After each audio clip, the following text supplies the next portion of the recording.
All right, welcome in, everybody. We're gonna begin and get back into the grind. We've got a lot to do.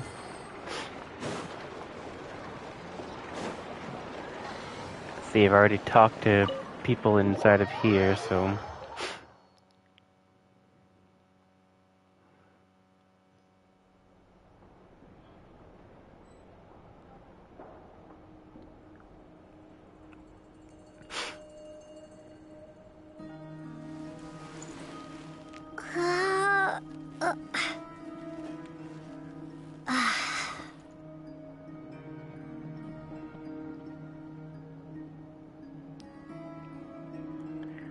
Just get started talking to Never.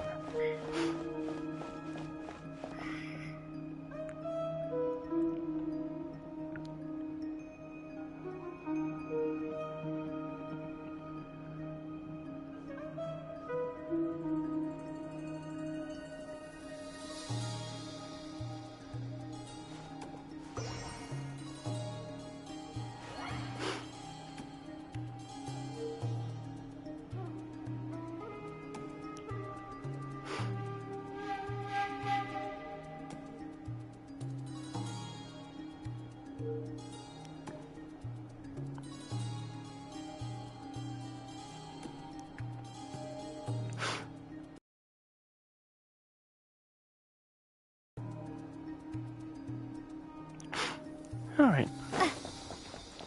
Talking to her. We all have to bring our A game here.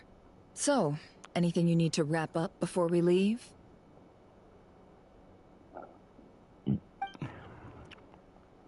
No, I think we're good to go. Then you'd better get going. Very well.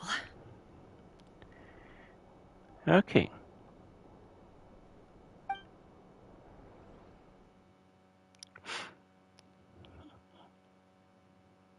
All these broken machines on the ground. Someone got here before us. Could it be Arlecchino and Sandrone? Oh, definitely. When I was exploring, yeah, these weren't here. Those are just added for the story quest. I'm no brute, I take the stairs.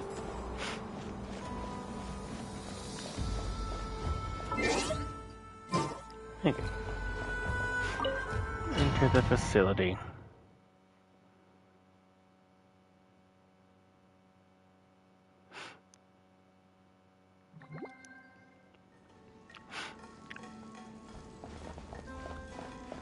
Now, yeah. Now it says.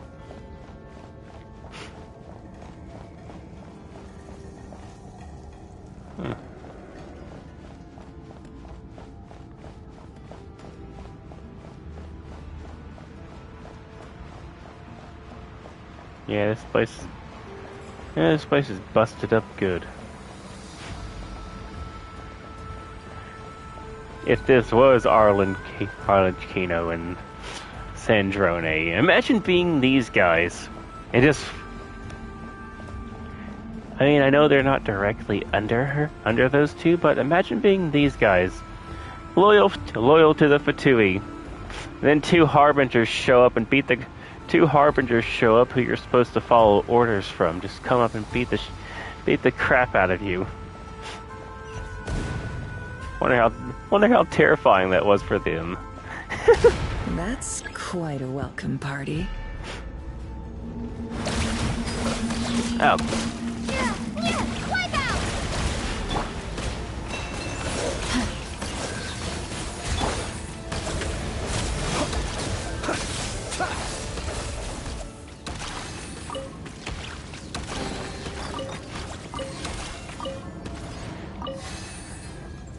This is why they should have had someone else, but seriously.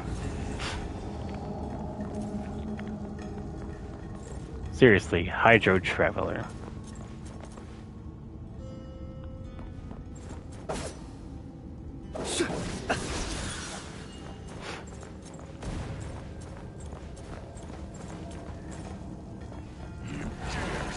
Observe.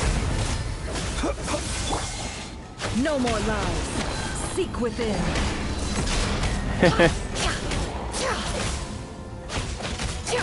Hello, welcome in.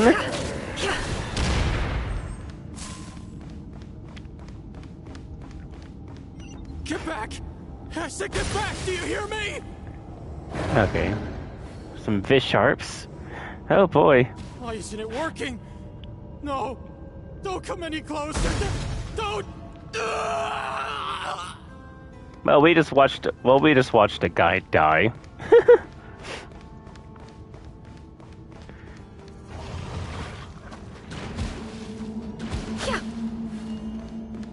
Lovely start. Lovely start.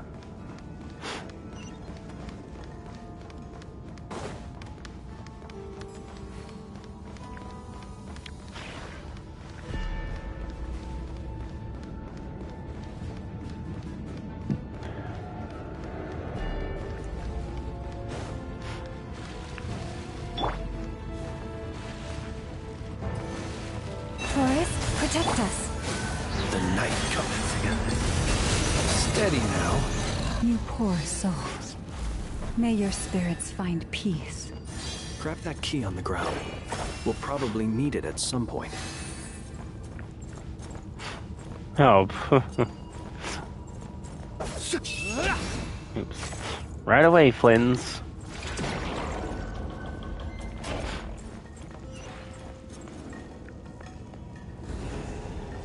Oh. Watch out. Ugh, there's no way through. Let's go around. Oh. Convenient. This place is falling apart.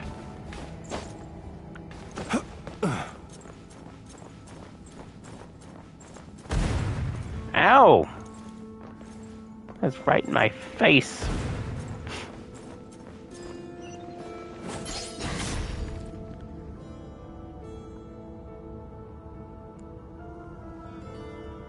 What the? Trespassers? Here?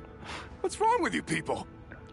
We're looking for the doctor, and we understand he might be here. I see you're fleeing the facility. You looking to settle a score with a doctor? Good luck with that. I don't think you have many chances left. Perhaps. But you might have a chance to live if you start talking. Ooh. Two other harbingers had the same idea as you. They're already inside. But what good is it gonna do? The doctor wouldn't do something like this unprepared. Seems to me that you're not too thrilled about being his subordinate. Also, is it just me, or do I sense monsters nearby? We need to know what the doctor is up to. Please, if you know anything at all, tell me. This is about more than us versus the doctor. His actions could have consequences for all of Nodcry. And perhaps even your homeland, Snezhnaya.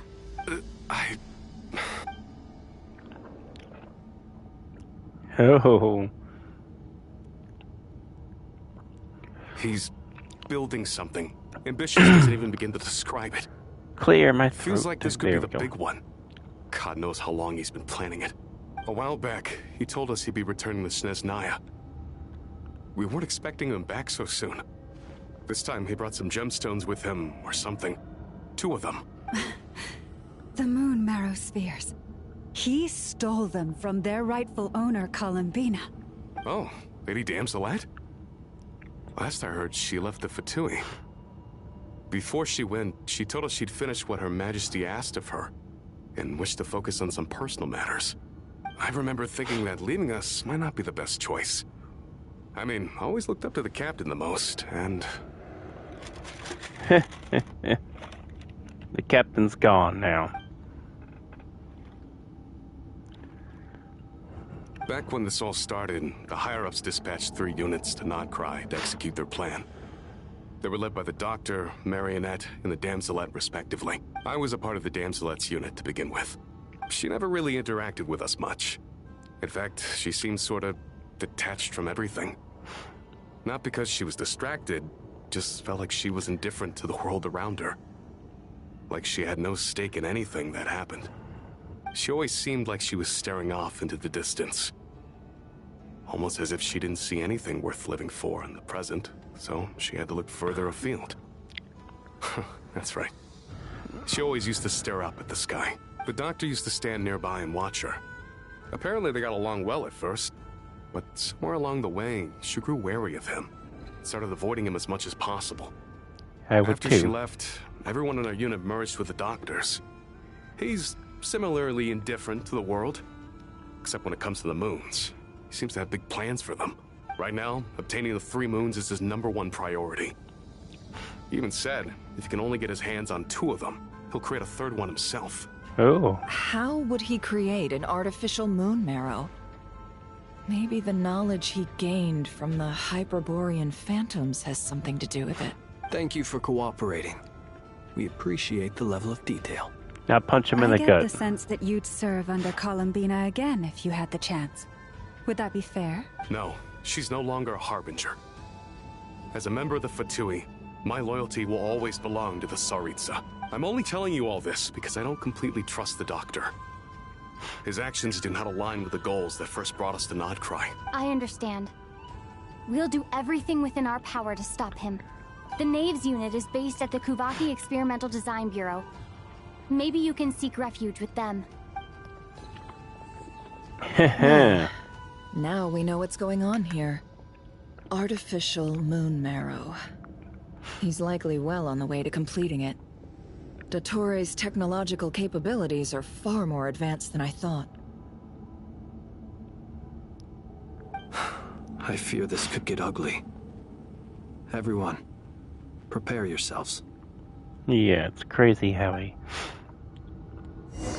human could get this powerful.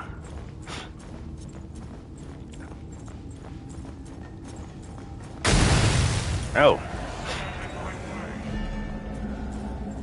Close your eyes. For the everlasting forest. Yeah.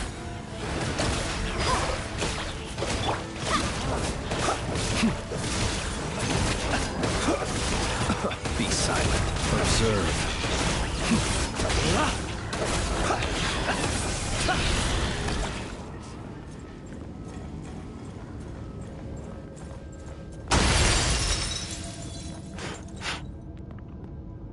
This won't be good. The mystery unravels. It all adds up. Water jet! Beware the creatures of the night. Be silent. Observe. No more lies.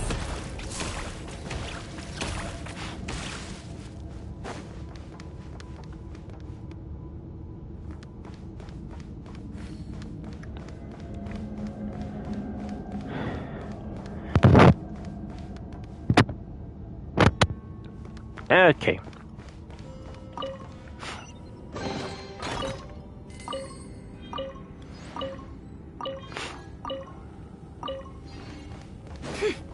Da da da da.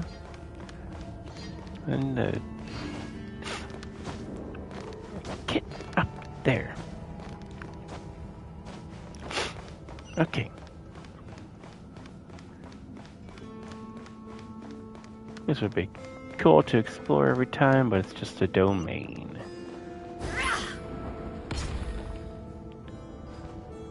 Check and see if there's anything behind. Nope. We can begin with whatever this is.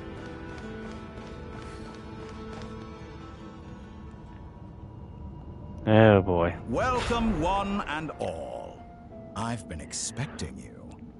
I hope my humble research facility is to your liking. Yeah. Not exactly. We really appreciated fighting our way in through a horde of monsters. Not exactly up to par. The gall. You expect us to believe you've just been patiently waiting for us? Of course I have. Should I be worried about something? Everything seems to be going quite smoothly so far, and you've shown up right on schedule. Of course. First Sandrone and Arlecchino, Now you. Ah, quite a surfeit of guests I've had today.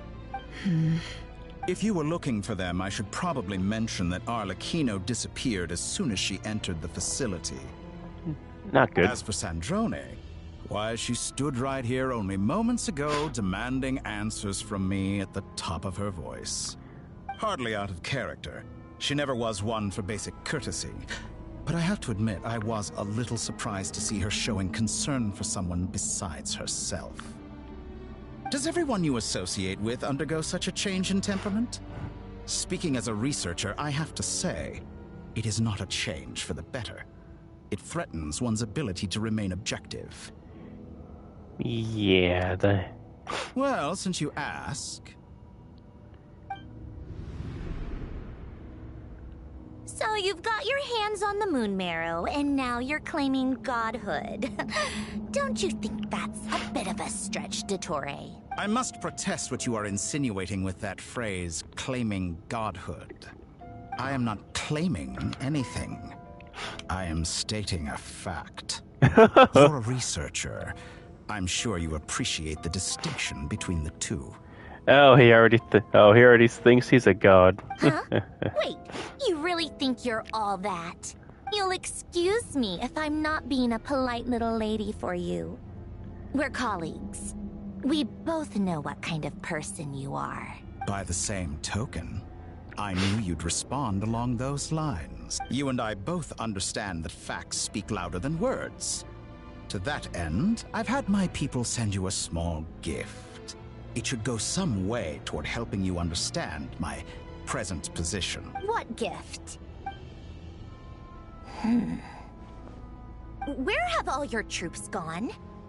Who knows? Perhaps they are already marching toward a new world, following in the footsteps of an unknown god. As vulgar and arrogant as you may be, dear Sandrone, I have no intention of taking out my displeasure on your subordinates.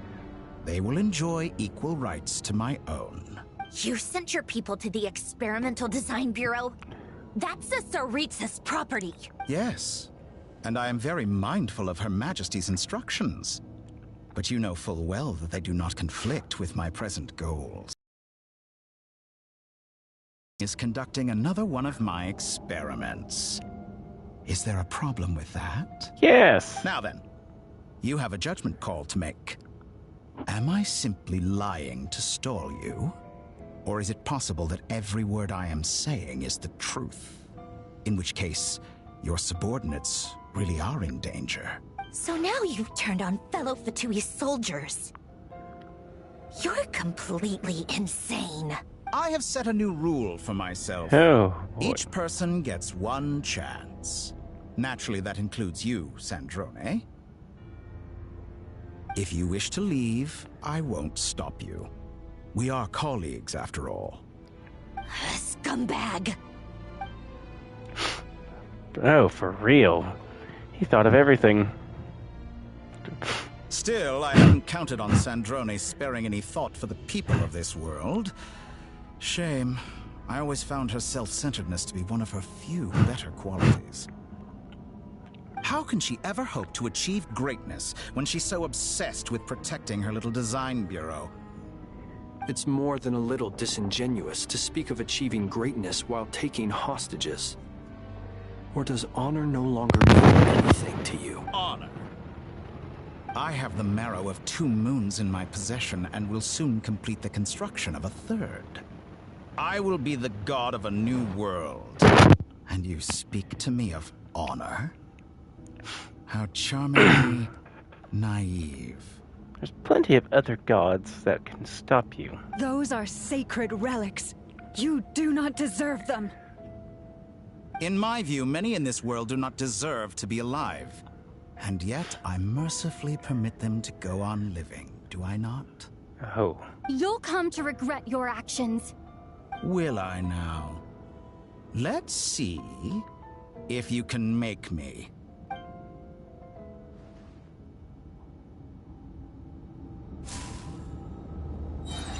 Oh. We're actually... Oh. Look how tall he is. Can't hide the truth.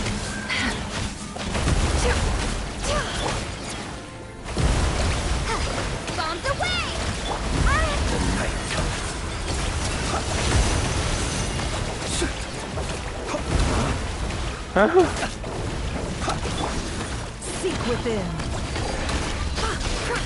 It all adds up.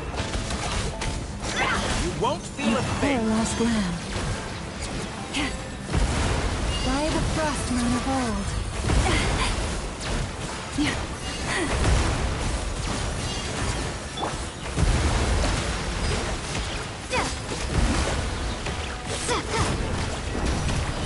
Arlecchino. Thanks for the assistance. Arlecchino. Oh, cool, she I joins. see you as an ally. What a farce. Woohoo! You're here to destroy my research, not me. I'd say your research is more valuable than your life. Am I wrong? Laid bare. Oh, why is he so tall? Witness my rise. Transfixed.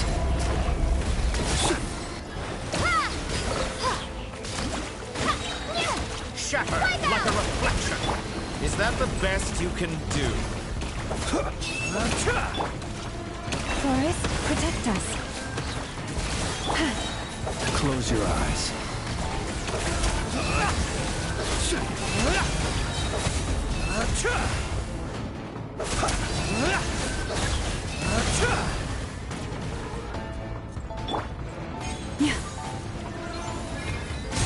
Is this all it takes to tire you? Laid bare.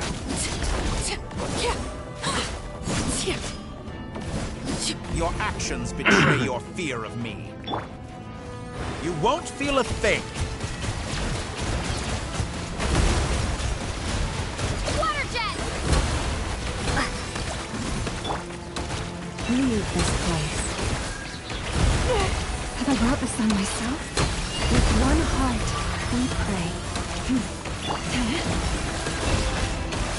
Dottore is too powerful with the artificial moon marrow in his arsenal. Fighting is futile. Quickly!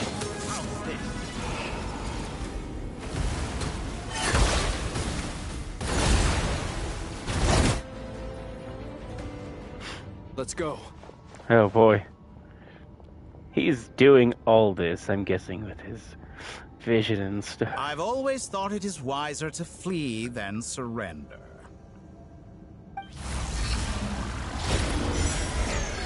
Watch out! What the?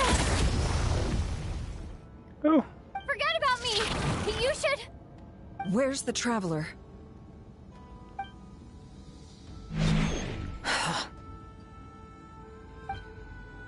Oh no. Don't leave me alone. Don't leave me alone with him, please. Oh, a saving icon. That's unique.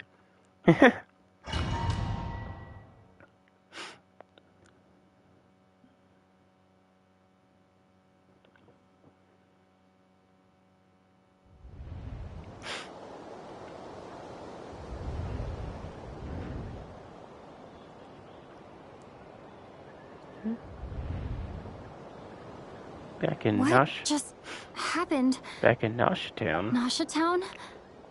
How did I get here? Strange.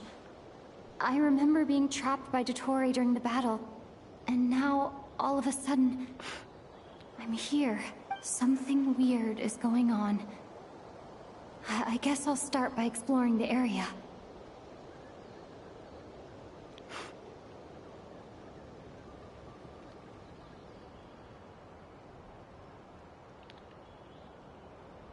Huh? Traveler?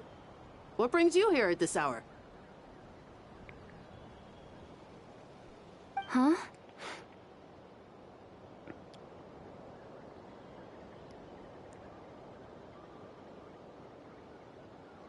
What are you in the mood for today? A hot dog? Or something else? We've got some special discounts at the moment. Want to see the menu? Sorry, I'm not hungry right now. Ah. Well, feel free to take a seat for now. Let me know if you change your mind.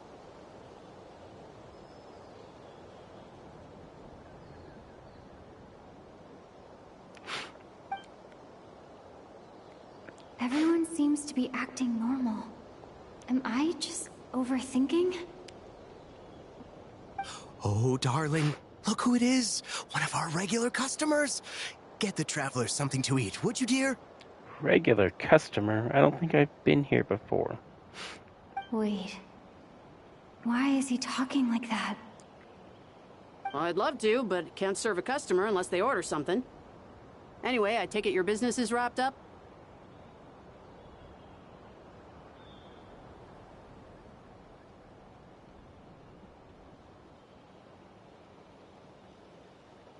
Yes, thankfully. It was a long trip, and it's left me feeling pretty exhausted. But the upshot is, I won't have to leave again for a good while. We can have some quality time to ourselves. Wait. These two are a couple? I see some kids around too. I didn't know they had a family. Hey there! I haven't seen you in ages! What's keeping you so busy? I've been looking forward to playing with you again. I don't think we've met, little Maisie. You forgot already? You're silly. Daddy brought you over to our house recently. We had some snacks together. What is she talking about? We've had a lot of customers over the last few days, so we've been real busy. And like my mom always says, some people are more than just customers. They're friends.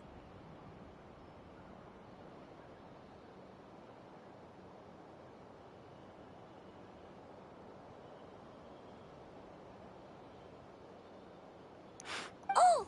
Another customer's arrived! I better go see what they want. This is all wrong. I never once heard the owner of this restaurant talk about their family. It certainly isn't a family-run business. And that child, I don't recognize her at all. Could this be a false memory? Very good. I knew you had it in you. Aren't you going to try the house special? When did he show up? No, none of this is real.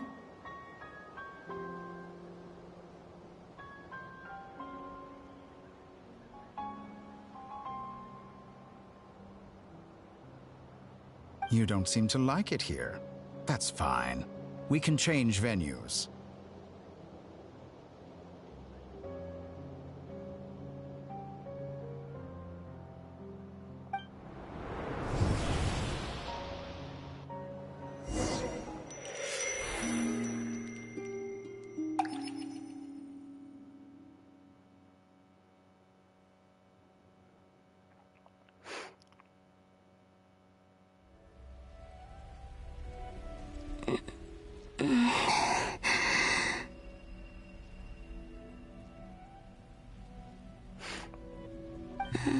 I'm still alive. Oh, Where is this place? It took all my strength to open the moon gate, and then I leapt into it. So this is the moon's reflection?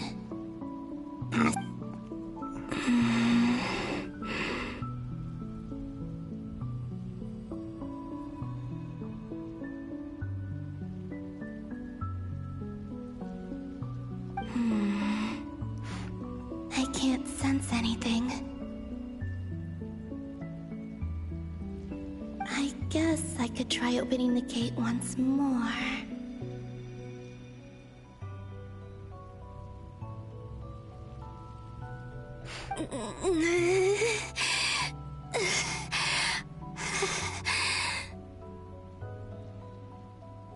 No response.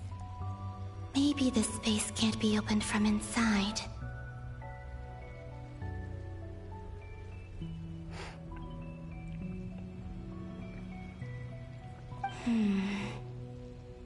If this was the space that killed both Revier and his lover, then why am I unscathed?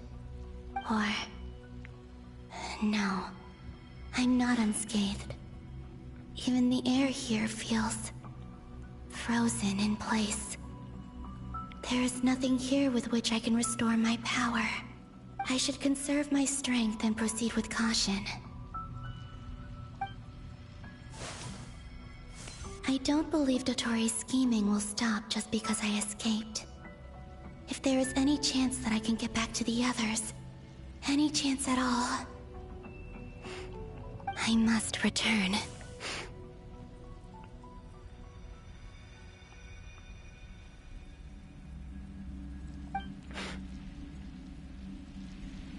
Emptiness, silence. What is this place?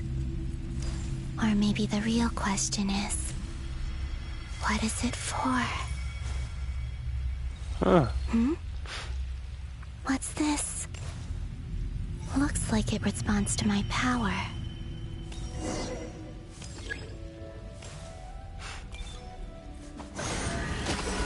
Golden. Like Kuvaki.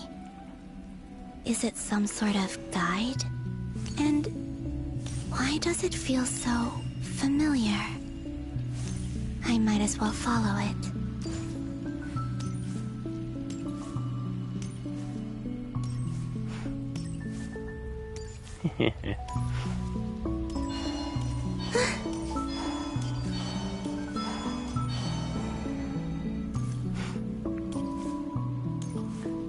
Very pretty.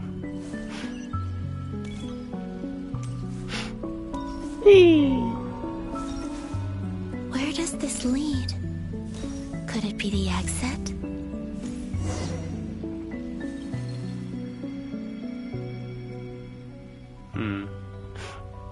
Trying to get a good look at this place.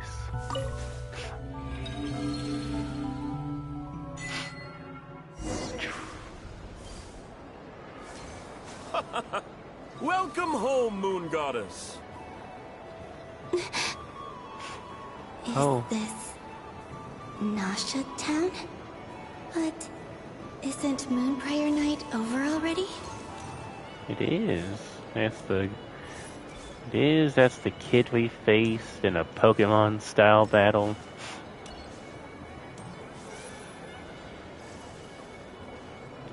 You don't even have your wings. You're not complete as a moon goddess. Welcome home.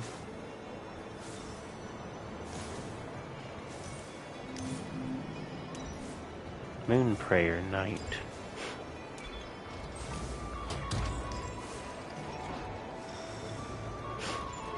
Hino and Nefa.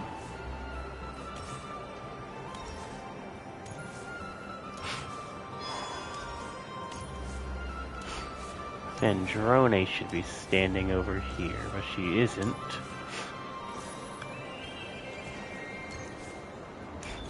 Androne should be standing over here, she isn't. Hino and Nefa.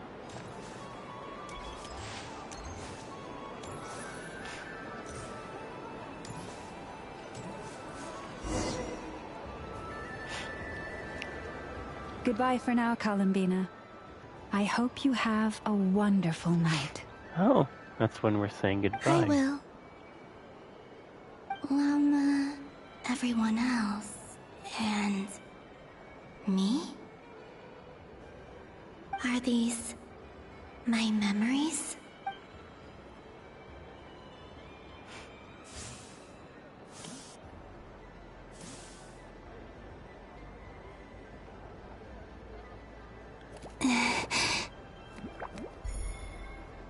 I can't touch them. It's as if we're separated by some impenetrable power.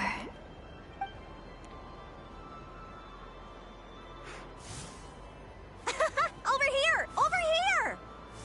Karina.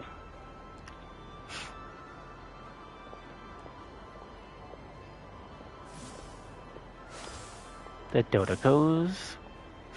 But the people in these memories pass right through me. Just like when I disappeared. If only I had known what would come to pass after that. Even so, I should still take a look around. Just being back here. It gives me the strength to keep going. Yeah, this is what I didn't do in Moon Prayer Night.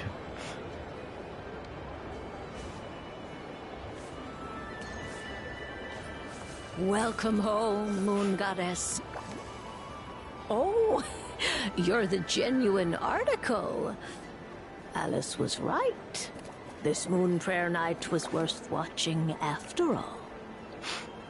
Oh, yes. That was the fortune-telling stall run by Barbeloth from the Hexen Circle.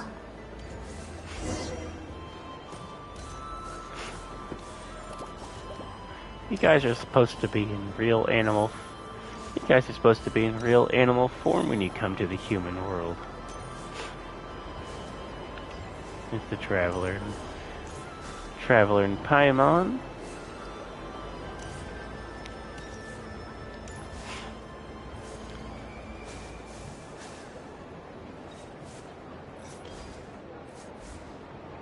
Yeah, she's...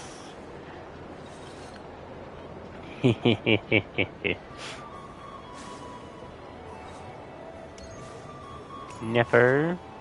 Yehoda drowning in doom after having a water balloon fight with 3 harbingers. With 2 harbingers.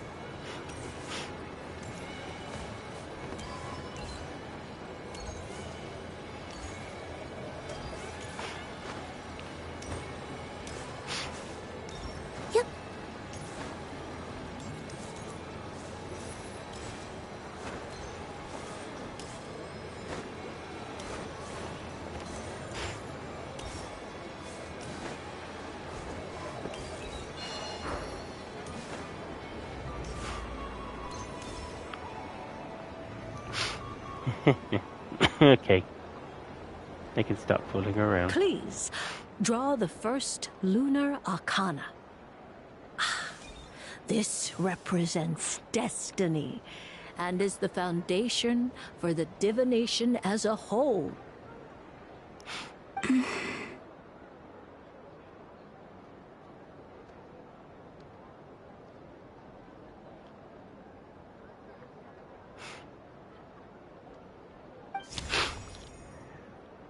My destiny. I believe the card I drew was the moon. Now that I think about it, Barbeloth's divination was absolutely right. It's almost time to draw the last card. The one that represents the future.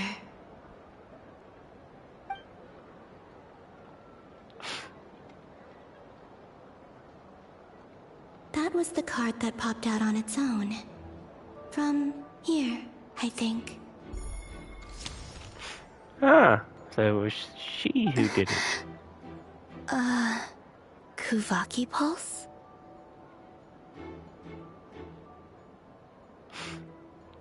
What? Fascinating. I've never encountered this before in my role as a diviner. What's going on?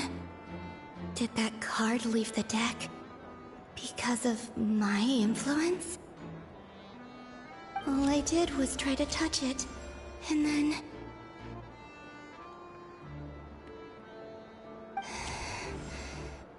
Maybe this memory space is not untouchable. Barrier? Or... is it possible that there's more to this space than my memories alone? This card is death.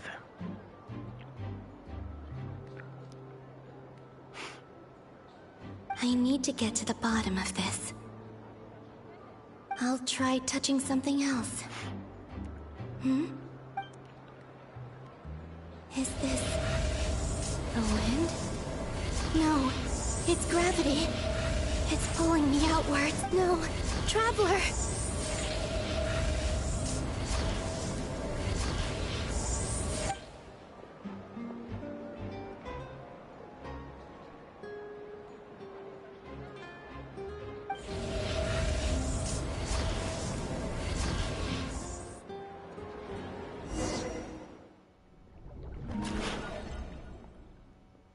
Oh. Heart of the cards. Yes.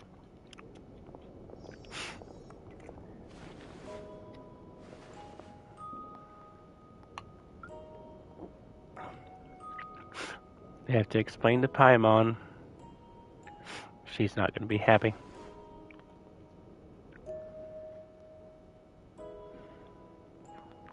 Paimon, listen to me. From the bottom of our hearts, we are so sorry. We completely understand how you must feel. The Traveler is trapped, and we all feel responsible for it. Don't say that! Paimon's not a little kid! You didn't leave her behind on purpose! There was nothing you could do!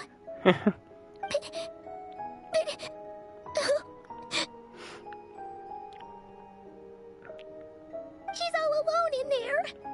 What if something happens to her? What are we gonna do then? We've barely spent any time apart since we met. Is she gonna die? We must find a way to rescue her. We were all involved in the operation where she was captured, and we do not abandon our comrades. That being said, it won't be easy. Through conversation with the others on our return, we've arrived at a basic idea of what we're up against. Dottore lab has clearly been in operation for a lot longer than we realized. We found many monster samples stored there. In all likelihood, they were materials he used to research his latest technology. We also know that through his contact with the phantoms of Hyperborea, he gained knowledge about the moons and certain Hyperborean technologies. Using this knowledge, he then fashioned an artificial moon marrow to serve as a replacement for the frost moon beyond the sky. Unlike Columbina, Dottore is not being rejected by Tevat. And even with 2 of the 3 moon marrows, his power far exceeds all of ours combined. Once his 3rd moon marrow is complete, Dottore will have completely seized the authority of the 3 moons. Tevat's most primordial powers will then be in his grasp. Does that mean... I'm afraid so. No one could have predicted this level of insanity. Not even from Dottore. And unfortunately, his insanity is coupled with an intellect and ambition that not even his peers in the Fatui can match. This is dire.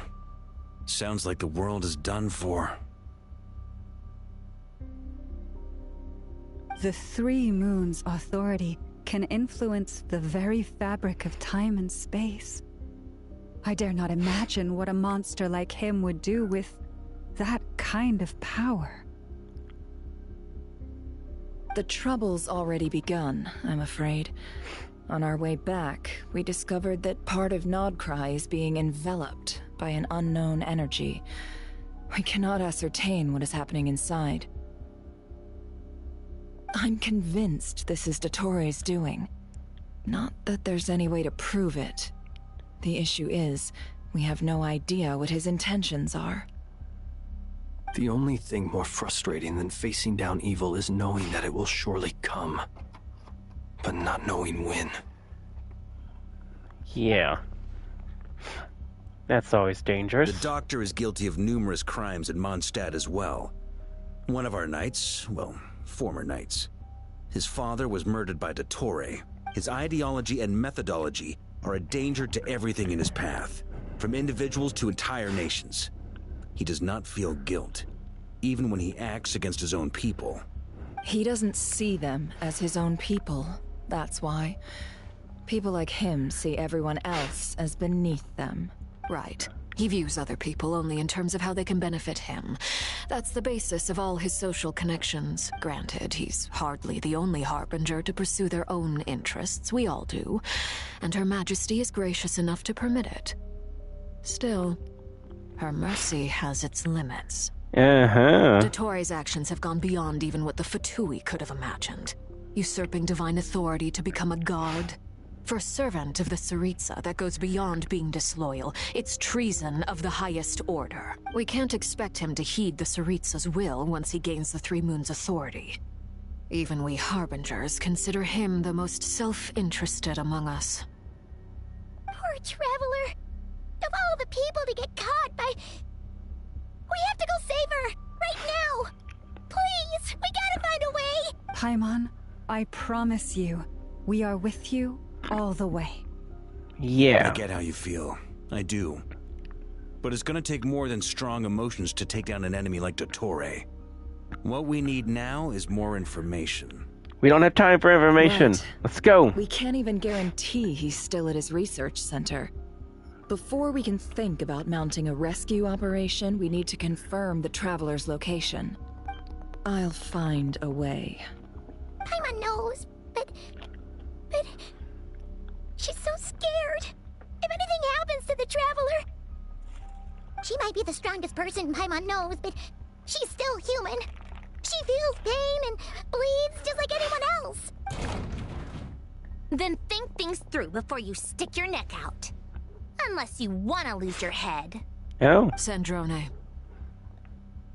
Miss Sandrone, you're okay? Put the stuff over there, and be gentle with it. Am I okay? As you can see, I've had to move my whole livelihood out of the Experimental Design Bureau. It's been swallowed up by Dottore's energy field. If I'd left it any longer, I probably would have gotten stuck there. Oh. Dottore always goes a little loco when he finds a shiny new toy. Not that he'd ever admit that. But this time, he's gone full psycho. Oh, definitely. Just go ahead and cry already. Sorry. Paimon's not trying to make it seem. It's just... Oh, Paimon. Let it all out. There's no shame in it. When you're overwhelmed by fear and despair, crying can help get it out of your system. You'll feel better for it. It's true. Okay then, I do that while sometimes. the baby of the group is having a moment, how about the grown-ups get to work? She's not Give a me your baby. hand. You've made a discovery? Polonia, scan.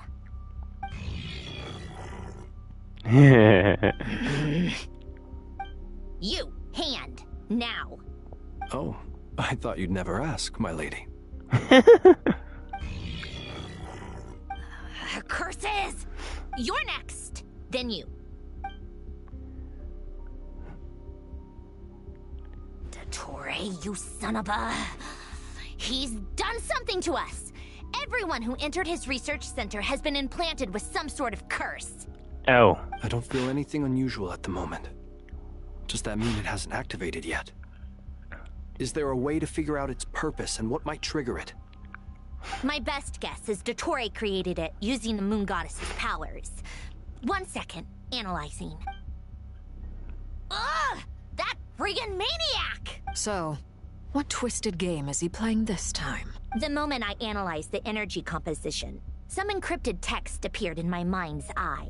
And when I deciphered it according to the Fatui's standard encryption protocol, I got the following message. Feel free to run, or you will perish in nod cry. He's mocking us. Yep, he loves to toy with people. Oh. Only in this case, there might be more to it. But I didn't detect any murderous intent or malice either in the message or the curse's energy. As if this is him at his least malicious. Or perhaps all people are cowards in his eyes. Maybe he thinks the threat alone will be effective. What a despicable person. And he has the Traveler in his grasp. If I may. As unhinged as Dottore may be, he has always exercised great patience with the objects of his interest. I think there's a level above unhinged, and that's Dottore. I remember a comment he made when we first arrived in Nodcry. He said, "This world is, on the whole, an exceedingly dull place. But at least there are a few intriguing features, such as the gods, or the Traveler. Presumably, they interest him because they're unknown quantities. He wants to understand as much as he can about them." Agreed. The Traveler is Tevat's fourth descender. All Harbingers are aware of this. Oh. Since Dottore took such pains to capture the Traveler, he is unlikely to kill her right away. Okay, but we still have to do that rescue operation. Of course. I also think we need to read between the lines with Dottore's message. If he's encouraging us to run, That means we mustn't leave Nodcry under any circumstances. My guess is, his curse will only trigger if we leave.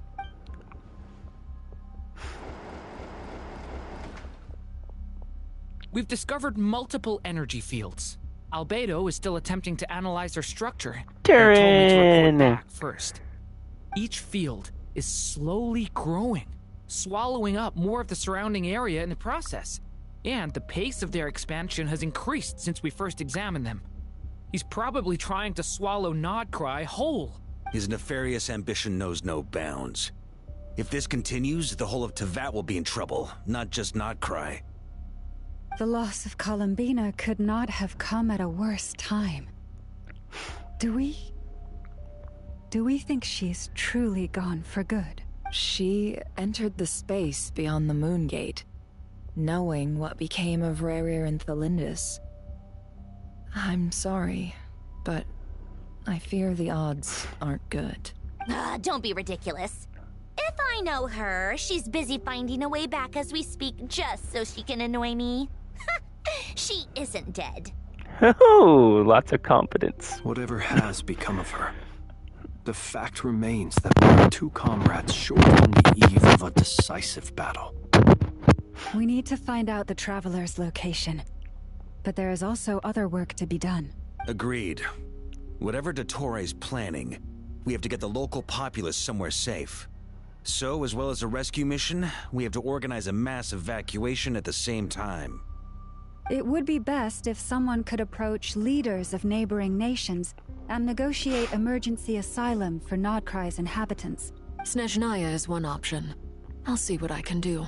This would be so much easier if the Traveler was here. No! Stop thinking like that, Paimon. Paimon will join you. She's pretty well connected thanks to the Traveler. Maybe it'll come in handy. Either way, that's what the Traveler would do if she was here.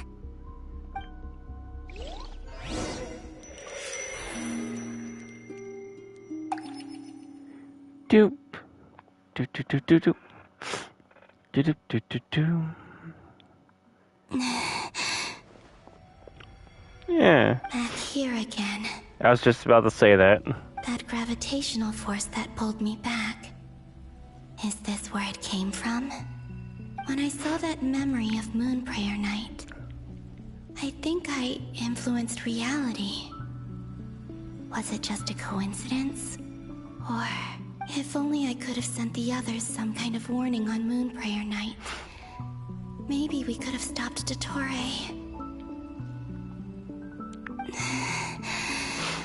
I feel so heavy.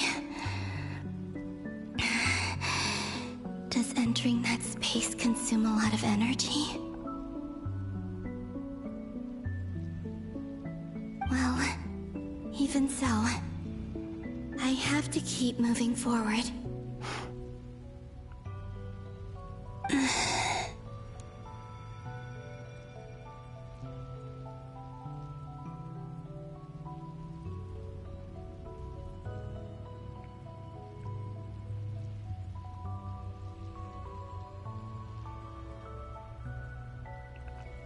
Back to emptiness and silence again. Back to the silence.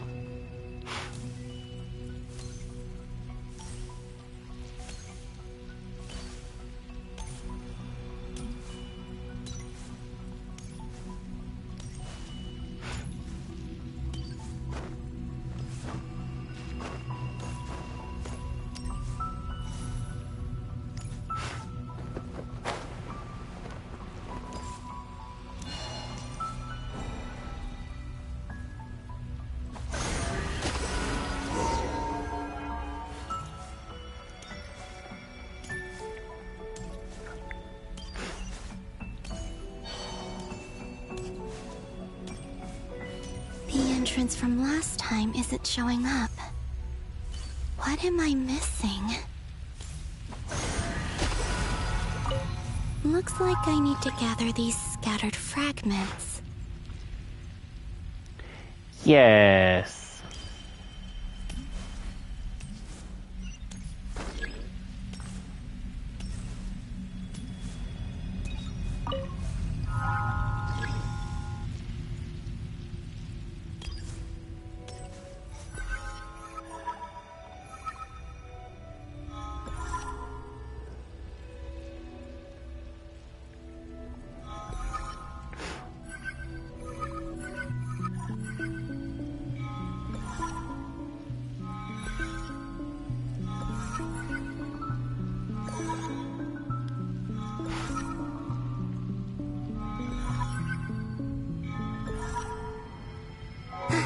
It worked. Hopefully I can stay inside for a bit longer this time.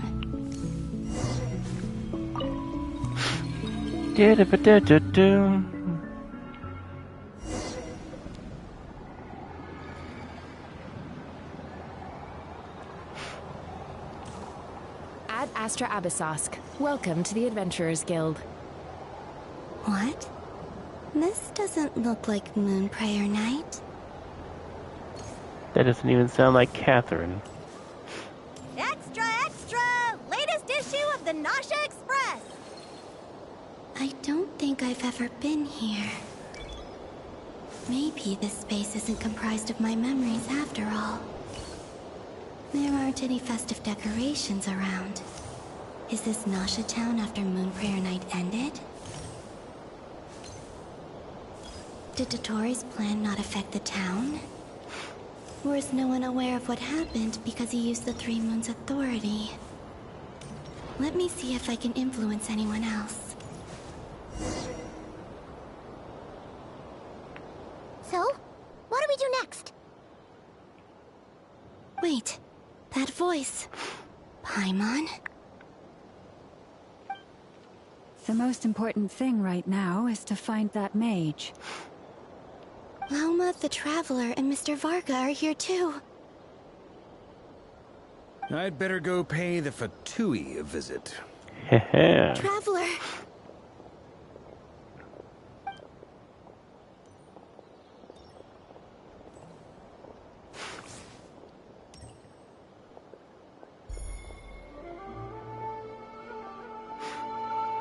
Ah. Columbina? I made contact. It's me, Columbina. Huh?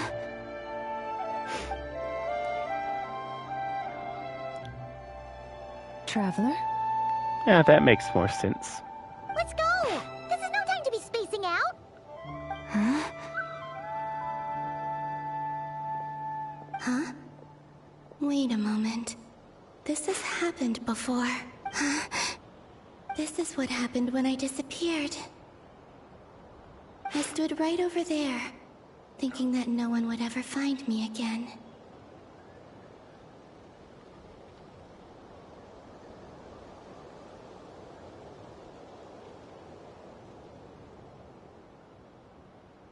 It was only when she called my name that I decided to follow them. But did she turn around because she sensed my touch just now? Is it really possible that from in here, I can change the past? If I keep following them, maybe... Huh? It's that gravity again.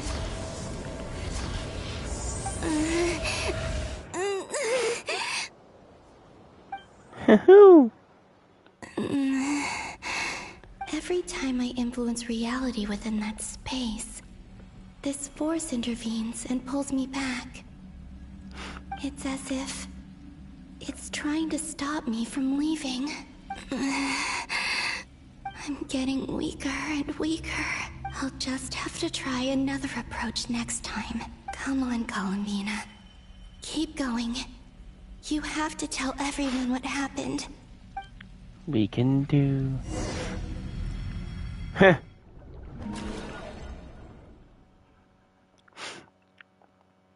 Always fun when that happens. Now, let's see. Suddenly, I've been plunged into darkness. It feels... strange. As if something has grabbed hold of me. Is Dottore now powerful enough to interfere with space itself? Look at you, standing so still in total silence. I almost didn't recognize you. Hello there, traveler. Oh, he's got that now. He seems to be in a good mood. Wait, what's that behind him? Ah, so you noticed. This is the completed Trilune. 2 primordial moon marrows and 1 artificial specimen. You are wary of it. Good. Maintain that reverence. You performed well in that recent battle. Brave and reckless as always. Courage is the sign of a true hero, and impulsiveness is the hallmark of those who strive to advance. I say this not to belittle you. Most creatures are far more timid by comparison. 3 moon marrows. Does that mean the artificial one is now complete too? Yeah, well spotted. Boy. What do you think? For a replica I built myself, I dare say it looks the part. Dottore, are you planting illusions in my mind? I have no interest in fooling your eyes. On the contrary, I hope to show you the true essence of all that you see before you. Oh. Is this not a beautiful city? People live in peace and find joy in their work. The streets are safe. People can even leave their doors unlocked at night. You might say it is the Elysium everyone dreams of. All available data indicates your values and worldview conform with the mainstream. This kind of society should be correct to your taste. I thought he couldn't get more terrifying. False beauty is deceitful. Lies are to no one's taste.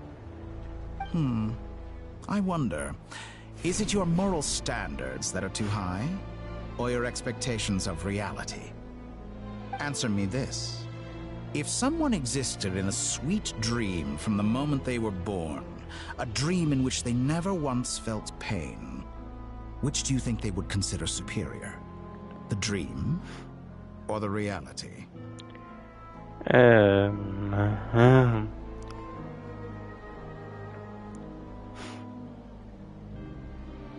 That's pure sophistry. It has nothing to do with your actions. Yeah. As I suspected. You have yet to understand all of this for what it really is. What do you want from me? You sound impatient. Do you think the only reason I'm keeping you is because I want something from you? If it's not, then why haven't you killed me yet? No one can stop you if you're as powerful as a god. I'm delighted you recognize that fact.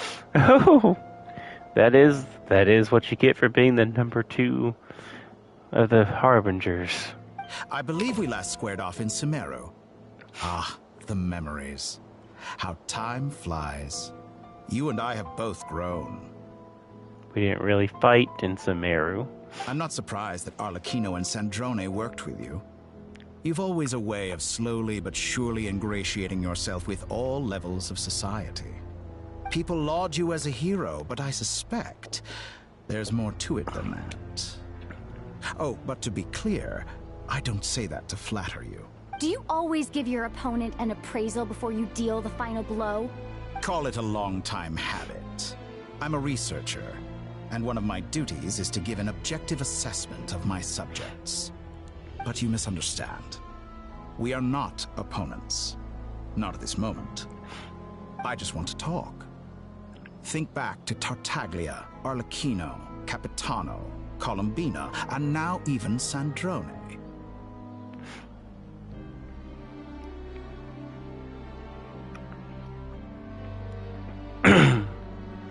You've worked with each of them in the past. I believe you can work with me as well. No. What makes you so sure? Well, why not? Should the good associate only with the good and the bad befriend only the bad? I like to think we could have a more mature relationship than that. Surely you don't think all your relationships are grounded in friendship or shared ideals. People come together because it benefits them to do so. If you think of the people you admire, you must surely admit that they have provided some benefit to you. Morality, ambition, dreams. People have plenty of words to embellish the nature of their relationships. But once you break free from those ethical frameworks... Okay, now he's just showing off. The only thing connecting the two of you is mutual benefit. And that is what I'd like to talk to you about. We're finally getting into it. He's probably been planning to kidnap me for a long time now. But for what exactly? 3 moons. I won't be able to gain the upper hand in a fight. best if I pretend that I'm willing to negotiate for now. You say you're a god, but you also speak of mutual benefit. What could a god want that the three moons cannot provide? Excellent question. But before I answer, I would ask you the same thing. Gaining Columbina's allegiance was a rare and extraordinary feat. But the Moon Marrows are now in my hands, and I have the edge over her. For this artificial moon is not being rejected by Tevat. Oh. Her identity and lineage may have been a thing of glory in the old world. But they were also shackles that prevented her from ever integrating into Tevat. He is a big dork, but he's terrifying. You may view me as a thief, but I have overcome that limitation. So what is it that the Three Moons cannot grant you? What stops you from negotiating with me to get what you want? I don't make deals with lying psychopaths. That's quite an accusation. Are you expecting me to get angry with you? Well, this is one aspect in which my personal growth has served me well. In the past, my less mature self might have been disappointed, perhaps even angry, over a small setback like this. Like when you and Lesser Lord Kusanali joined forces to oppose me, for example. But things are different now. Just as the rich do not quibble with the poor, I no longer find myself perturbed by these trivial affairs. Human relationships end with conflicts of emotions and interests.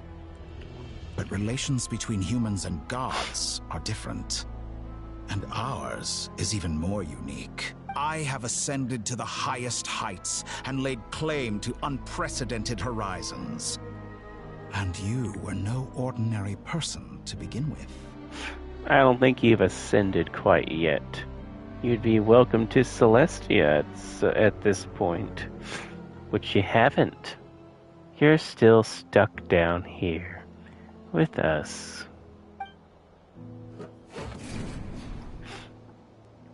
Allow me to show you the world, Descender.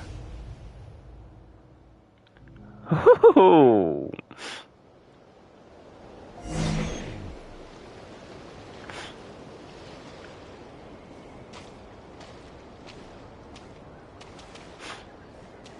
To stand, walk, jump, sit, and lie down. These are the most common of behaviors. You would be welcomed up there to Celestia, if you truly have ascended. But alas...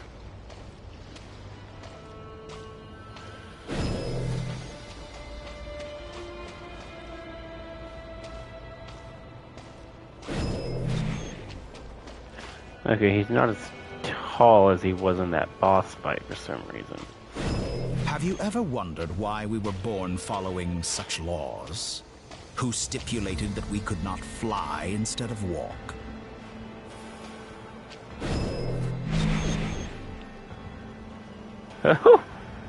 Oh, this is trippy.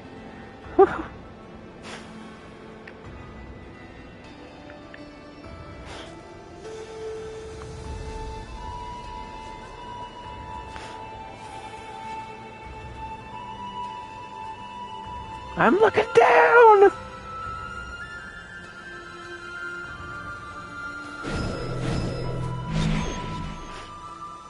Oh.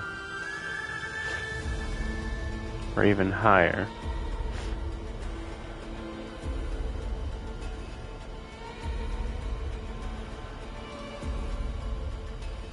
Snezhnaya.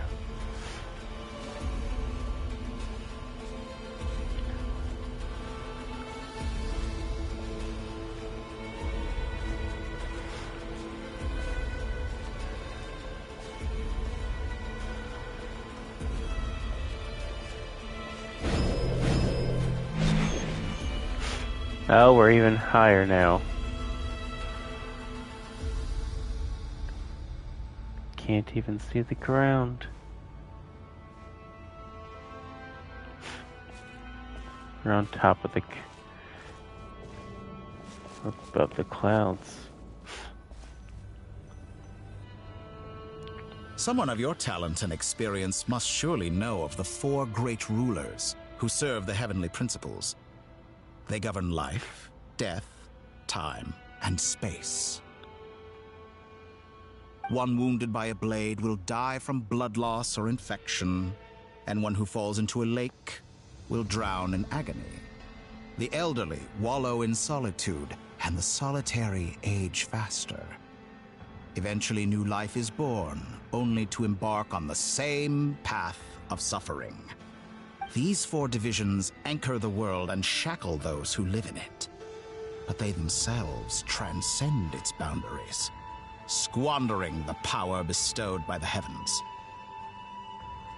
All who live yearn for equality, but unless the gods prostrate themselves and profess that they are mere servants of the living, equality can never exist. Who makes the rules we must live by? Who has the right to restrict us?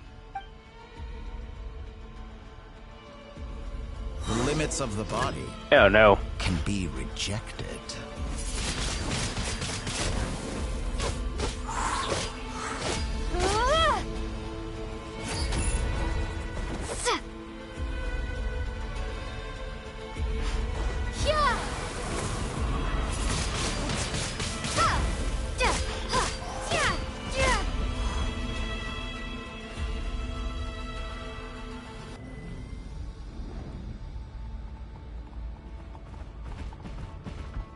Oh, they're not attacking. Oh.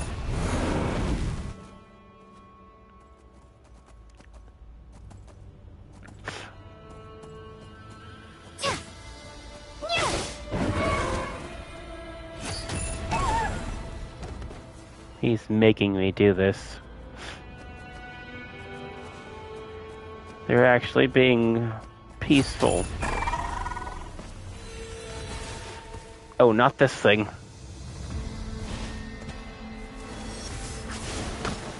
Okay, this one's attacking.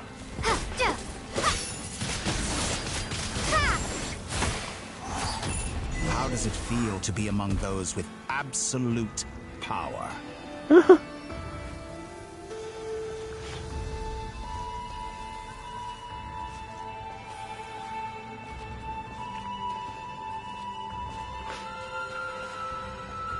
You cannot conceive the extent to which your flesh hinders your mind and spirit.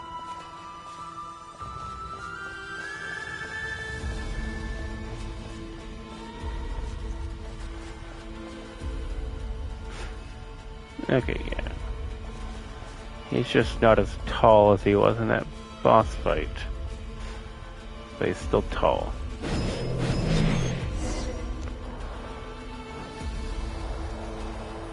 Only by discarding our useless I know these tricks all too well. Can we perceive a new world?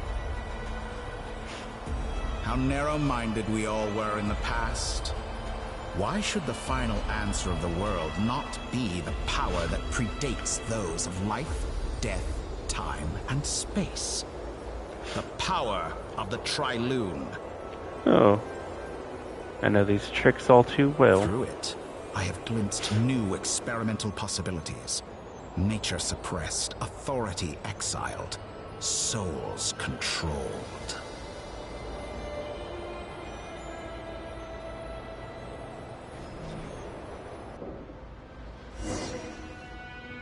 You know, I heard recently that a group of critics reviewed countless stories and drew an interesting conclusion.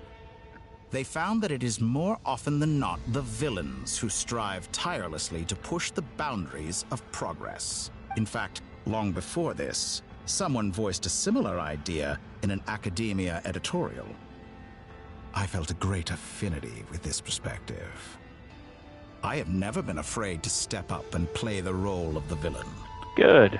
Fanatics are trampled down for their transgressions, and those who transcend are rebuked for their audacity. And so, the majority of creatures are too timid to follow my lead. But all sacrifices made during my experiments have been worthwhile, as you can now see. I can offer you something new, something unique, precisely because I am a villain. Think about it. We are eternally bound through mutual interest. Can you truly say you would never turn to malice if it could give you the life you dream of? Nope. After all, what value do perfection and purity really have? They are fragile and feeble things. Utterly tedious. I say, better to be governed by a flawed humanity than a gnosis. The true seeker of knowledge is the villain who undergoes countless tribulations in pursuit of their goal. I'm sure many people have told you that you're different. Because I'm a descender? Exactly. Very clever. But what has that got to do with you? I do not conceal my wicked deeds, my selfish desires, or my greed. A true researcher must act as I do if they are to understand and speak of the truth. And yet, a knowledge seeker like myself will inevitably grow tired of studying Tevat beyond a point. You have traveled to all corners of the world and met many people. Along the way, there have been moments when you were misunderstood or even became a wanted criminal. And all the while, you have spent your days doing some of the most mundane jobs in the world. You fight and toil, claim minuscule rewards from my friend Pantalone, then you fight some more, winning some battles and losing others as your search goes on. And this cycle continues, with no end in sight. Surely you must sometimes grow weary of being stuck in the same loop day after day. We're completely different. I embrace everything that life throws at me. I am engaged in every step of my journey. How does that make us different? I too embrace what life brings, researching everything that interests me. Think of all the novel things I've managed to create. Oh, that's like back. The artificial moon marrow. Don't you see? As unique a specimen as she was, even Columbina is not irreplaceable. She isn't irreplaceable. Take that back! She's gone because of your actions! I didn't say that to anger you. Though admittedly, I don't see what there is to be angry about. Anything Columbina could do for you, I can do better. I know what your ultimate goal is. You wish to walk the path your brother walked, and seek answers from him at the end of that journey, don't you? Someone like you could never understand what it feels like to care about another person the way I care about him. Oh, that's still a glitch. It's weird when it does that. Sometimes it'll say the correct line, but then others it'll still be like... It'll be like I'm playing as Aether, but I'm not. Perhaps not. But that doesn't mean I can't help. I could find your brother right now, bring him before you, and make him give you the answers you seek. Don't be so presumptuous. You'll never begin to understand the situation between us. Oh, no. This is no presumption. I'm only offering what I know is possible with the power of the Trilune. But it seems like you would sooner continue with your journey through this world. Why? Do you truly desire this journey? Or is it simply a necessary process from which you cannot escape? Think of all the time and energy you have spent, everything you've had to endure just to make it this far. Is this really what you want? Or has your hand been forced by the promise of that final answer? Yes, you have made many friends. But do they ever spare a thought for the void in your heart and what it yearns for? What you want is not friends. It is family. But do they know this? Yes. Always clever to try and hide his face. I, on the other hand, am far more considerate. Join my experiment, and in return, I will bring your meaningless journey and all its struggles to an end. This is a malicious attempt to manipulate me. But at the same time, he's stating some very human truths. A dilemma. Of course, he's right about my predicament. How can I deny it? I have faced ungrateful strangers, never-ending troubles, an endless quest for answers. I want to see him. After everything I've been through, words can't describe how much I miss him. How much I want to be reunited with him, wherever you are right now. Do you miss me too?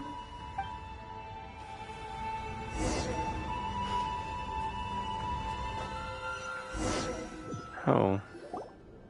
All right, everyone. Our next mission is clear. We need to contact all the major organizations, explain the situation to the public, and then begin the evacuation. The residents of Notcry are quite dispersed. The two most populated areas are the Southern Isles and Pyramida.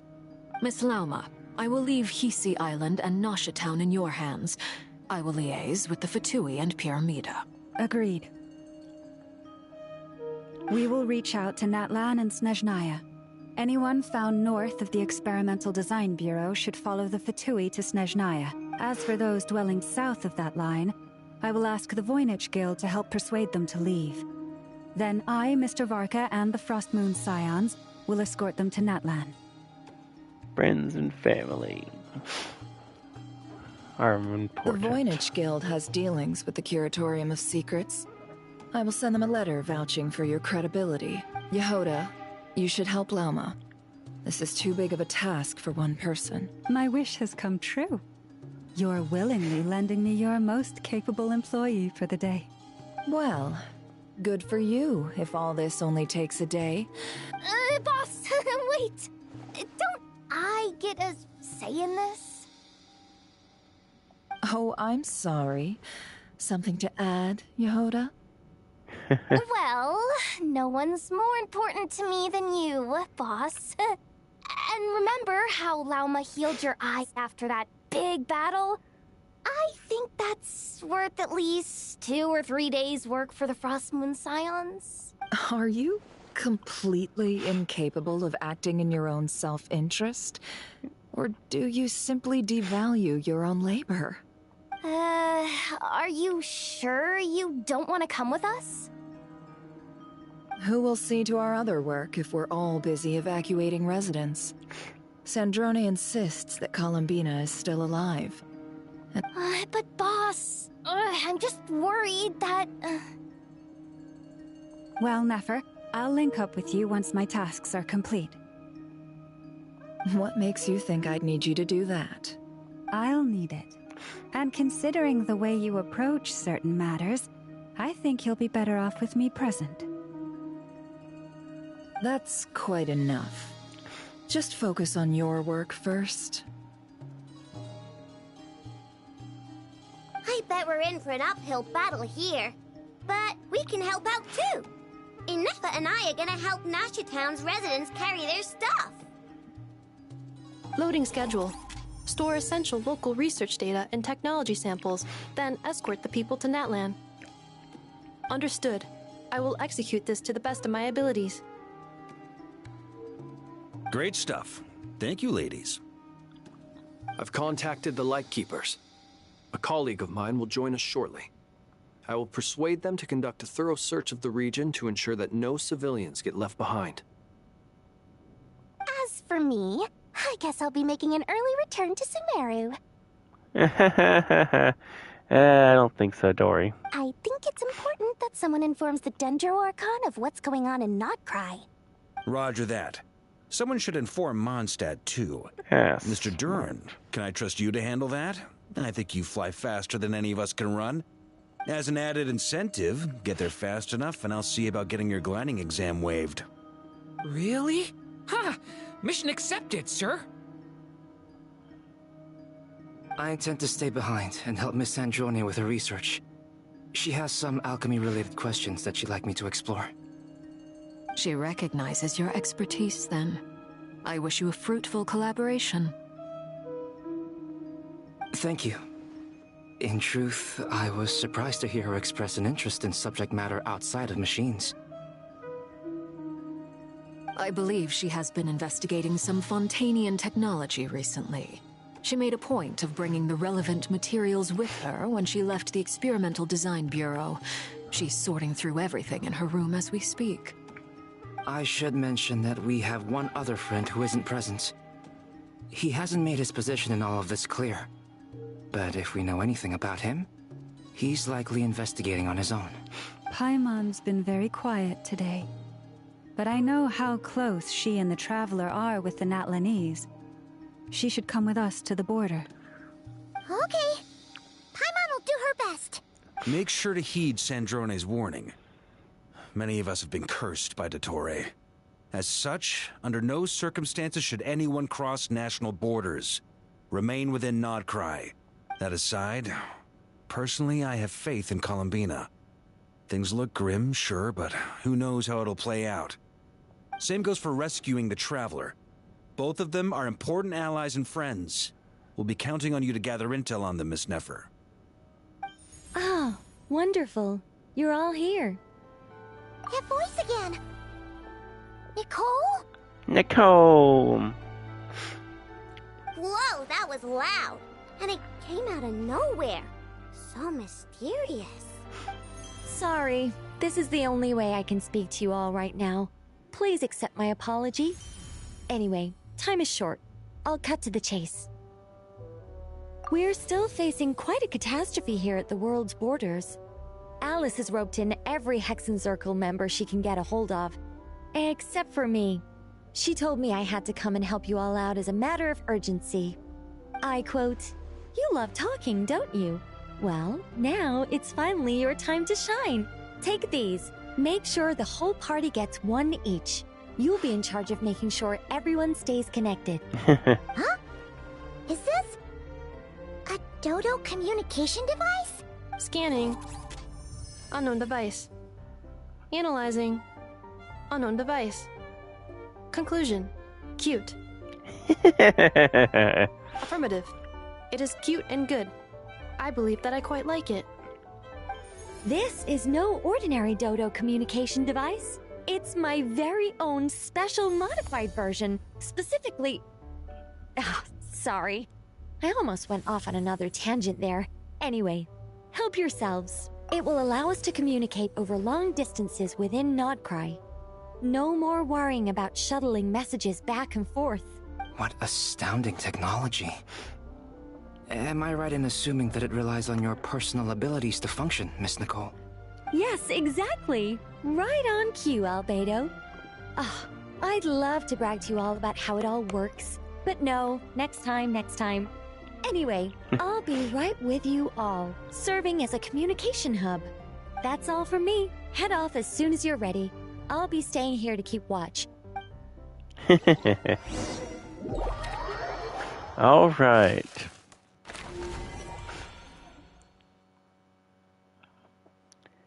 Here we go.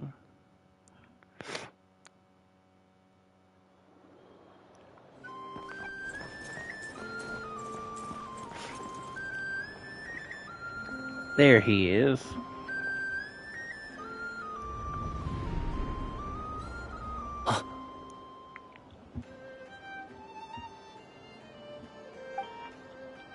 Sir Flint. Perfect timing. I just arrived myself. You are most considerate, Master Eloa. But in fact, I know you have been sitting here for quite some time. If you saw me, why didn't you say something? I was curious to see how long you could sit still for. Also, shouldn't you have managed to sense me approaching? That would be a first. You always seem to appear out of thin air without making a peep. Also, how many times do I have to tell you not to address me as master? I don't qualify. I beg to differ. Please, Lord Flint's... Sir Flint's. I'm begging you, don't flatter me into complacency like you do with everyone else.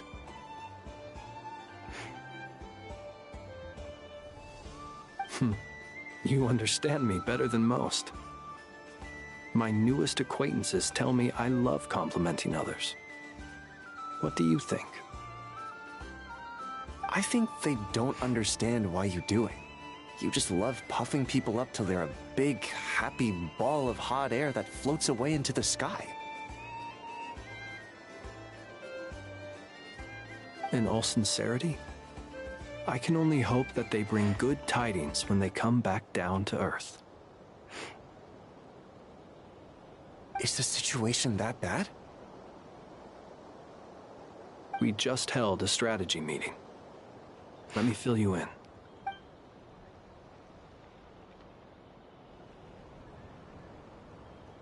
In short, we need everyone gone from Pyramida. We also need a team of Lightkeepers to scour the more remote regions of Nodcry for civilians to evacuate. I only hope we have enough personnel.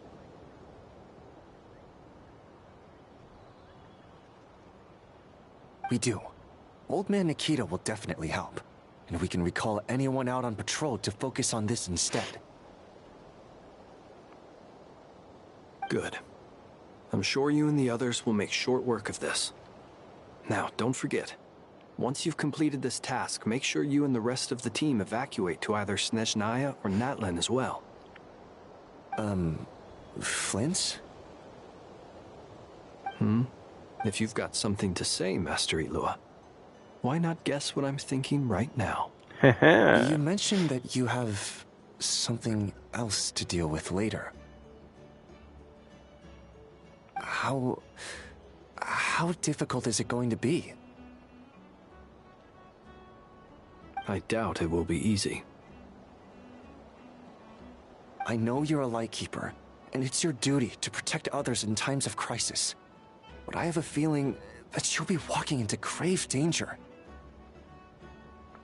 However bad things have gotten in the past, Nodcry has never faced a mass evacuation before.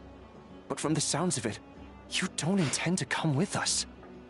I don't mean to pry, and it's probably none of my business. But whatever it is you're intending, you don't have to go through with it, you know. I've been afflicted with some sort of curse, and I'm told it may well trigger if I set foot outside of Nodcry. Oops. What? No. Why? Why would anyone want to curse you?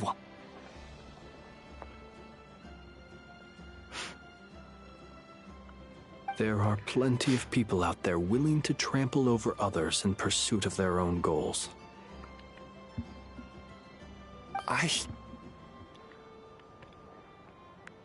Frankly, Sir Flint, I am furious. You're making light of what is an incredibly serious situation. Indeed I am. And? And what? I told you, I'm furious about this.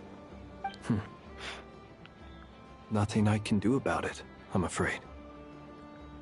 Things happen, and we just have to deal with them.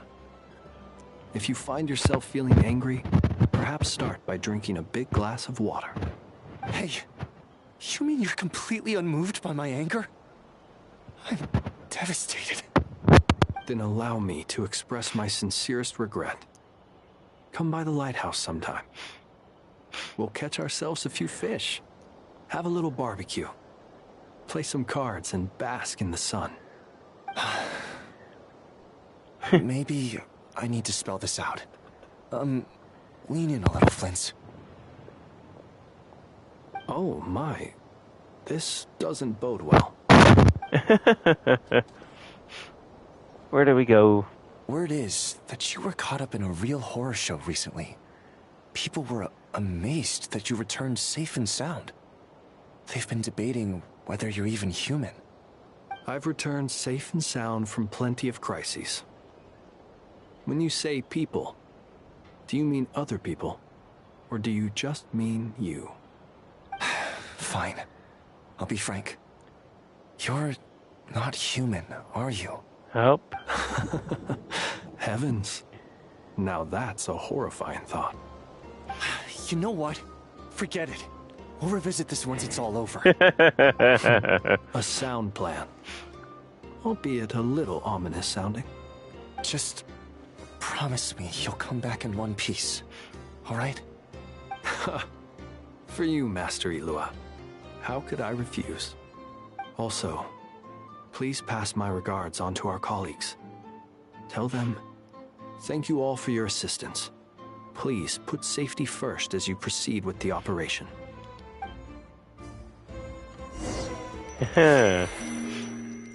Just just messing with him.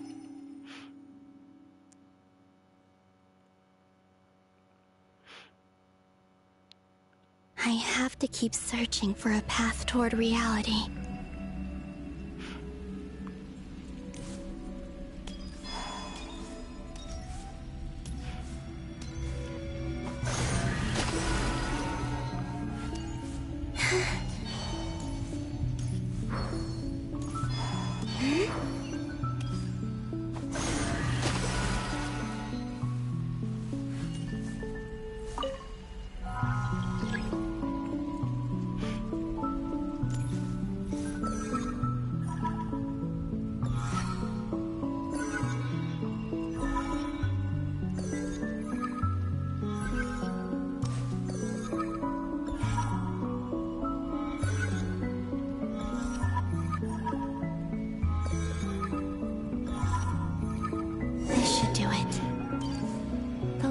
Times I tried to influence reality in this space, it consumed a lot of Kuvaki. I'll try and be more careful this time. I need to leave key clues behind using less power. I hope everyone still remembers what I said on Moon Prayer Night.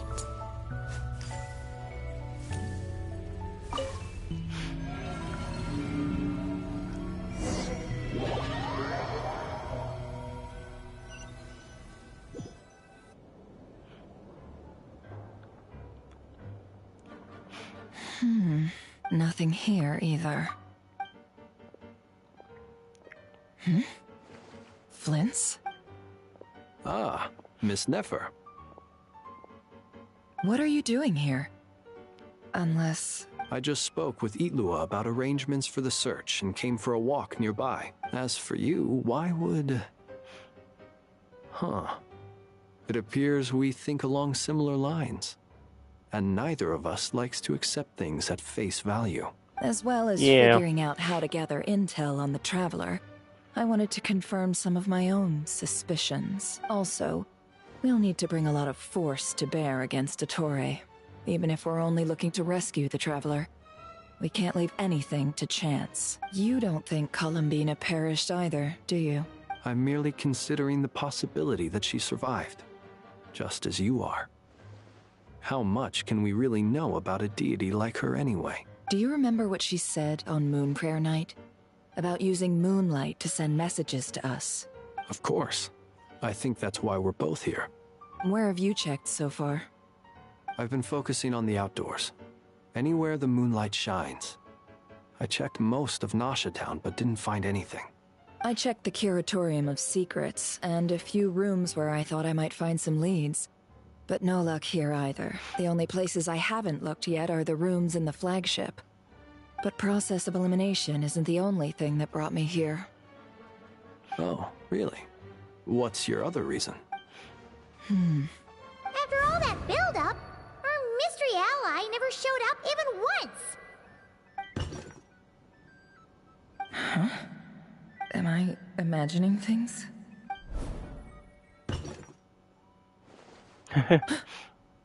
Come on, let's see what's going on. Oh no. I knocked over a vase as soon as I came in. It must have been caused by a Kuvaki fluctuation when I entered the space. Although, it seems like I'm not about to be pulled away this time. It looks like as long as I'm careful with my actions, it doesn't count as influencing reality. Anyway, is this the flagship? The Traveler mentioned that's where she was staying. I only went into the lobby last time, so I've never actually been here before. How does this space work, if nothing else? I can now be sure that it is not simply memory. She mentioned where her room was. I think it's... this one. Yes. That one.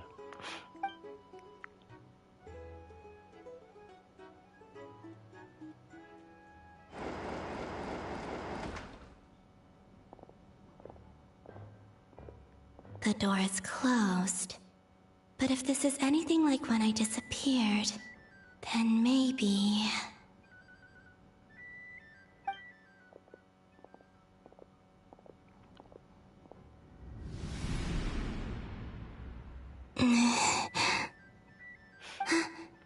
I'm in. She and Paimon aren't here at the moment. I hope she's okay. I wonder what happened to her after that battle with Dottore.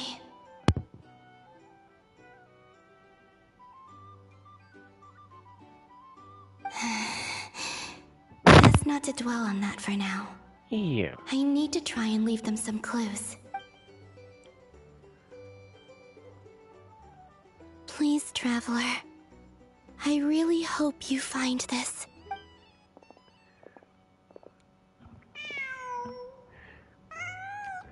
Huh. Just a cat.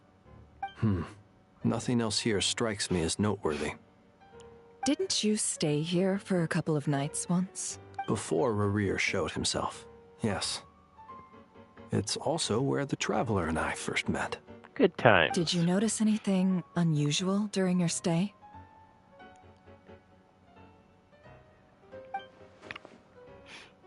I remember thinking how much noisier the flagship is at night compared to the graveyard. Other than that, no. The Traveler and Paimon were most congenial neighbors. This is where they've been staying, yes? Over here? That's right. I wouldn't usually condone breaking and entering, but we can make it up to them later. Focus now. I have to write a message on the wall using Kuvaki, just like I said on Moon Prayer Night. Simply open your windows on nights when the moon shines bright, and the moonlight will naturally flow towards the words I have written. Here goes. I'll need to carefully control my strength.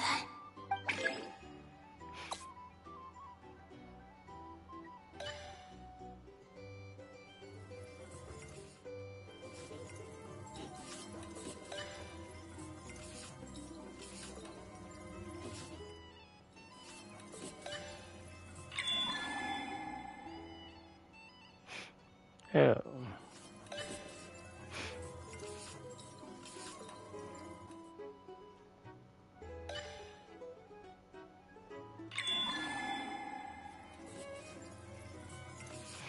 I have these stuff down.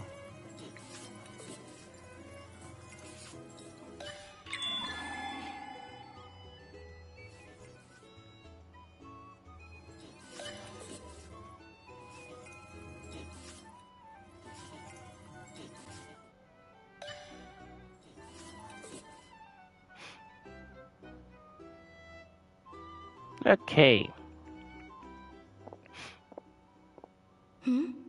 There's a noise outside the door. Is she back? Please, you have to see these words.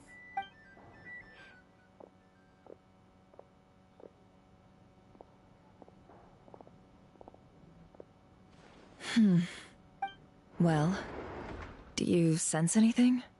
Unfortunately, no. And this place was our last chance. Not necessarily. We've only looked in Nasha Town so far. Miss Columbina said she would leave messages at her friends' dwellings. It's still worth checking where Miss Lauma lives and where I live. Let's try and make some time to look into those then. Wait.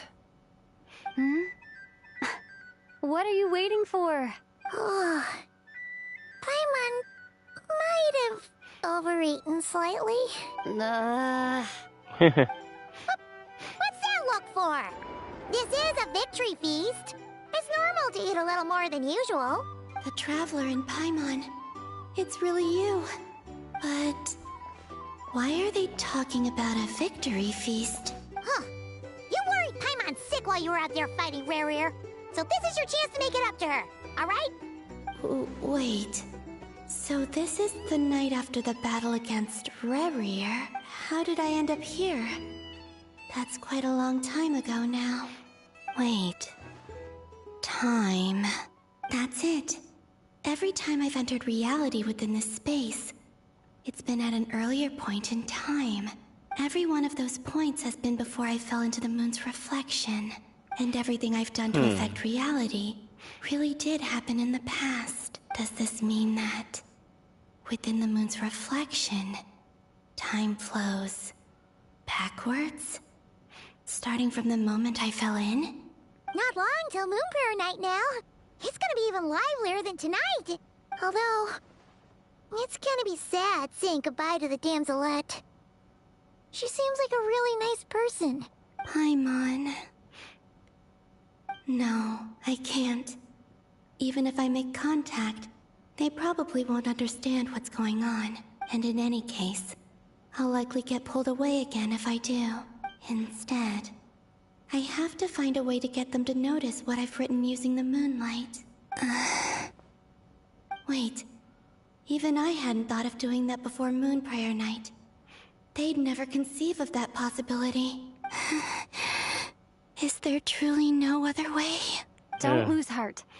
We'll find a way somehow. Huh? Oh, you say that, but the Frost Moon is beyond the fall sky. If we wanted to go visit her, how would we make it through to the other side? We might not have all the answers now, but I'm sure we'll find a way one day. Oh. Guess someone's gotta be the optimist. Huh. The present. The future. That's right. There are still things I can do. What's your plan? Flint's, when you were staying next door, did you ever open the window? No. The rooms here are dark and damp, and there's such a buildup of dust on the windows that the moonlight can't even get in. I didn't think it was worth the trouble. The moonlight? Ah, I think I see where you're going. One moment. I'll see if the owner is available. Don't bother. Time is of the essence. Yeah, let's break some windows! Time. Even if no one sees what I've written at this moment, maybe someone will remember what I said after Moon Prayer Night. I need to write down as much information as I can. And maybe one day... Sorry about that. Okay. Huh? What's up with you? You can't even hold your cup steady. Are you getting tired? A little. Well, you should probably hit the hay then. You've had a really tough couple of days for you. Yeah, it was during that. That was crazy. You truly have. You helped defeat Rerir, helped me reclaim my name, and you helped the others organize Moon Prayer Night. Wherever you are right now, I'm sure you're still fighting against the injustices of fate. This is all I can leave for them. How I wish I could stay here, but it's time for me to go. I hope to see you again in the next time, and if the opportunity presents itself. I will surely return to your side. Huh. Oh, wow, that's a lot. Columbina. She's alive. Not only that, but she's left us an entire wall's worth of clues. She even wrote down what would happen on Moon Prayer Night. It's just a shame we found it too late. I am here. Time in this place flows backwards. I am constantly moving forward. It sounds like she's found a way to influence the past using Kuvaki, but her future is our past. So, these words have been here ever since we defeated the Reikir of Solnari. We just never discovered them. Which came first, the chicken or the egg? Do you ever mull over questions like that? Yeah. Only when I'm in a good mood and at leisure. Well, I never do. Oh. Everything that has happened already belongs to the realm of fact. As a business person, and especially an intel broker, what I do is extrapolate from those facts to try and read the future. An admirable philosophy. It's a means of survival. Let's go. We have a wall's worth of clues to share with the others.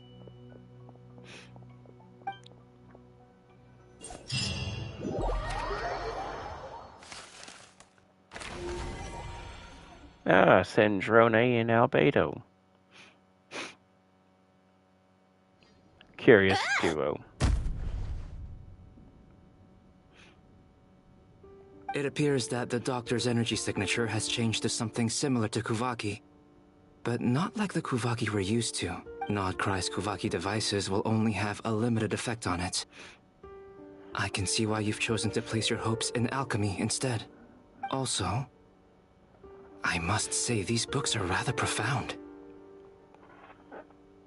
My subordinates just shipped them in from Fontaine. Some of them are from the Narcissenkreuz Ordo. Some are incident reports from Petrichor, and then there's a few test reports for these junk machines. Additionally, after some further scanning, I've discovered something extremely annoying. What's that? Tevat's skies contain multiple moons. A long time ago, when I did my first scan, I detected 3. Just as the legends say. But when I checked again just now, I detected 4 moons. Oh. So there's one extra? Yeah. Originally, I thought that if I could still find 3 moons, that would at least mean Columbina's still alive. But then it occurred to me that apart from the frost moon, Tevat's moons are just husks. And husks surely shouldn't show up in the scan, since they're not alive. It's weird, isn't it? If we can't even distinguish between a dead and a living moon, how are we supposed to know whether a moon goddess is still alive? Or does this mean that the moon marrows are equivalent to the moons themselves? It's certainly possible. In which case, the 4th moon you detected may be Dottore's artificial creation. So he wasn't bluffing. He really built his own moon marrow. Ugh, I'm so mad right now. It's easy to get overwhelmed when you have too much on your plate. Maybe you need to relax. Perhaps try going for a walk. Or simply take a few deep breaths. Nothing can calm me down at a time like this. I need more time. And I need progress.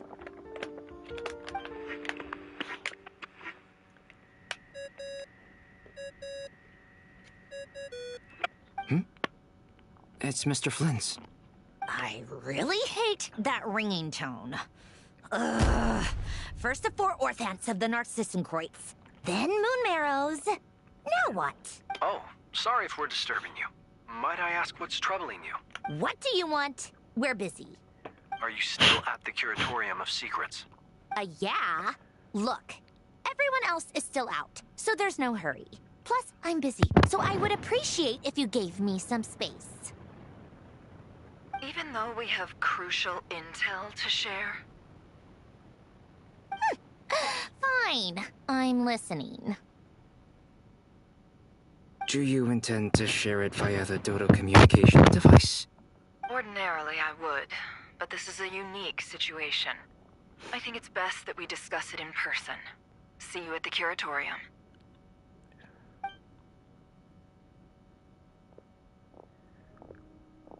All right, then. So, what's the situation? The rest of the team is still out working on their missions and evacuations, but we've decided to fill you in on the most crucial information first. Sandrone, you were right. Columbina is most likely still alive.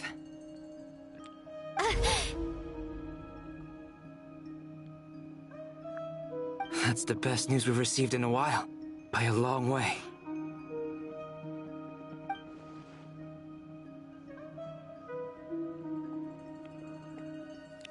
Random locations. Appearing in reverse order? Are you serious? So not dying isn't enough for the moon goddess, huh? She has to show off too. Anyway, does this mean we can deduce her condition from the moon marrows? Miss Androne, there's nothing wrong with simply admitting that you're happy to hear the good news. I'm not. And she's the least of our problems. We're facing a huge crisis. If she can't control the flow of time in there, she's just gonna keep moving backwards. Different points in time won't intersect, and she'll never find a way out. Let's say life begins with a drop of water. When did time begin? The moment this planet came into being? No, that's not right. Her final destination would be the moment at which the space she is in was created. But it doesn't seem like we can influence that space from the outside world. Yeah. So how can we help her? Also, if she's alive, Rarier and Thelindis might be too.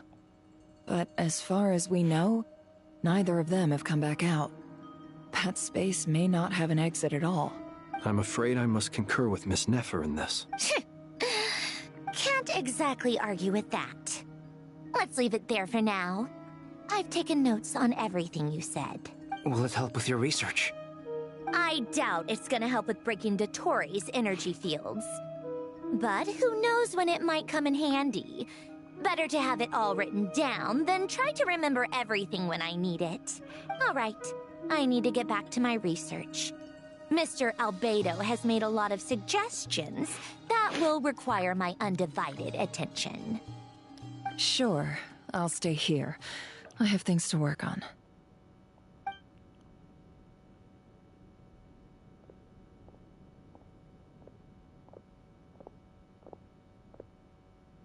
Paimon, are you there? Oh, right. She went with Varka to Natlan, didn't she? Good thing we've moved her and the Traveler's luggage in here. Speaking of the Traveler, where could they be? There's a note from Paimon. Paimon here. Not in at the moment, but if anyone needs to borrow her stuff or the Travelers, go ahead and help yourself. Paimon won't be mad.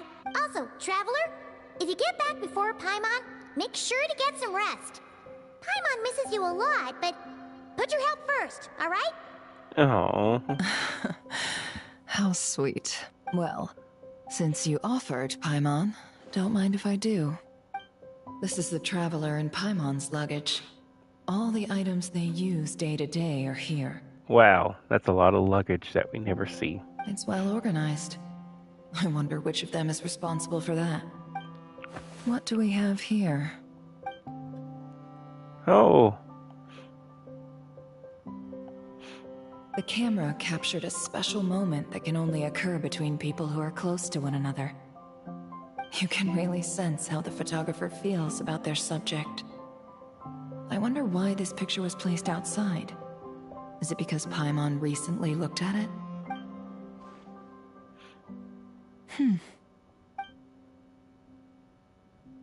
The Adventurer Handbook. This must belong to the Traveler. Perfect. I'll use this. Hang in there. We'll find you.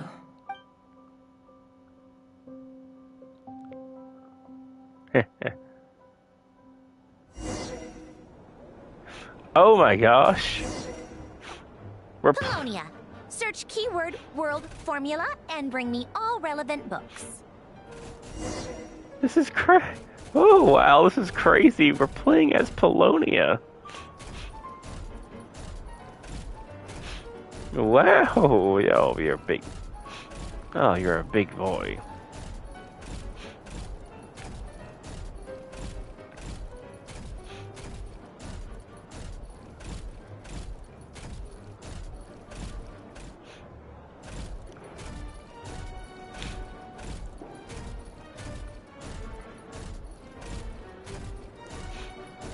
Now, this is something I was never expecting. Wow.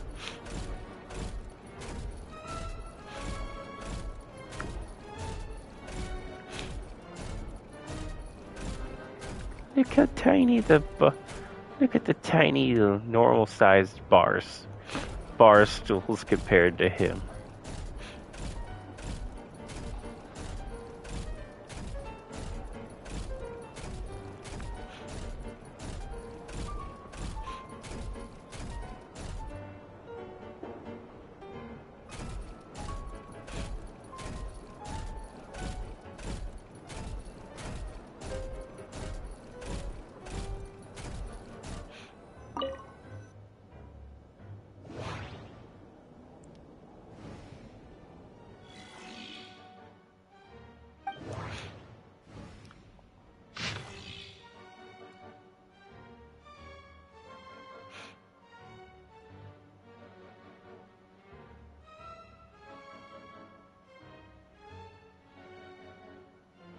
Feel free to pause while I look through this in the future.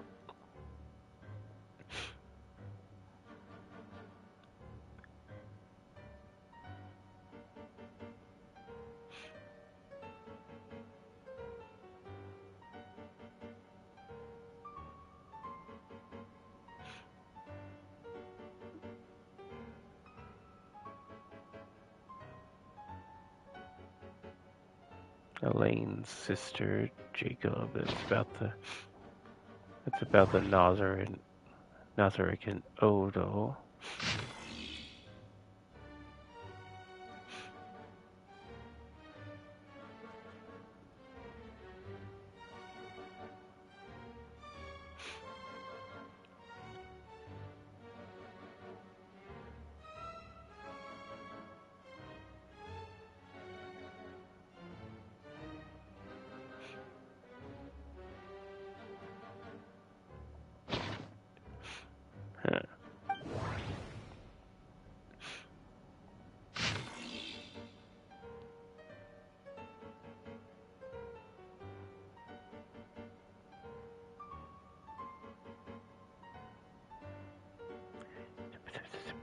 Basil.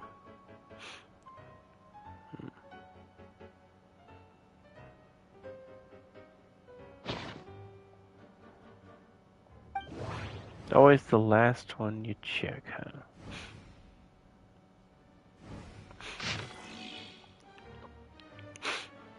World formula.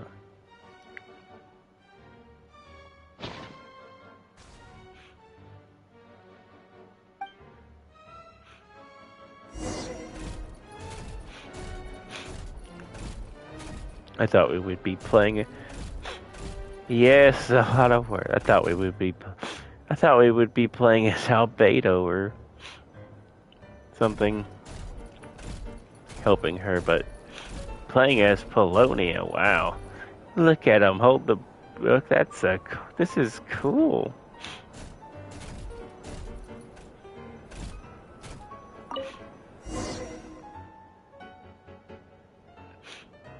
Let's see. This one is on Tonki's sermon dictation concerning the apocalypse. I believe that the correct term for this is Fortuna. This was an ancient Romorian technology, a wisdom unparalleled. I never imagined that Romorian ideas would be so similar to the diagram I have named, the world formula. This is strong evidence that human civilization should gradually shed possibilities as it continues to explore and evolve. The sparks of civilization shall run out unless we consider introducing variables from outside the system. Variables. Surely that can only mean one thing, Descenders. Dottore likely captured the Traveler because of her Descender status. But the Three Moons' authority comes from the world itself. Why would Dottore need anything beyond that? Where does this variable factor in? The world formula calculates the fate of an entire world. Introducing a variable would therefore give us... Yeah.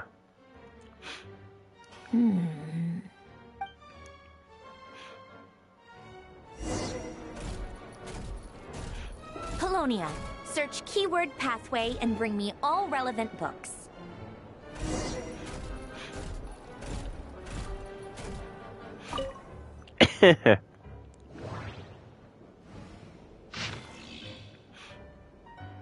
Something about the clock.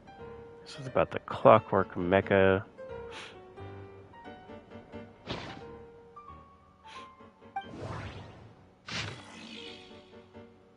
This is about Elaine and the Nazarick. That's about the Nazarick Odo.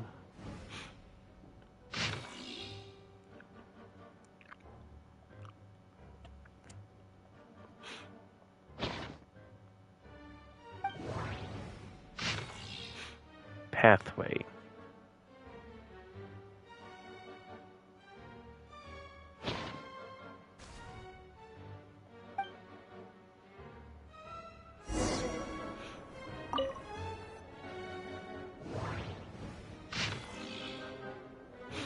Fortuna.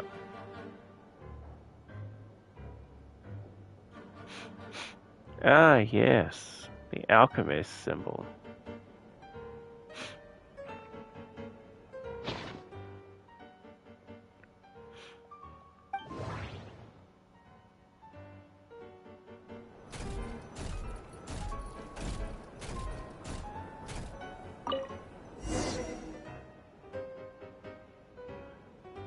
Otonki Sermon Dictation. Explications on the Chemical Marriage. These titles are pretty esoteric. Observe and compute the pathway displayed in the guidance diagram. Deconstructing and reversing its effects could generate potential ideas. So, it's one of Renee's draft lectures. Deconstructing the pathway. I suppose that could lead to a breakthrough.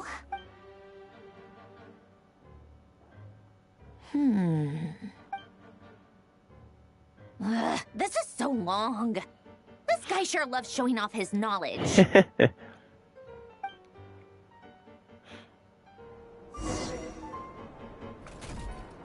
Polonia. Search keyword tree model and bring me all relevant books.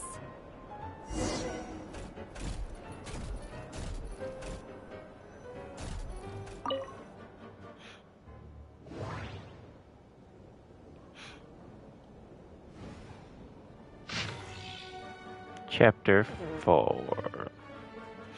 Chapter 6. Tree model.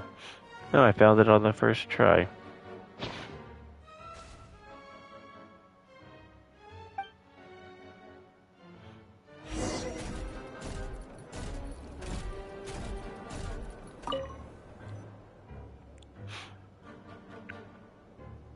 Most of the experimental devices proposed by the Lilia Crucis Ordo are built based on the simple and basic logical structure of a tree model. Lilia Crucis. Guess they were trying to cover up the name of the Nautitzenkreuz Ordo? When Duke St. Germanus departed, he said, "It seems that there's no going back." Alas, he is only a genius when it comes to machines. In all other things, he is but ordinary. Excuse me? I'm sorry. That's just ridiculous. What kind of book is this? Great Detective Herlock, The Alchemist and the Clockwork Saint? Isn't this a novel? Come on. Still, the author swears that they knew Renee well. Whatever. I guess it's not beyond the realms of possibility that Renee would say nonsense like that on occasion. Memory, wishes, souls, and persona. Frankly, this sounds more like occultism, but if Albedo vouches for it, persona. I suppose there must be some alchemical basis to these techniques. The way Alain Guillotin saw it, the world was comprised of machines. The universe needed machines, and thus his technologies were created. That's why I was born. René, his full name was René de Petrichor, if I recall correctly. Sounds like he and the town must be intricately connected. That place was also the source of most of our information regarding Remurian civilization. Seems like some of his projects were based on their technology. The cutting of souls and storing them in vessels. These seemingly unrelated techniques underpinned René's research. Assuming that the 4 orthants correspond to alchemical categories. The chemical marriage model? Alain would have scoffed at that. He never would have let those theories or parameters anywhere near his mathematical formulas.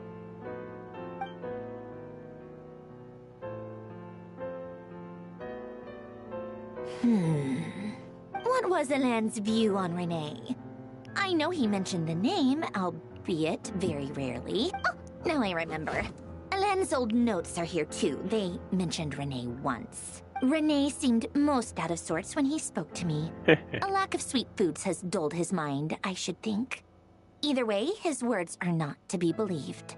Yep, that sounds like Alain. My subordinates actually did a half-decent job digging out all these materials. makes a change. Good for them. Some of Alain's old files are completely consistent with these records. He must have gotten them from the Tower of Gestalt. He may have kept them, but he never even attempted to use them. Didn't believe a word they said. Come to think of it, Renee's world formula was filled with calculations of constants. That shows he believed that the fate of the world to be predetermined. As for Alain, it's been too long. I forget what he said. What would he have said? A guy like him, fervent believer in machines, but not headstrong enough. The world can be changed. It is worth persevering. Yes, that's how he used to think at least. He created that procedure to save this world. Yet the scale of the world's fate proved too enormous. The result was beyond his ability to calculate. He died having never seen the outcome. And there I was, left behind in the ashes of his dreams. Did you really never take a close look at Renee's research? Or did you read it, but deem his philosophy incompatible with your model? The very thought of trying to incorporate his ideas probably made you feel sick to the stomach. Well, don't worry, because there's a whole new category of lunatic in town. Next to Dottore, every other madman looks sane. Ouch. You once asked me what I wished for. Should have asked him instead. He's the one pining for things you'd sooner die than witness.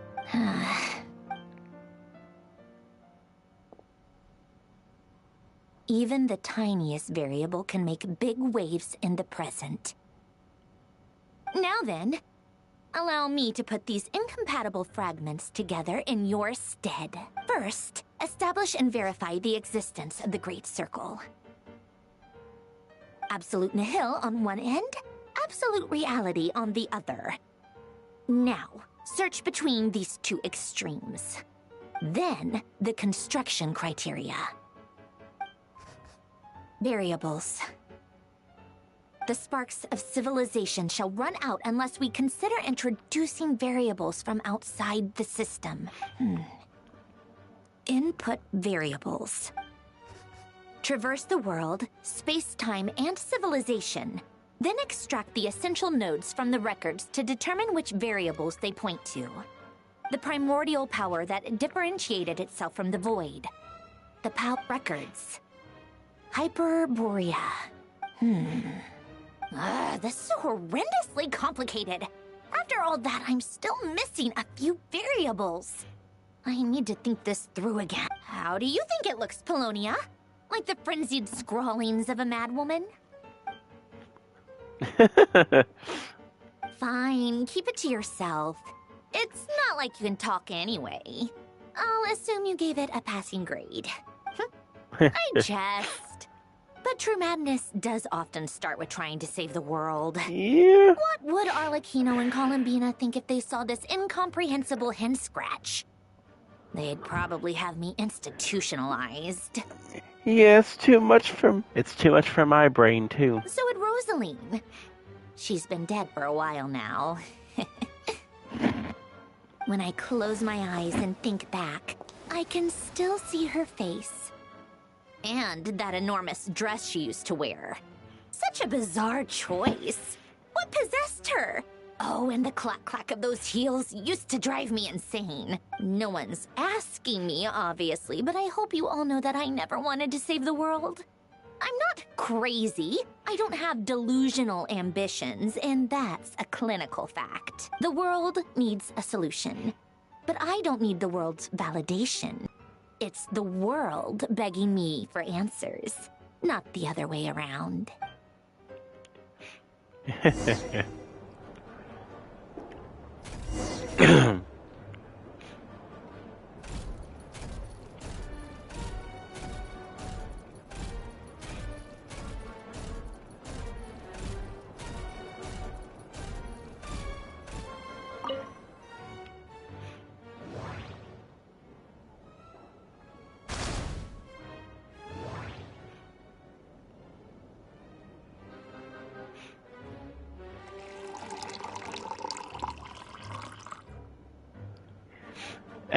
Tea.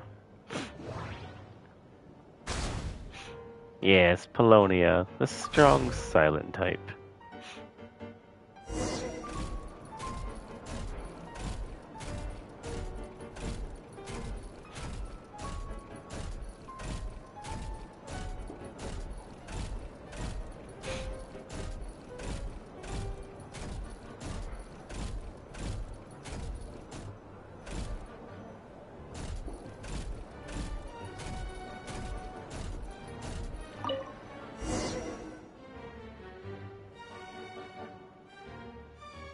Oh, cookies to go with the tea. Let's see. They must be from that person who brought those documents. I see they're from Hotel de Boer. Something's written on the box.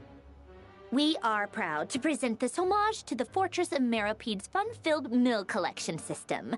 Fortune cookies. Have a lucky start to your day. Sounds like a dumb gimmick to me.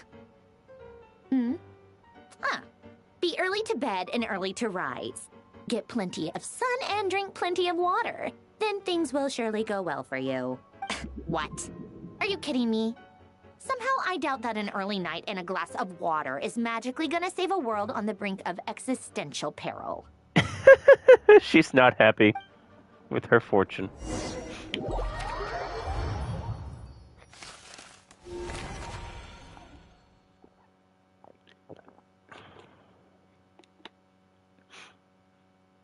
Lady Arlecchino, word has reached us that Lady Marionette's troops are all in position. They are ready to act as soon as the order is given. Excellent. The only thing is, they are fewer in number than we expected. It looks like many of them must have lost their lives at the hand of the monsters released by the Doctor. Oh no. Can't be helped. Allow them to join our ranks and keep in contact. As you wish.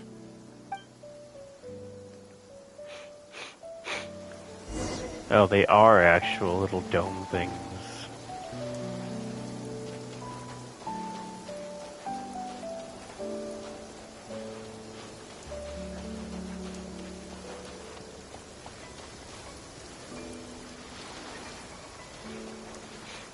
Meet up with Tartaglia. It's been a while, Arlecchino. You look well. Did Dottore really have to build his lab right on the sole path between Snezhnaya and Nodkrai? Had to go on a huge detour to stay out of its line of sight. What are you even doing here? Sounds like an arduous journey.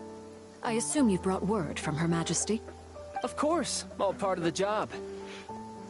Glad to see you're feeling better, child. You had a rough time in Fontaine. Firstly, the Tsaritsa has authorized Fatui Internal Affairs to review Dottore's case. They will reach a formal verdict on whether he has turned traitor and whether he poses a threat to Snezhnaya. I think, yeah, he does. While they're working on that, I've been ordered to come and receive the refugees from Nodkrai. They are nearby. My team will escort you to them shortly. Great.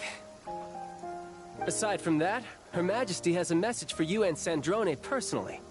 Huh? Where is Sandrone? She stayed behind to work since I was making the trip anyway. It seemed sensible to have one person on standby at base while the other came out to meet you. All right, guess that's just how she rolls. In that case, tell her that the Tsaritsa's decree this time is pretty awesome sounding. I think she'll like this one. Still, I wonder what... Wait, what's that? Did one of our troops turn into a monster? Take him out. Oh. No time to lose. Brace yourself. This is gonna hurt. Yeah, it's been a while. Haven't got to try him out in a long time. Transfixed. Lasting as the moon.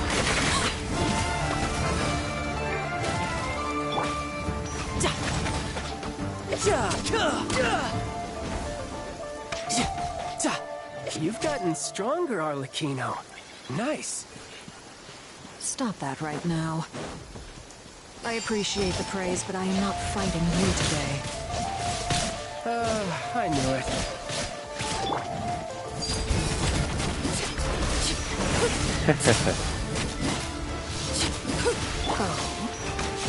You're pretty good.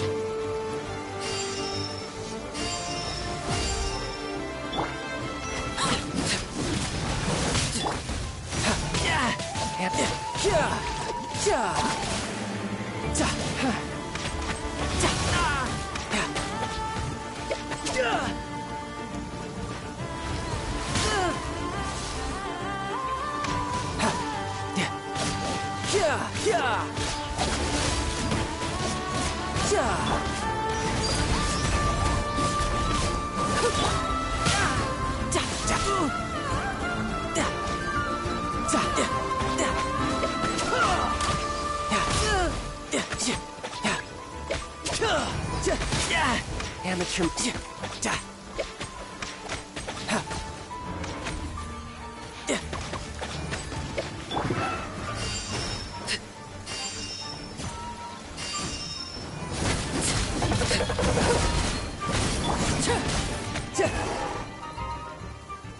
I can't believe it.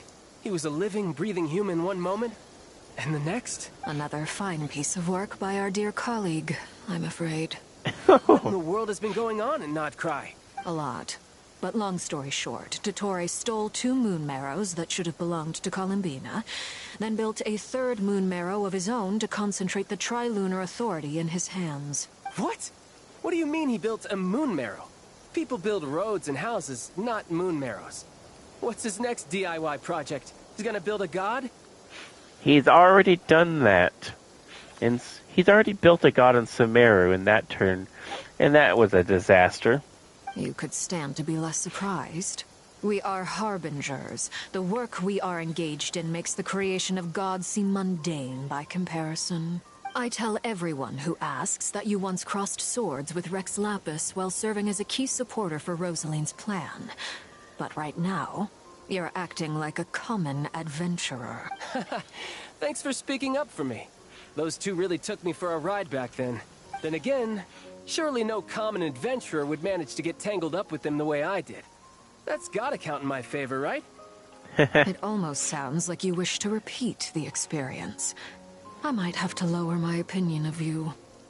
I mean, he is battle hungry. He was really battle hungry in Sumeru. And he was really battle hungry in Fontaine, where he got his butt kicked. No. I'll stop talking. Please, go on. Dottore is currently still experimenting with his newfound power in ways that continue to corrode the outside world. As for the human mutation, I believe this is simply a consequence of his experiments, and not a strategic move. That radiant beast was once a subordinate of Sandrone's. I suspect he was only allowed to live so that he could become an experimental subject. Also, those of us who fought Dottore have been afflicted with a curse.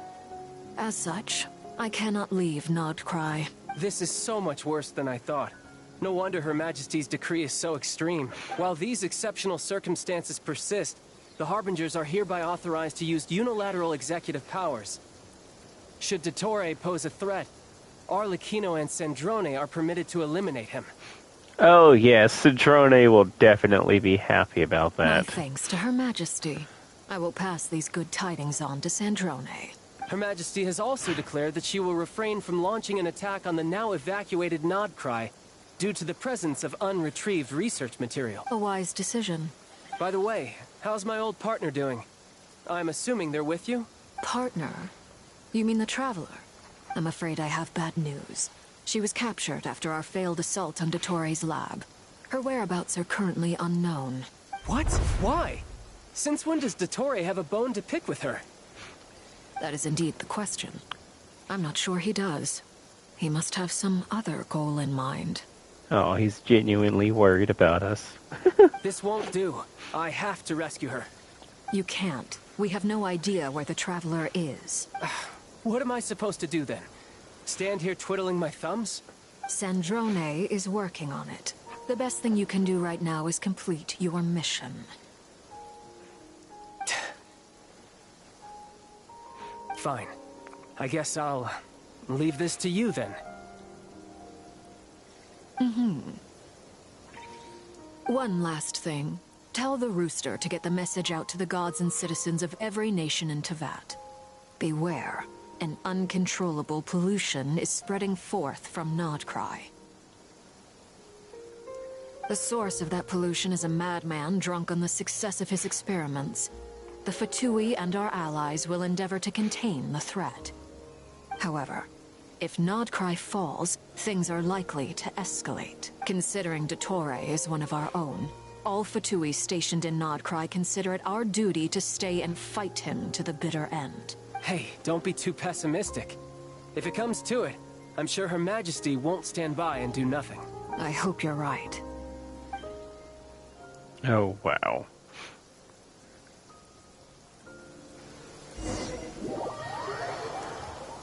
That's, huh. Another one. You're right on time. Thanks. Hey, do you think I'll get that gliding exam exemption? I made sure I was on my best behavior in Mondstadt. I landed well outside the city and walked in through the gates. I'll help you apply, don't worry. For now, let's see what we have here. He's so happy. What are the doctor's energy fields even made from?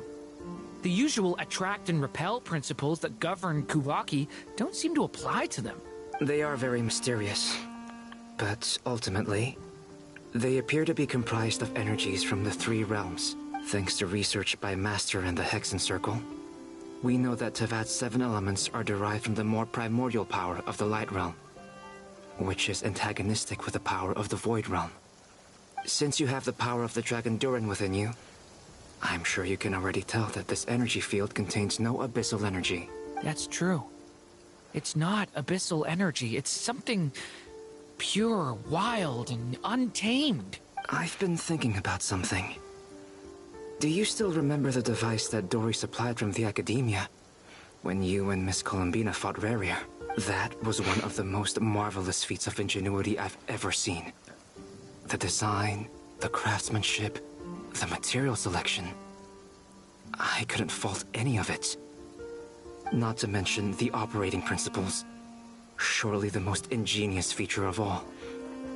Dory didn't go into... The clue was that Miss Columbina was somehow able to use the pyro energy that you provided. Despite the fact that, as a moon goddess, she should only be able to use Light Realm energy in principle. Now, all elemental energy is, of course, derived from Light Realm energy to begin with. Hence, I suspect that the device works by restoring elemental energy to its original state. This presumes a theoretical model of the 7 elements akin to that of light refracted through a prism. I almost wonder if the idea for the device was conceived based on direct observations of said prism. It would explain how such an ironclad design concept was achieved. It is at once a masterwork of engineering and a groundbreaking application of the Academia's latest elemental theories. I suspect only Lesser Lord Kusanali herself could have devised such an ambitious technology. But back to the energy field before us. If this is pure Light Realm energy, its relation to elemental energy is one of integration versus division. Or you could say that the former contains the latter.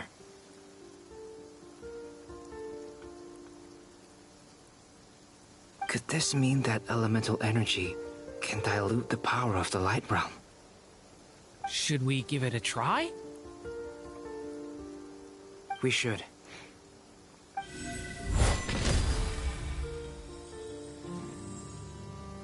Ha! It works! Clear signs of disruption were detected at the periphery of the energy field. This indicates that elemental energy can disturb or even negate the field.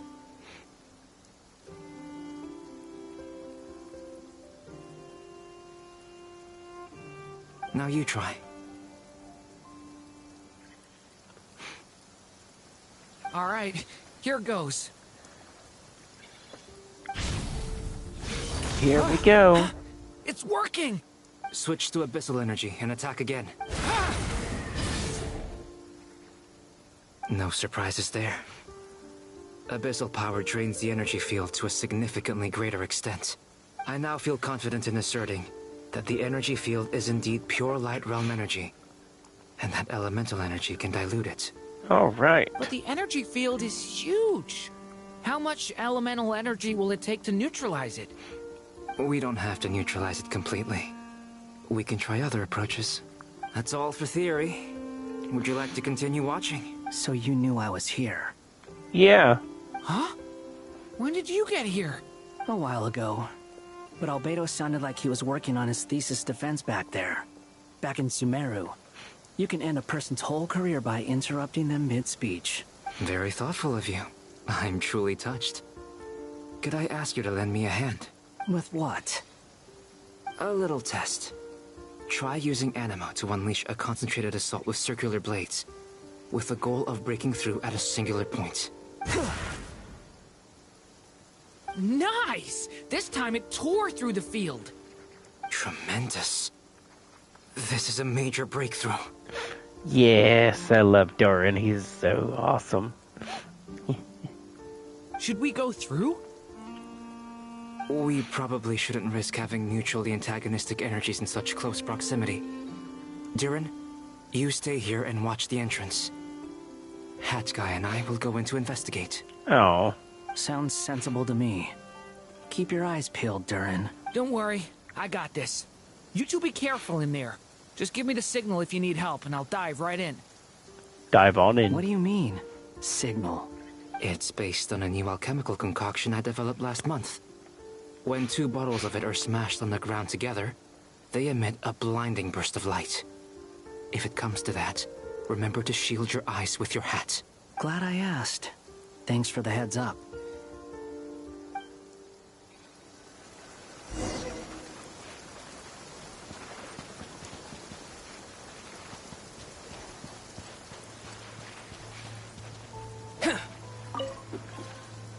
Like I thought. Beyond a certain distance, we can't see the opening where we came in. Maybe that's to prevent people from escaping. Sounds like Dottore style to me. Not much has changed. Things are basically the same here as they were before the energy field appeared.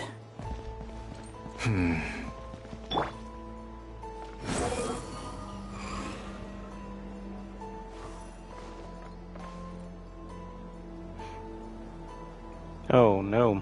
They have no heartbeats and they're not breathing. We can only assume they're dead. But there are no visible wounds.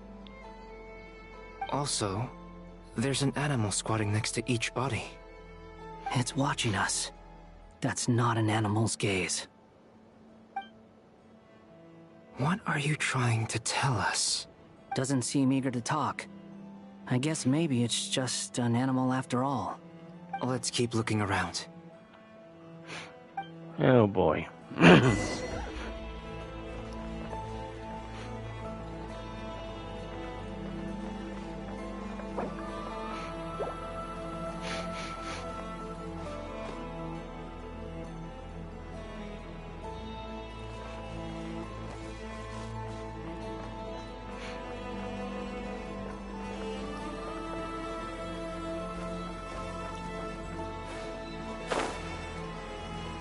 No, that's just the exit.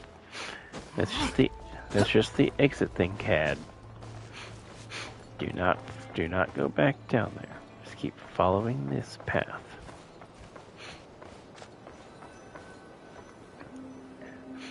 They've been turned into... Same situation everywhere. Not a living soul in sight. Just countless bodies with animals standing watch over them. Well, I think we can safely rule out the possibility that they're all pets. Is skirting around the topic your way of showing consideration for other people's feelings? Just being cautious. I don't doubt that you can handle the truth.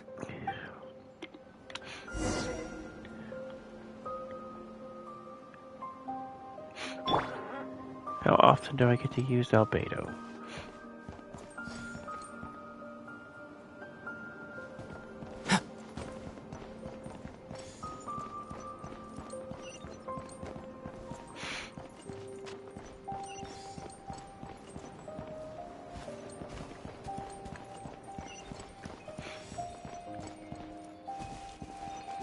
careful.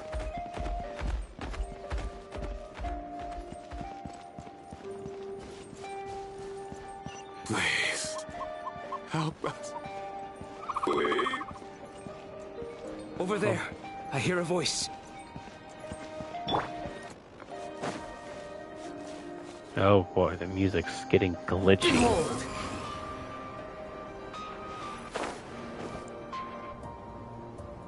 Oh lord, that's creepy. Please. Help us. What happened here? I don't know. Suddenly, everyone collapsed.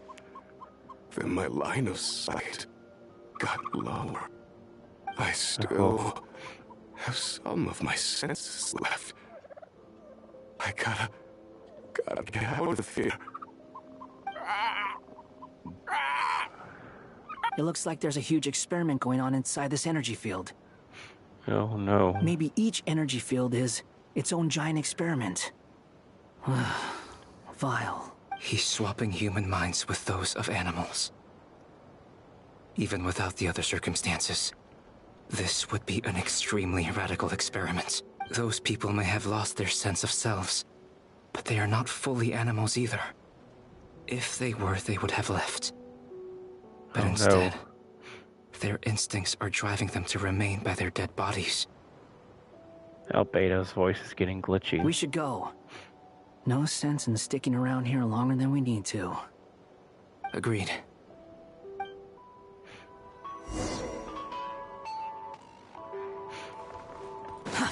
Too slow.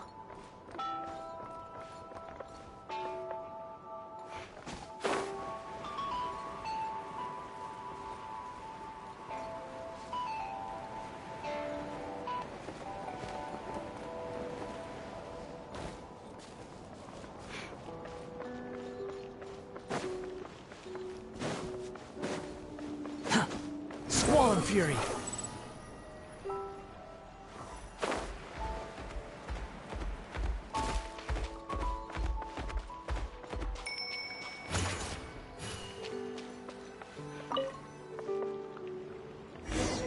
Oh god, that was creepy. Ah, you're back! Everything okay? We saw some things that take a strong stomach.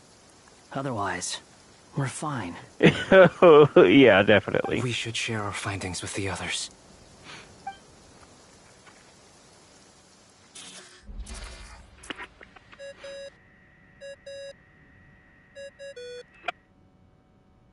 Yes? Who is it? Miss Nefer, it's me, Albedo. We found a way to break through the energy fields. With enough control, it's possible to tear them open using elemental energy. Also, we managed to take a look inside. Dottore is carrying out his cruel experiments on an immense scale. Any residents who have failed to evacuate in time will likely meet a grisly end. Sounds like he's living down to our expectations. Oh. Might I ask how things are proceeding on your end? I'm just about to get started. I'll be in touch once I have a result. Understood. Stay safe. I will. Living down to our... Well, Nefer, I'll link up with you once my tasks are complete. What makes you think I'd need you to do that? I'll need it. And considering the way you approach certain matters, I think you'll be better off with me present.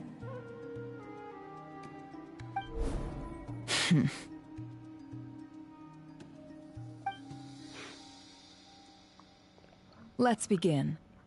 Entering simulation mode. Here we go.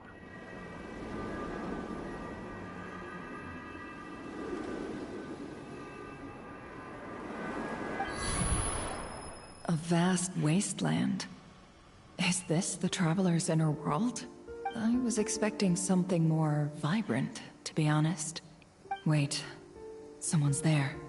What are you looking at? In that case, I'll look at it with you. I want to know all about everything you've seen and experienced. Is there somewhere I should return to? Or should I stay here and be the hero everyone says I am? I don't dislike my current life. Roaming the land, fighting battles, accomplishing missions, earning a living, looking after Paimon. It's not so bad. I guess the only thing that's missing is that you're not here with me. This is the conscious layer, which contains a person's true feelings. It is filled with both longing and kindness. I suppose anyone who lives long enough ends up wishing for someone who can't be there. Maybe it's the only way we can feel truly alive. Time to delve a little deeper. Dig a little deeper.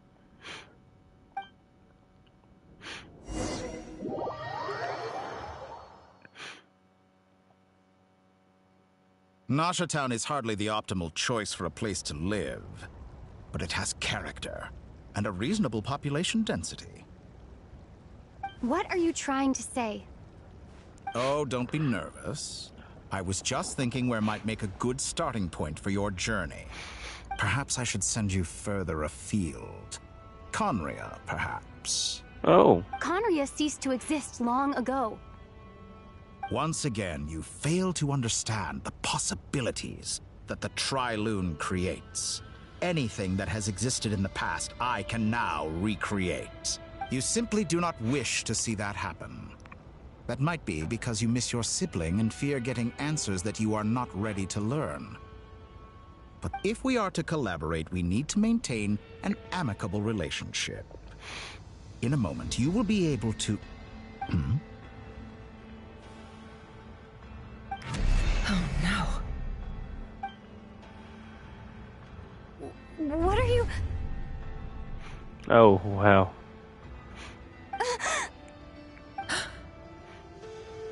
What are you gonna do? Don't move.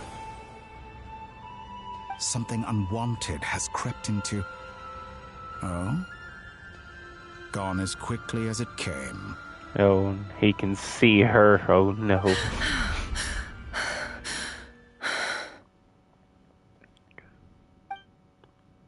Did you save me? If I hadn't cut the connection, Dottore might have caught you from the other side and destroyed you. This was a good idea, but once is plenty. You were exceptionally brave. Excellent work. Oh boy. Thanks, but now's not the time for that.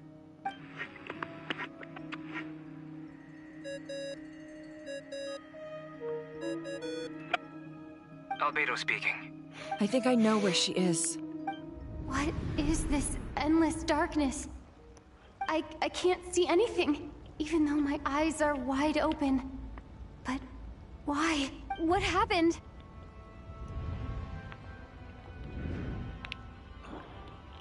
Ah, sorry about that.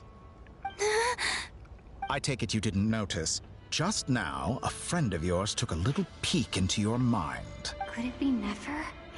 How did she do it? Did she use something as a medium to connect to me? Do you think she's aware of your current circumstances? Oh dear. Have I stunned you into silence?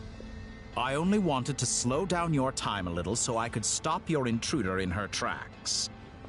It would have been nice to capture the spy.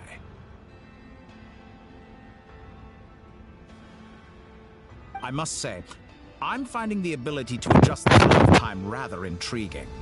The moment you closed your eyes, time seemed to grow impossibly viscous, didn't it? Oh. A whole month passed before you opened your eyes again. But only What? for you. No one else was affected. I dare say this is something only a god can achieve. That is busted. Point taken. You've proven once again that you have god-tier powers.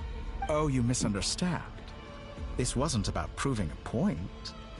I was testing things out. I find I learn best by doing. And I have to admit, time is not the easiest dimension to control. I only wanted to make you sleep for a short while, but it ended up lasting a whole month. Clearly some finesse is required to wield the authority over time as I wish. I hope you're not angry with me. It was only a month's discrepancy, nothing too serious. Had I been off by a year, a decade, or even a century, that would have been quite a different story. You could have frozen me for millions of years. So much for collaboration. You aren't showing much sincerity. Oh, millions of years? To what end? I wonder if you don't understand humans all that well. They are very pragmatic creatures who understand only that which they can perceive with their senses. If I had you sit here for a week, I imagine people might sympathize. But if I left you here for 100, 1,000, or 10,000 years, the sheer size of that number would cause it to lose all meaning to them. They would not have the capacity to comprehend your suffering, and thus they could not empathize. Unfortunately, while gods do exist in Teyvat, it is ordinary humans that account for most of the population. Their lifespans are so limited, their bodies so fragile. Did you ever really hope that they could begin to understand someone like you? Your long life and unique origins make you fundamentally different from them. How long will it be before they start to treat you like the alien you are? Before you are ostracized, outcast? Oh, no, I don't think so. Alien? Even I feel bad for you sometimes. This world has made you into a slave.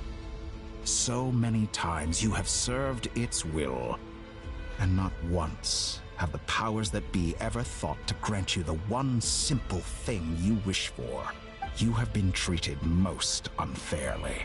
I think we've been treated pretty well. I can change that. I will grant you special privileges, and give you back the status you rightly deserve as a descender.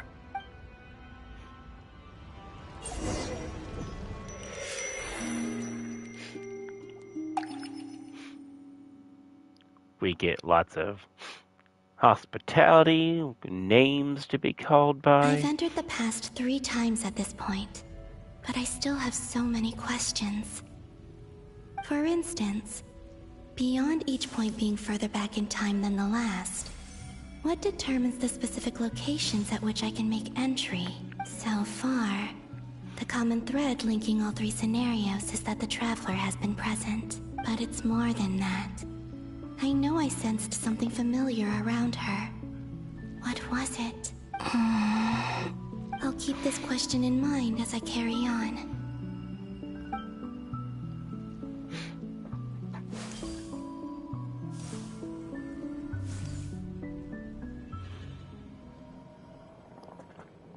Humans, you never change. Oh, always trying to use powers you neither comprehend nor control. Oh, back here. This looks like Star Sand Shoal. Was this before Rerir regained his physical form? You've messed with the cannon again, huh? Sorry, but this round's not gonna go your way. The cannon. That's right. I was at Silvermoon Hall and I sensed an abnormal Kuvaki fluctuation coming from Nasha Town. And right after that, came an ominous power emanating from Star Sand Shoal. My body was once torn into countless pieces and hurled into the swirling chaos of time itself. But even so, my life and will were not extinguished. I wonder if I could try to prevent his resurrection. But how would I do it? What can I do, here and now? Traveler! Behind you! Look at that light! No, I won't make it in time. She's using the Kuvaki shield like I taught her. Is she gonna use it to block the cannon's beam? She's strong. I'm sure she can manage. But the force released when the beam impacts the shield might lead to collateral damage. Easy Island. The Frost Moon Scions will be exposed to lethal levels of Kuvaki. A question, if I may. Kind Miss Columbina. When the cannon's Kuvaki beam was deflected earlier, I saw several bolts of energy streak toward Hisi Island, only to be blocked. Did you also have a hand in that? Oh, now that gets revealed. That's cool. Maybe that really was me after all. Well, future me. But I don't know if I have enough power left.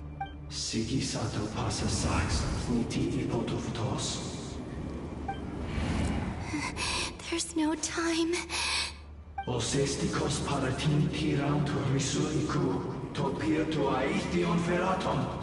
have to make it. Oh, Frost Moon. Oh, great land. Oh, slumbering moonlight of Nodcry. If you can hear me, if you can sense my call, then please, heed me once more!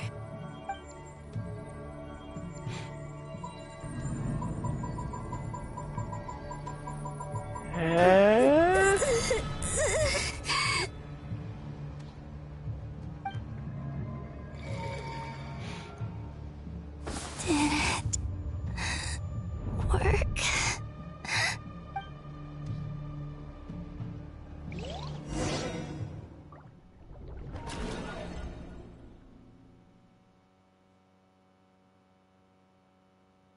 Oh? Hey, wake up. Hey, did you hear me? Call him, Bina. I said wake up. Now! Oh, good morning, Sandrone. It's 3 in the afternoon, actually. And could you kindly not use my quarters as your personal nap room next time? But I feel so safe here. And your coffee, right? It's so bitter, but it smells lovely. It's like you were raised by wolves in a forest or something. What did you drink growing up? Grass tea? The Frost Moon Scions certainly led a more frugal existence than the Fatui. Then I'll bet you've never eaten one of these before. It smells delicious. That's because it's a Fontanian recipe.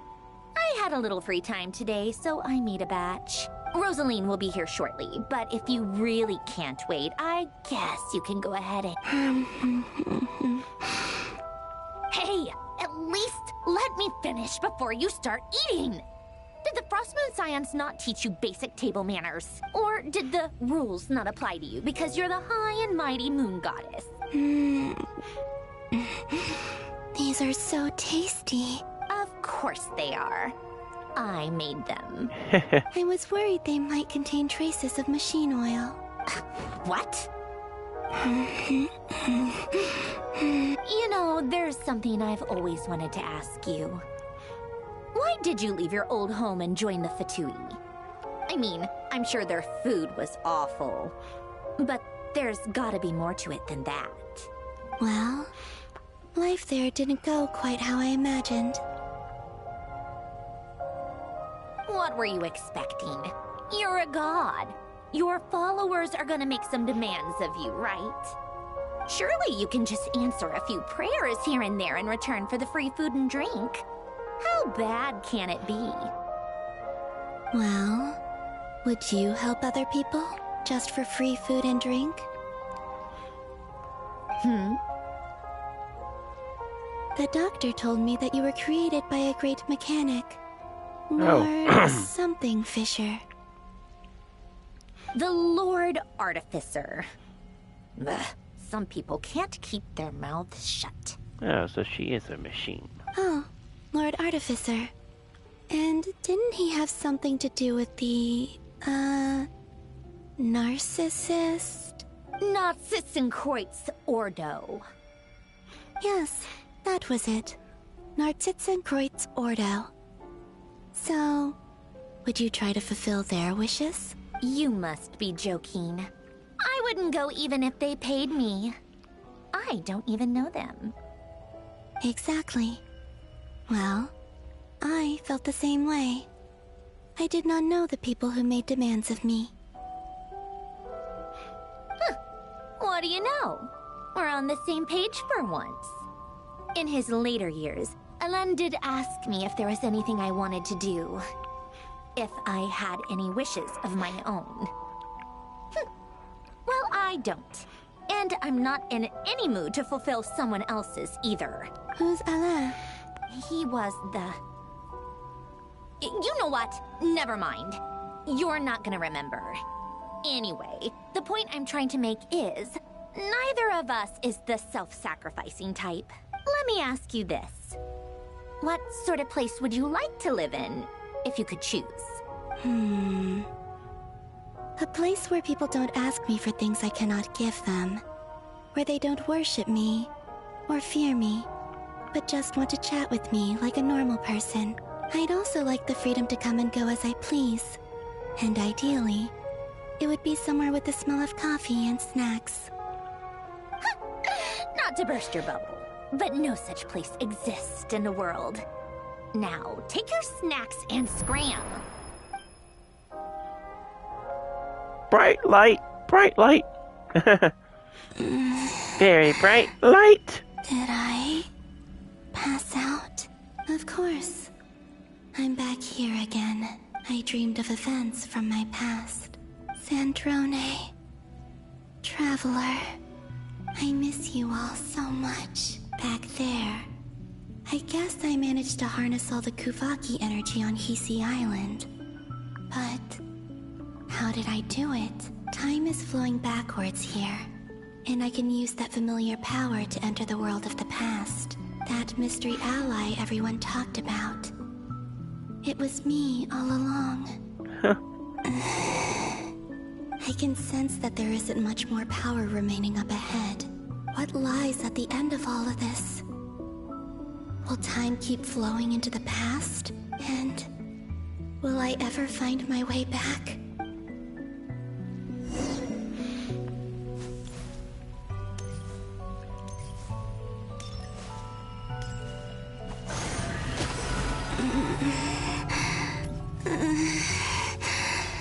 It's getting harder and harder to use my power.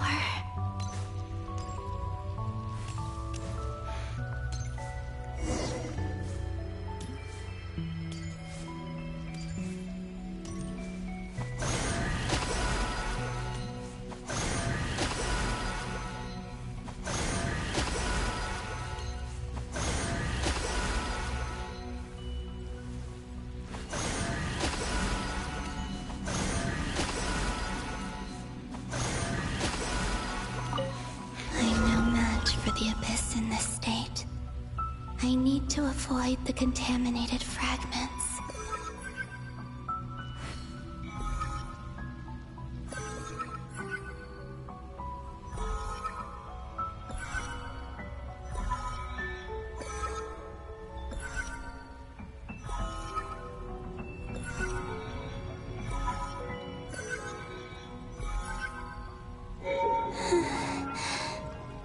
Time to go.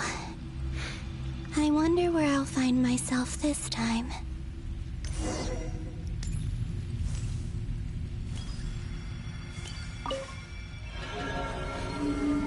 Here we go. Oops. The Final Night Cemetery. This is where Flint's is based. Or not! How are we supposed to read through this many files? Here we go. The last thing we had assistance in. Difficult, yes. But it is also our most efficient option. Seems like they're searching for information. Oh, I remember. Flint and Varga talked about some files on the Wild Hunt. Was this my doing too? To expose the true intentions of this Rarir, we need to dive into Nodcry's history. Yes. Are my actions changing the past? Or are they simply completing a process? Is all of this inevitable? Or am I the one making these decisions? If I choose not to help them now, will it change how things turn out? Hope we don't land on our heads then. They're my friends. I can't not help them.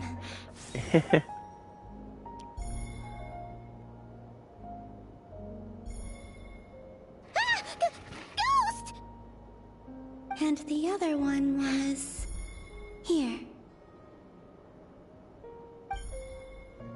Hey! Another file's moving!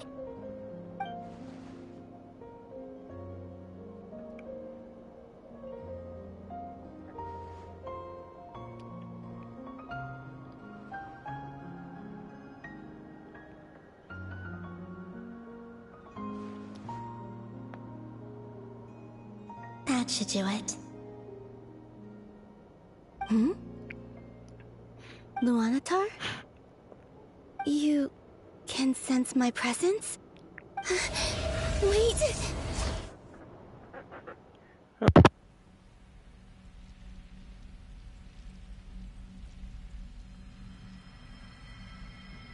Luanatar. So she's that familiar presence I've been sensing all along. She's always been by the Traveler's side. That explains why the Traveler has been there each time I've entered the past. But why Luanatar? Is it because she has a connection to me as the Moon Goddess's familiar? If so, why not any other Kuhenki? That's...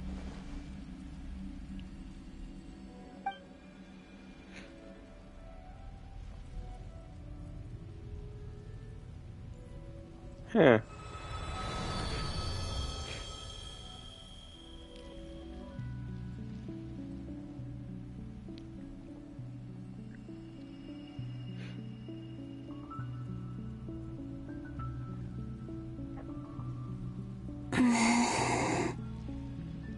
I cannot sense any power up ahead. Just a void, stretching out into infinity. This is likely my final chance to enter the past. It's now or never. I have to find a way back. Yes. And we will.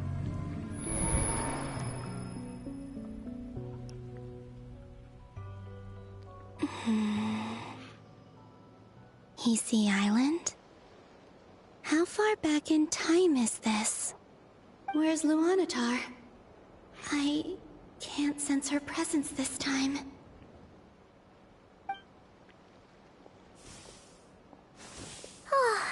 Seeing Anafa and Aino reunited like that sure was heartwarming. It's the beginning. Traveler, Paimon. No. Stay calm. I don't have much power left to change things. I don't even have that much time left here. Think, Columbina. How do I find a way back? A way back... to where? Do I go back to Moonprayer Night? Or to the future that followed? And if I return in my current state, what will become of me then? Dotori's actions that day proved that he'd been planning that for a long time. He had already seized the power of 2 moon marrows before capturing me. Even if I managed to get back, how can I fight against him when he wields the Tri-Lune Authority? I can't. If I go back like this, I'll be playing right into his hands. I have to find some way of rivaling the power he has usurped. Wait. Time flowing backwards. The Tri-Lune Authority.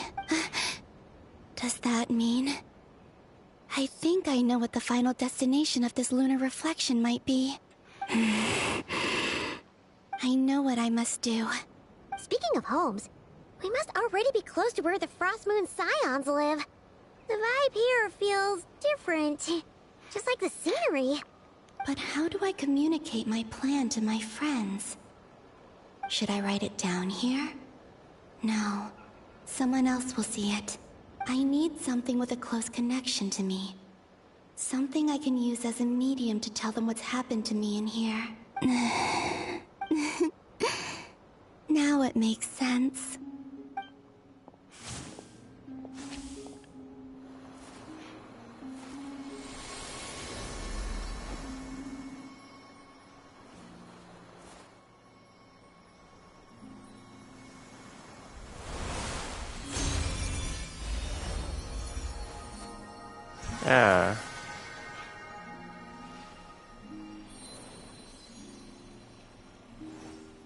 That's how it happened. Hey, what was that? I feel like some sort of breeze blew by, and then the petals suddenly turned into... Luanatar. It was I who brought Luanatar into being. I gave up a piece of my own soul to create her. That's why I could sense a familiar power from the moment I entered this space. It also explains why she's been present in every past location that I've entered. Because we have a deep connection. Oh. Hey there! What's your name? And the reason why there are no more gates to the past after this point is that Luanatar hadn't been born then. No wonder I sensed the trace of a blessing when we first met. But I still didn't recognize the soul hidden within you. Back then, I was just a little lost dove. I had yet to become Columbina Hyposelenia. Go on now. We've got stuff to do. Best you find someone else to hang out with. Hey, you scared it off. I'll be counting on you. Remember to stay by the traveler's side, guide her, and help her in my stead. Oh, and bring her to the garden where the moon prayer blossoms grow. There's a little lost dove there who will need her help. Go on.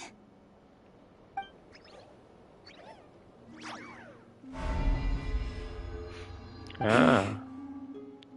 You too. Go and live your story. As for mine must go in a different direction.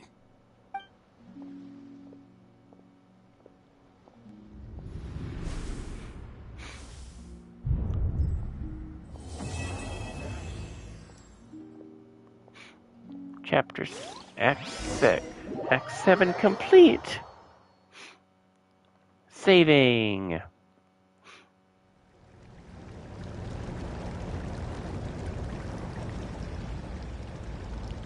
How would you like to experience the thrill of never being held accountable for your actions? You could crush people like ants without consequence, or tear off their heads or limbs as you please. Believe me, such a life is but one small step away. What point is he trying to make? Freedom? But the freedom to kill? To do evil and get away with it? Why would you offer me that? The creation of a world is the ultimate scientific experiment. I have taken my research to the highest level, where I shall be not just a god, but also a servant to many sacred spirits. I shall heed the truth and perform holy deeds. A god's laboratory is the perfect playground. Oh. But it needs the right occupant to explore its full potential.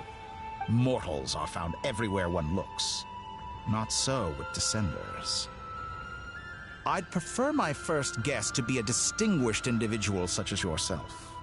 And I know you could make the most of the opportunities it offers. So the condition for entering the New World is to take innocent lives.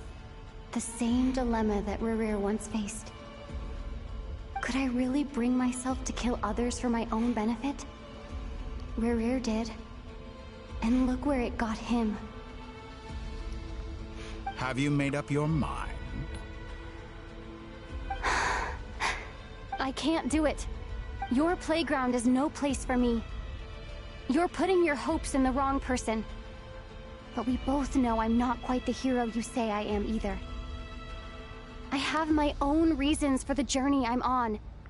And they aren't all selfless. You've grown a lot since we last met. But there are still things you are unwilling to compromise on. This will only hinder you. Why don't I lower my requirements a little as a gesture of goodwill? I'll give you a little time to learn to be a less noble soul. That'll make things much easier for you.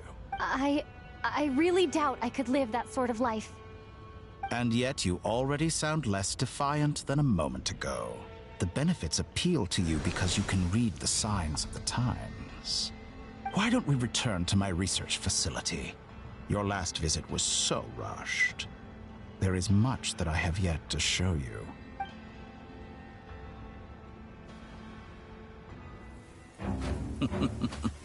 Oh. Now to that question, Oh. Heroes don't attack from behind. Guess I'm no hero. This is most disappointing.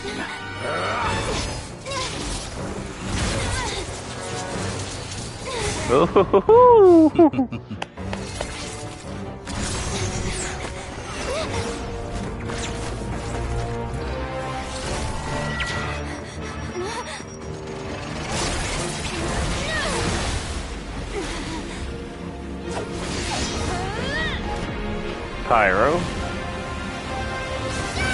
Animo together. Whew.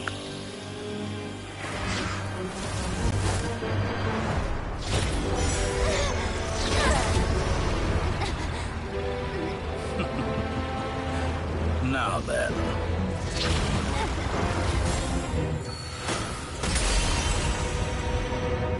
Oh.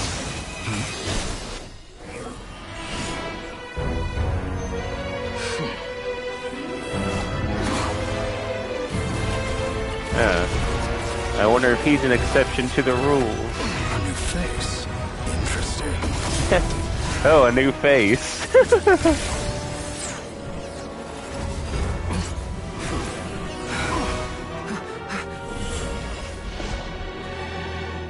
Woo!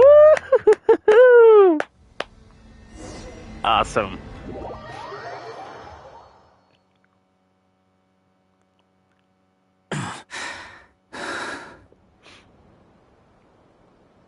A new face. Interesting.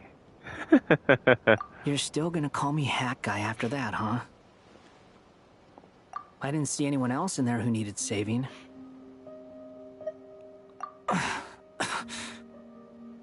It's nothing. I'll be fine. Why are you looking at me like that? Is it that shocking that I'd come to your rescue? I owed you a favor back in Sumeru. Now we're even. No, now we're not even. Distracting Dottore was tough. I won't lie. He's not gonna fall for the same trick twice. That was my one shot. I'd hoped to use it to take him out. Ugh. I never wanted to obliterate someone more than I do right now. Dottore doesn't recognize me, but his segments were originally made based on an analysis of my operational principles. I expect it's only a matter of time before he figures out what I am. So Dottore doesn't recognize Wanderer because he deleted himself from Irminsul. Did he really miss his only chance for revenge by saving me? Why the long face? Hey, I'm not blaming you, okay? And I'm not complaining either. Rescuing you and killing Dottore are equally important goals. Oh, he cares about us. Everyone would be pretty stuck without you.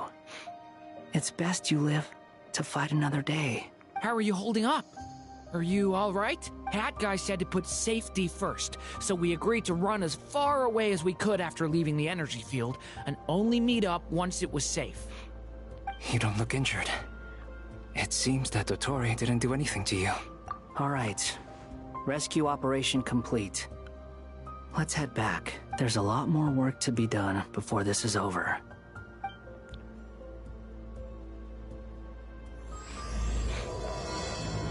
Chapter 8, True Moon.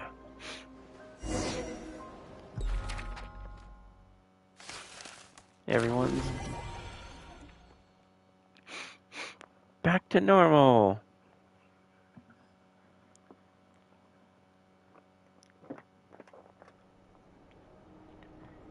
Just a moment. Understood. I will bear the Tsaritsa's decree in mind. Just a moment.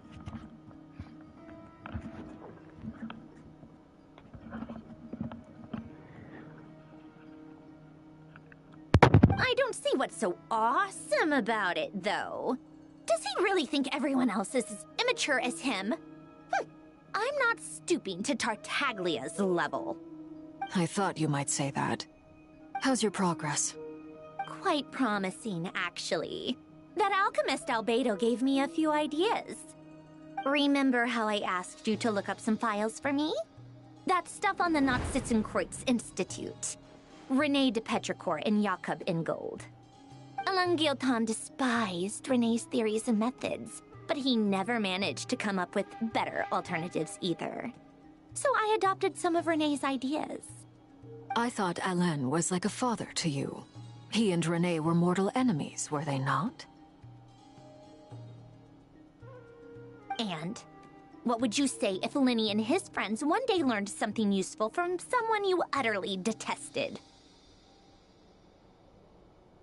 I would applaud them for it. That would mean that they have surpassed me. She's proud of For all we know, Alain She's Guillotin proud of her might have thought the children. same thing. Not that it matters, though. He's Poor. dead, and I'm alive. So it's my call to make. Once you die, it doesn't matter how great you were in life. Only the living get to decide what happens next. Hey, come on out. They're back. Huh?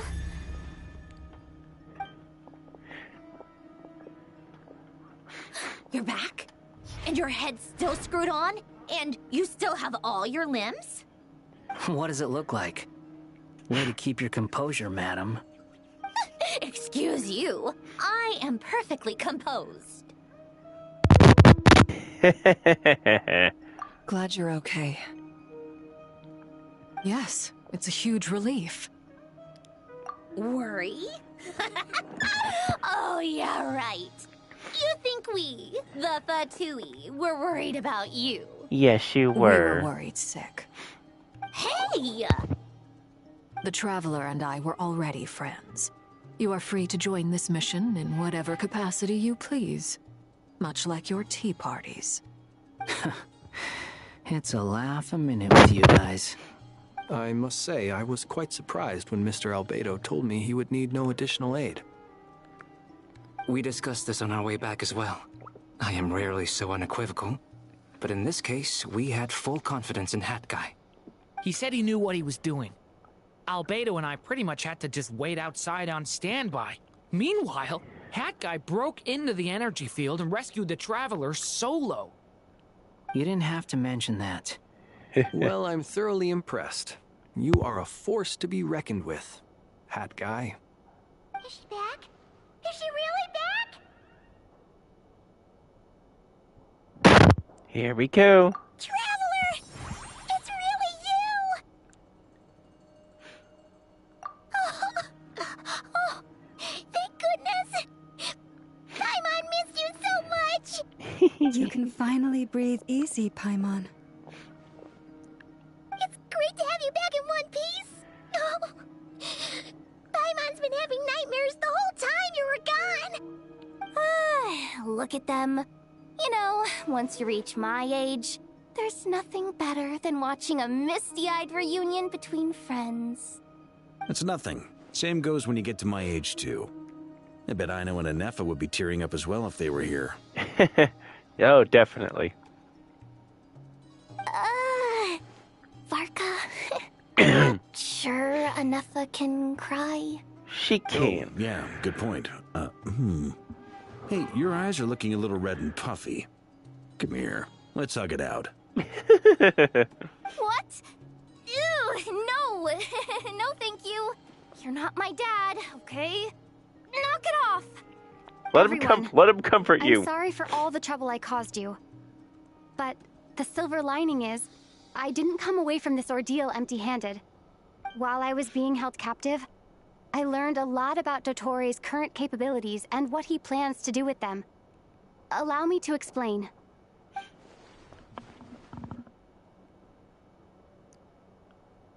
The three moon goddesses were even more powerful than we imagined. No wonder Dottore believes himself to be equal to the gods. Maybe even superior. Utter blasphemy. While everyone was gone, Nefer and I made an interesting discovery. And I believe Miss Sandrone has something to share too. Ma'am, perhaps you could do the honors?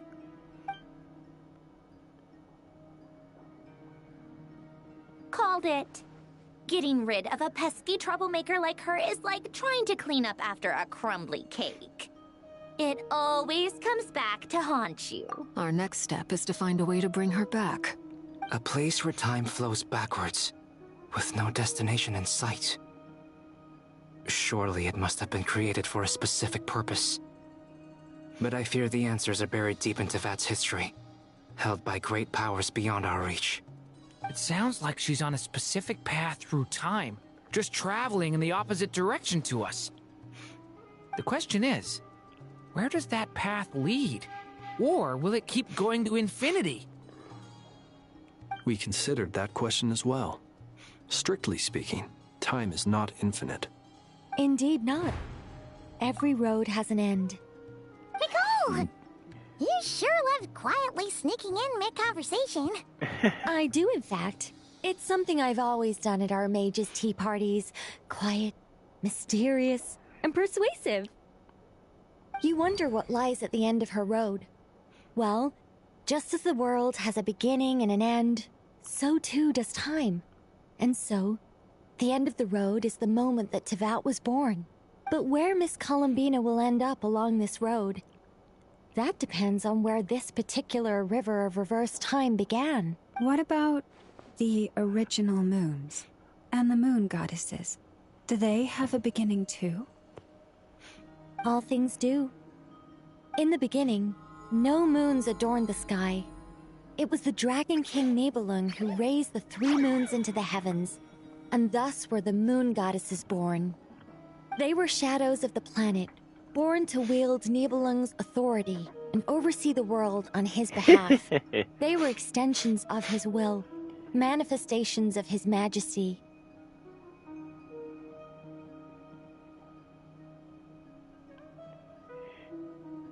But then one day, tea parties are they nice. disappeared just as suddenly as they had once been brought into being.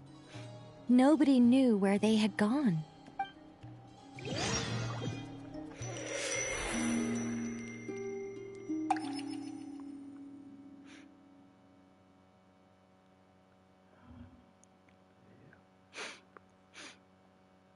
Like I thought, no more paths back to reality have emerged since. But how can I be sure that I'm going the right way without scenes from reality to keep me on track? I can't even be sure of how long I've been walking for. The further I travel, the less stable this space becomes. There are even moments where I can sense something that feels like abyssal energy. They can just materialize out of thin air.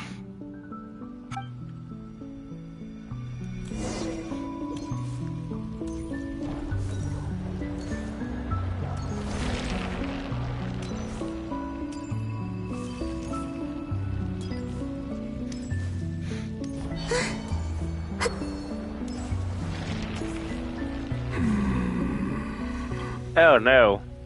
Is that the ray here of Solnari? I can't believe he survived. How did he do it? Well, looks like we have to deal with him. You are the moon goddess. But how? Hello, Ray.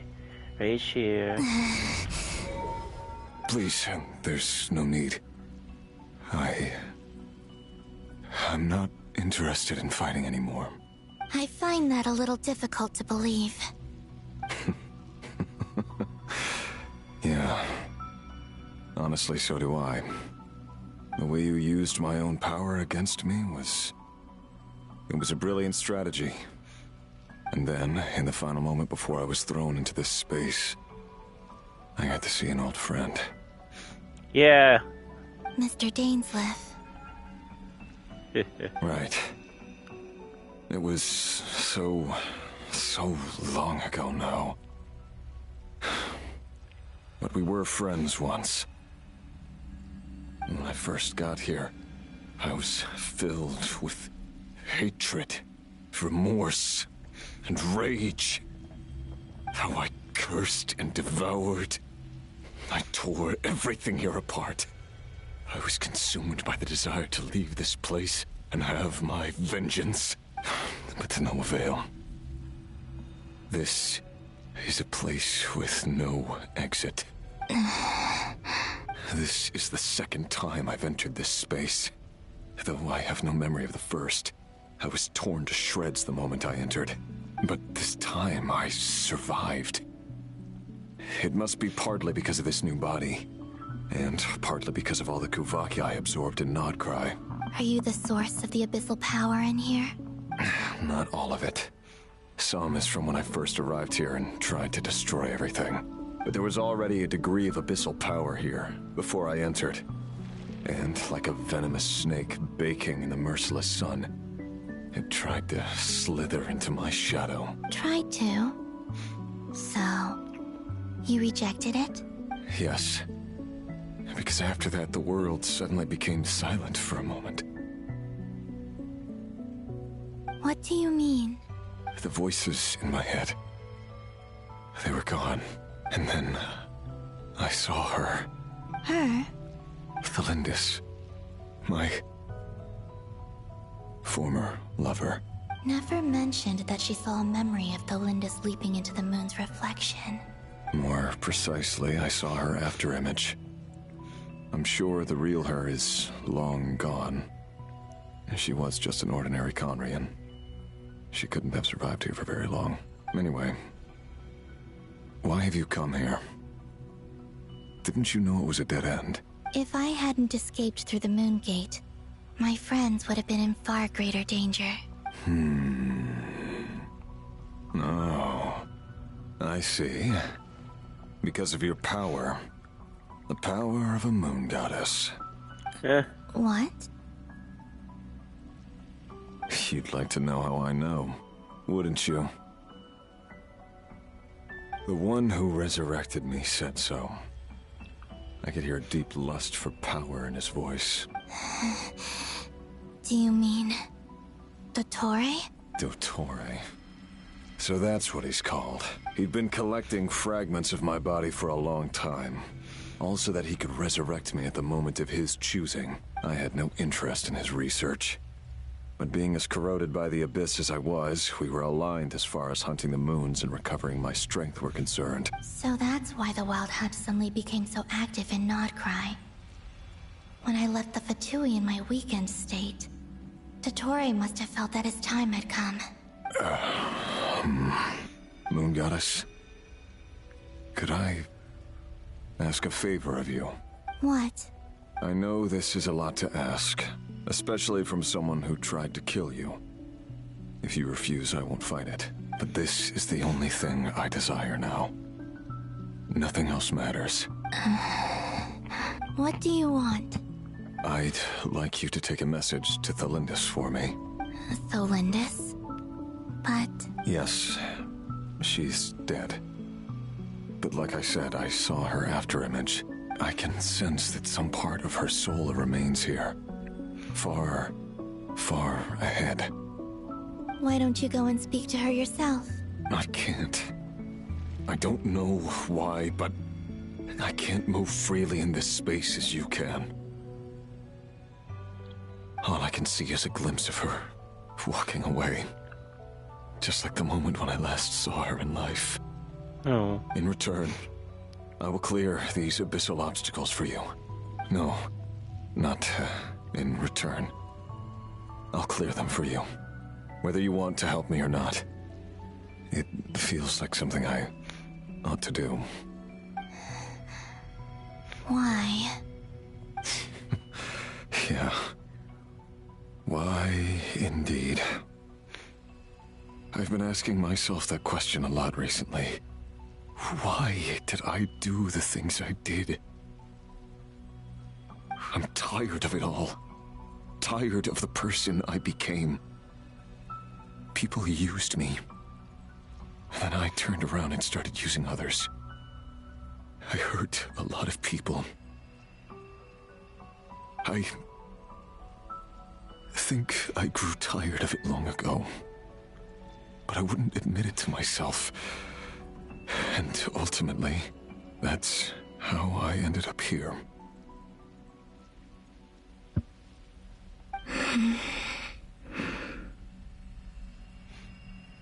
What do you wish to tell her? All of it. My past.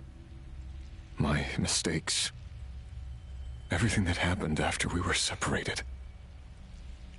Is it okay if I give her the abridged version? Yeah, I'm sure there's plenty you can skip over. Just tell her the important parts. Yeah. Whatever you think that means. Like the part where you relentlessly tried to kill us? No, leave that in. It's up to you. Love demands honesty. But my relationship with Thelindis was built on lies.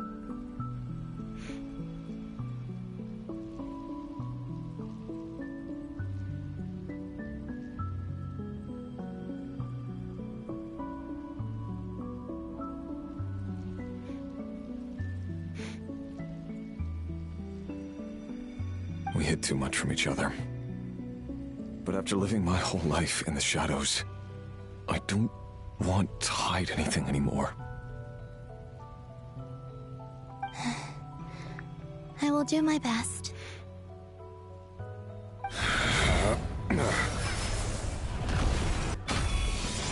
Oh, dang.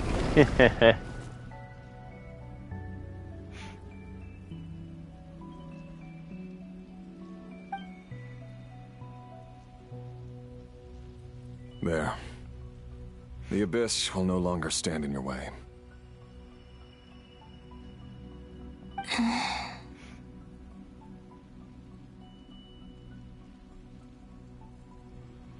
Even though Mr. Dainsleif felt he had to fight you, I think he still regarded you as a friend.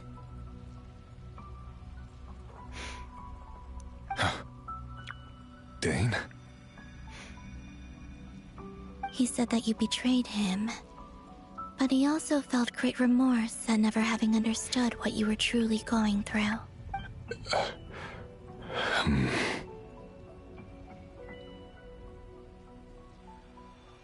Why tell me this?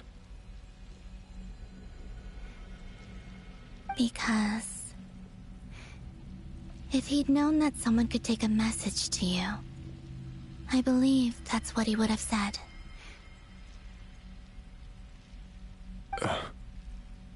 Thank you. It means a lot.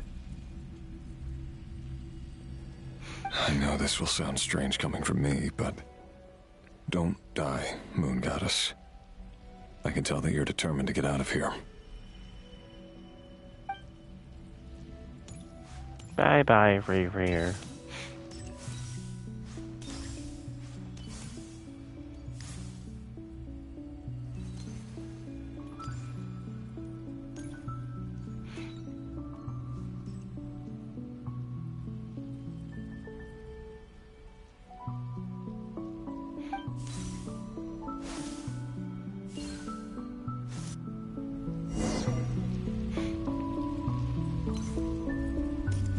He kept his word.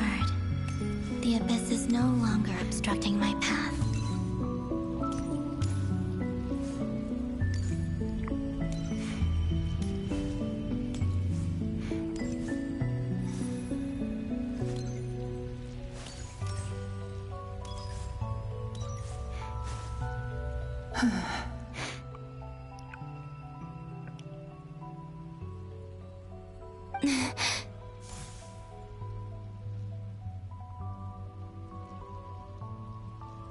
Is that the Lindis? She wasn't far off at all. And yet, they can never meet. Hello, Miss Thelindis. Who are you? How do you know my name? I've never seen anyone else here before. You can call me Columbina. I promised Rerir that I'd bring a message to you. Rerir? My Rerir? Is he well? He's doing better than he was. Better than he was, huh? Sounds like he's had a pretty rough time. Others have had a rough time on his account too. In many cases, their time ran out because of him. And I'm not just talking about the children of the Crimson Moon. So, things got worse before they got better. Could you tell me what happened, Miss Columbina? Are you sure you wish to know?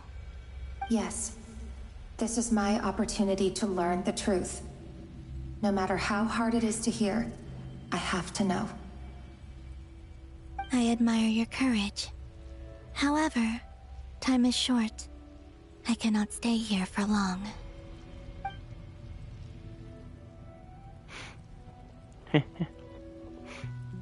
Rerir had seeds of hatred in his heart, and many people nursed them for their own ends. On some level, everything he did was to try and find a way to see you again. But in the end, he came to regret his mistakes. He wanted to apologize for hiding his past from you. Beyond that, he did not say specifically what it was he wished to convey to you, but I'm sure that you've always been on his mind. You are what has kept him going over all these years.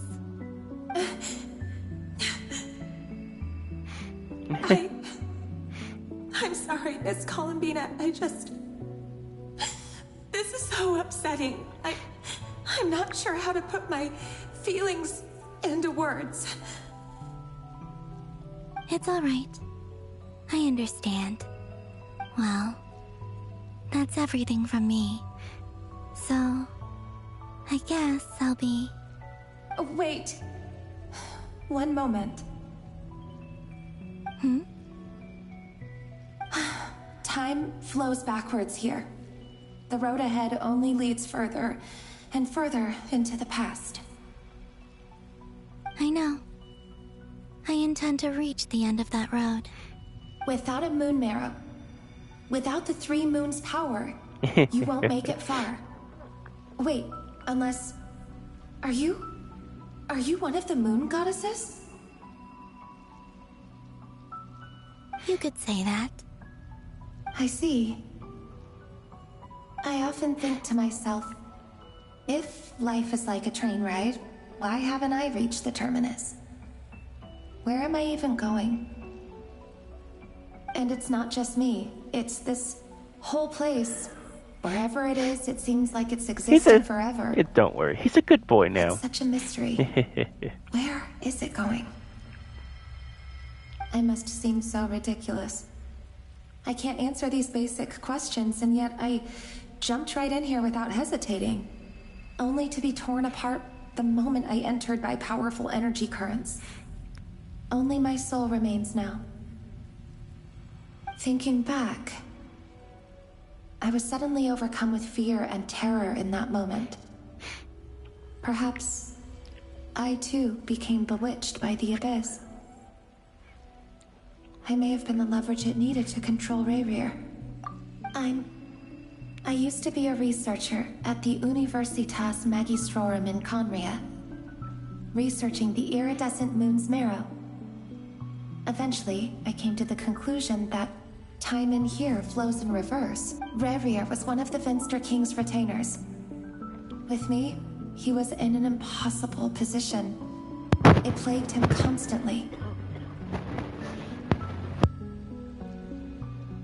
I wanted to help him escape his lot in life. I wanted him to be happy. So I thought I'd use this place to return to the past.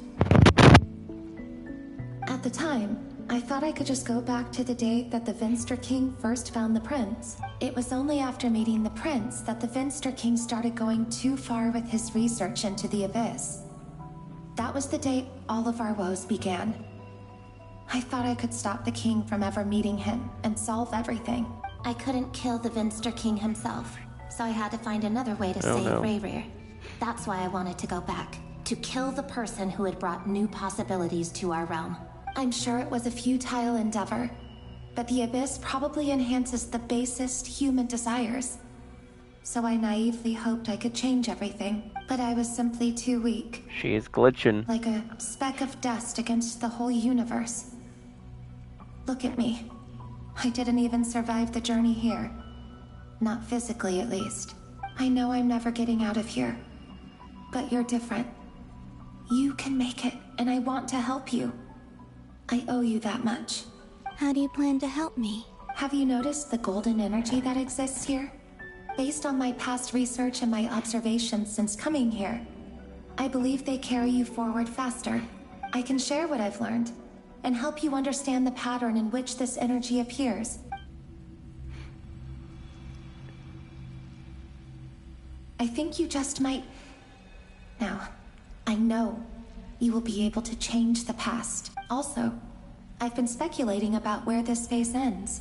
The documentation was scanned, but from what I know of the legends about the moons, the oldest ones seem to begin with Nibelung, king of dragonkind. I have no way of verifying any of it by this point. But if it's true, you might be able to reach that era if you keep walking. Understood. Thank you, Miss Thelindis. I'm the one who should be thanking you. If you hadn't entered this realm of everlasting death, what use would my deductions be? About Rayrir, I'm so sorry. For everything. It wasn't your fault. That's not true. Because we both feared bringing trouble upon each other. Neither of us ever told the truth. And that dishonesty sealed our fates. But enough about that. I wish you a safe journey, Miss Columbina.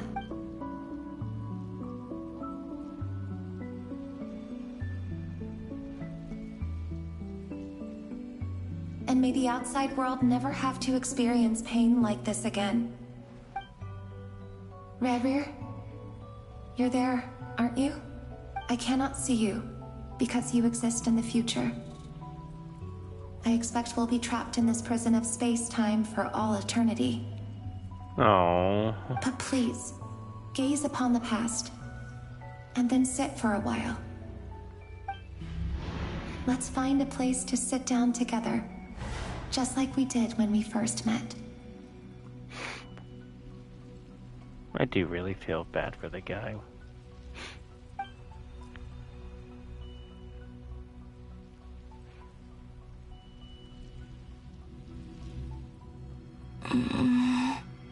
How long have I been walking?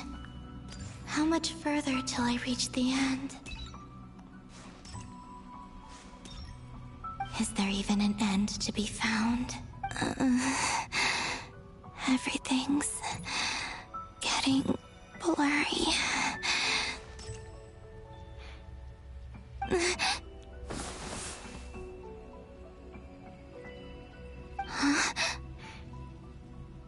Huh? Are you all right, little sister? Have you come from the distant future?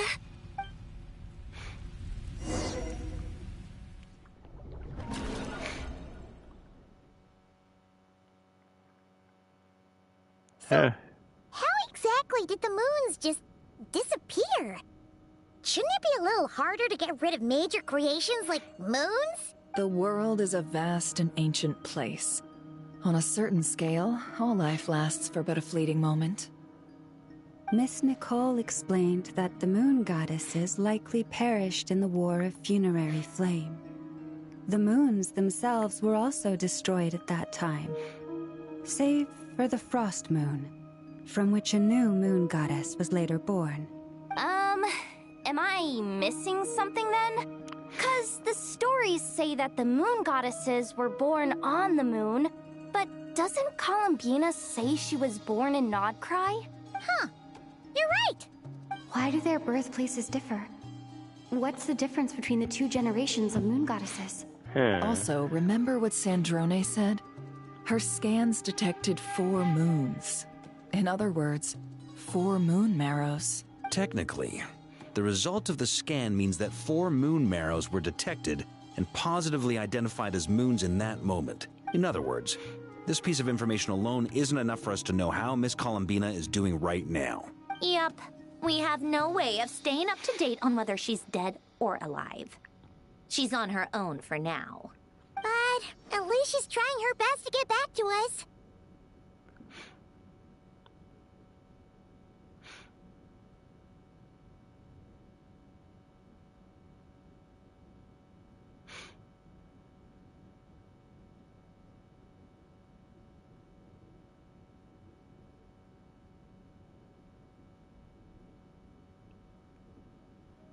Yeah. She's a tough cookie. And a sore loser, too. We have to trust that she'll find a way. Because, as much as it pains me to say it, we've got no chance of beating Dottore in a straight-up fight. He's much too powerful. It wouldn't even be close. Oh boy. That maniac is going to devour everything in his path until he reaches us. We need to find someone or something that can stop him before he does anything worse. I'll be frank. Our only hope of defeating this false god is with a real moon goddess on our side. I'm not just saying this because Columbina's a friend and I want her back safe and sound.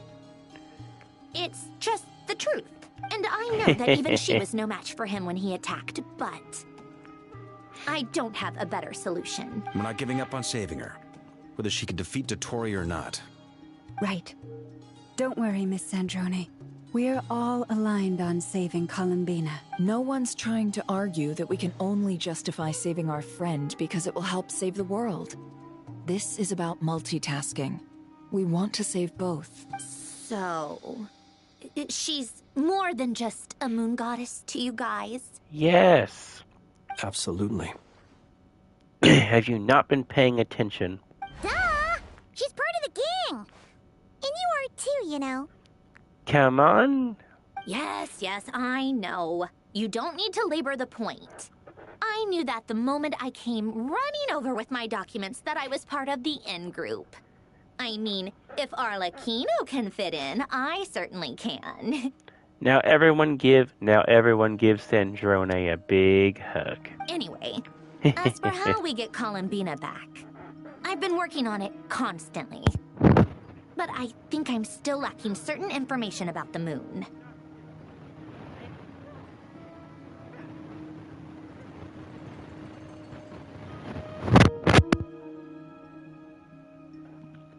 I'd probably get there if I could continue my calculations, but the problem is, I've run out of computing power. Computing power? You mean you need more energy? No, the issue isn't energy, it's processing power. There's so much data to get through that the whole process has just ground to a halt. That's a tricky problem. René de Petrichor of the Nazissenkreuz Ordo once foretold the fate of the world. But I don't know how he did it. My guess is that he used the primordial sea's power. However, that won't work for me. His methodology was vastly different from my own. What's worse, they're incompatible. And, to top it all off, we can't even leave Nodcry. Ugh, this is so annoying. If I'd known we'd run into a bottleneck like this... Well, no, the design bureau's a bust as well. Curse that Dottore! Couldn't have made this harder for me if he tried. Oh, what do we do then? How about we grab a bite to eat and take a break? Maybe something will come to mind after you've cleared your head. You don't get it, do you? I'm trying to calculate the fate of an entire world here. And I need accurate results, not vague prophecies. Where the heck am I gonna find the computing power for that? Anyway, time to shelve the discussion on technical difficulties. Being a killjoy isn't very ladylike, after all. Either way, we've done what we can. Rest well, everyone. Remember to let us know if anything new comes up. Hawkeye? Is he hinting that we should talk outside? Let's go somewhere a little more private. Yep. Here we go. You know that Dory went back to Sumeru, right? Yeah. She mentioned she was planning to head back. Things aren't looking good for Notcry. She's gone to spread the word so that Sumeru has a chance to prepare for the worst. From what I know of Dottore, there are two possible reasons why he hasn't made a move yet. One is that he's still working through some kinks in his new powers. The other is, he wants to see how we're going to react. He'll easily devour everything eventually, so I guess he's in no rush to make it happen. The first false god he made was me. Now it's his turn. Even though my records were erased from Irminsul, Dottore's ideas haven't changed one bit. He once told me that becoming a god was like turning yourself into a hungry wolf or giant serpent to devour the moon. Clearly, he began studying the moon goddess's powers long before he even tried making a god. He's always wanted to get his greedy hands on divine authority one way or another. And in the end, he devoured the moon where I failed. In the desert of Sumeru, there is a chessboard built by King Deshret, also known as Al-Ahmar.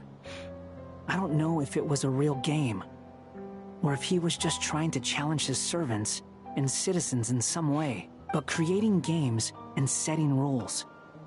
Gods do that as a matter of course. That's the kind of power Dottore craves. Now he has the Trilunar Authority. His power is leagues beyond the common people.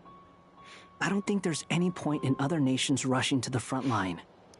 They're better off focusing on defense and hoping they can fend off any threats that spill out from Notcry. Yeah, that's the smarter thing to do. Either way, Dory will inform Lesser Lord Kusanali, and she will contact the other gods in turn. The Seven will have some recourse available. If nothing else, their protection should keep the rest of the world from descending into chaos as quickly as Notcry has. So on the bright side, even if Notcry is doomed, your friends in other nations won't be in any immediate peril. That's good to know. But I'm not ready to give up on Notcry yet. There's a word for people who refuse to let anything go. It's called being greedy. This situation is not too greedy. Maybe it sounds greedy to you, and probably naive too. But whatever you call it, that's what gives me the determination to keep fighting. Battles are fleeting, but the will to fight is a long-term commitment. Give up for even a moment, and your resolve will shatter. Why do you always feel the need to do the right thing? No one is born to be a savior. I mean, who's gonna criticize you if you fail or give up? Don't take this the wrong way, but Dottore said something similar to me. I guess the Fatui attracts people who don't believe in saviors. Not necessarily. It's less about belief for me. I just want to know how determined you really are. After all, I don't owe anything to anyone else here. Only you. You look kinda worried. If your arch-nemesis was about to achieve their ultimate goal, I think you might feel a little worried too. Yeah. That's true. Dottore is about to become an omniscient, omnipotent deity. That's gotta be a bitter pill to swallow. Still, you're calmer than I expected. Obviously. I have to admit that my past self was a reckless fool who misunderstood not only the point of revenge, but how to achieve it. And as much as I want my vengeance, I know I'm not gonna get it by acting alone. If the world's taught me anything, it's to think before I act. Too bad it never taught me any other virtues, though. So, I am going to destroy Dottore, no matter what it takes. So, what's your plan? I'll get to that. First, tell me, what do you think of Sandrone? Just like Paimon said, she's a friend, part of the gang. How much do you trust her? This is a serious question. Think carefully before you answer. Although she's with the Fatui, she has her own values, and she's helped us a lot.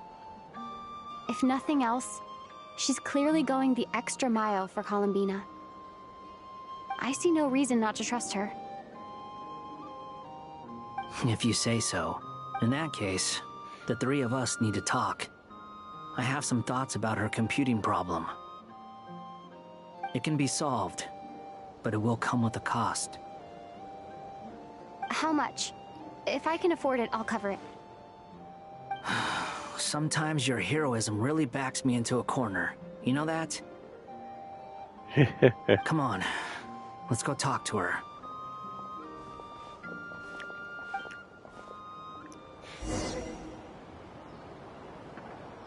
Yeah, it's still. Okay. I'm still hyped up. We can keep going. Sorry Miss about Androne, traveler. Sorry about the clearing of the throat. Hey there. Paimon's here too. She was just helping them sort through their things. How did your chat go? That was fast. The call only just ended. Well, you said it was urgent, so we got here as quickly as we could. Albedo, I have some alchemy questions for you. I see. Looks like my knowledge proved useful after all.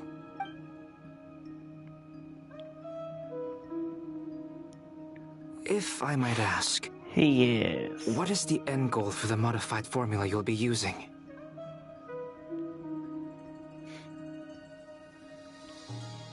I needed to predict the future of the entire world. But I've run into some teething issues since trying to implement Renee's theory of the 4 Orthants. I see. I'll have a look at it. Still, computing power is the real issue here. How do you plan to solve it? About that...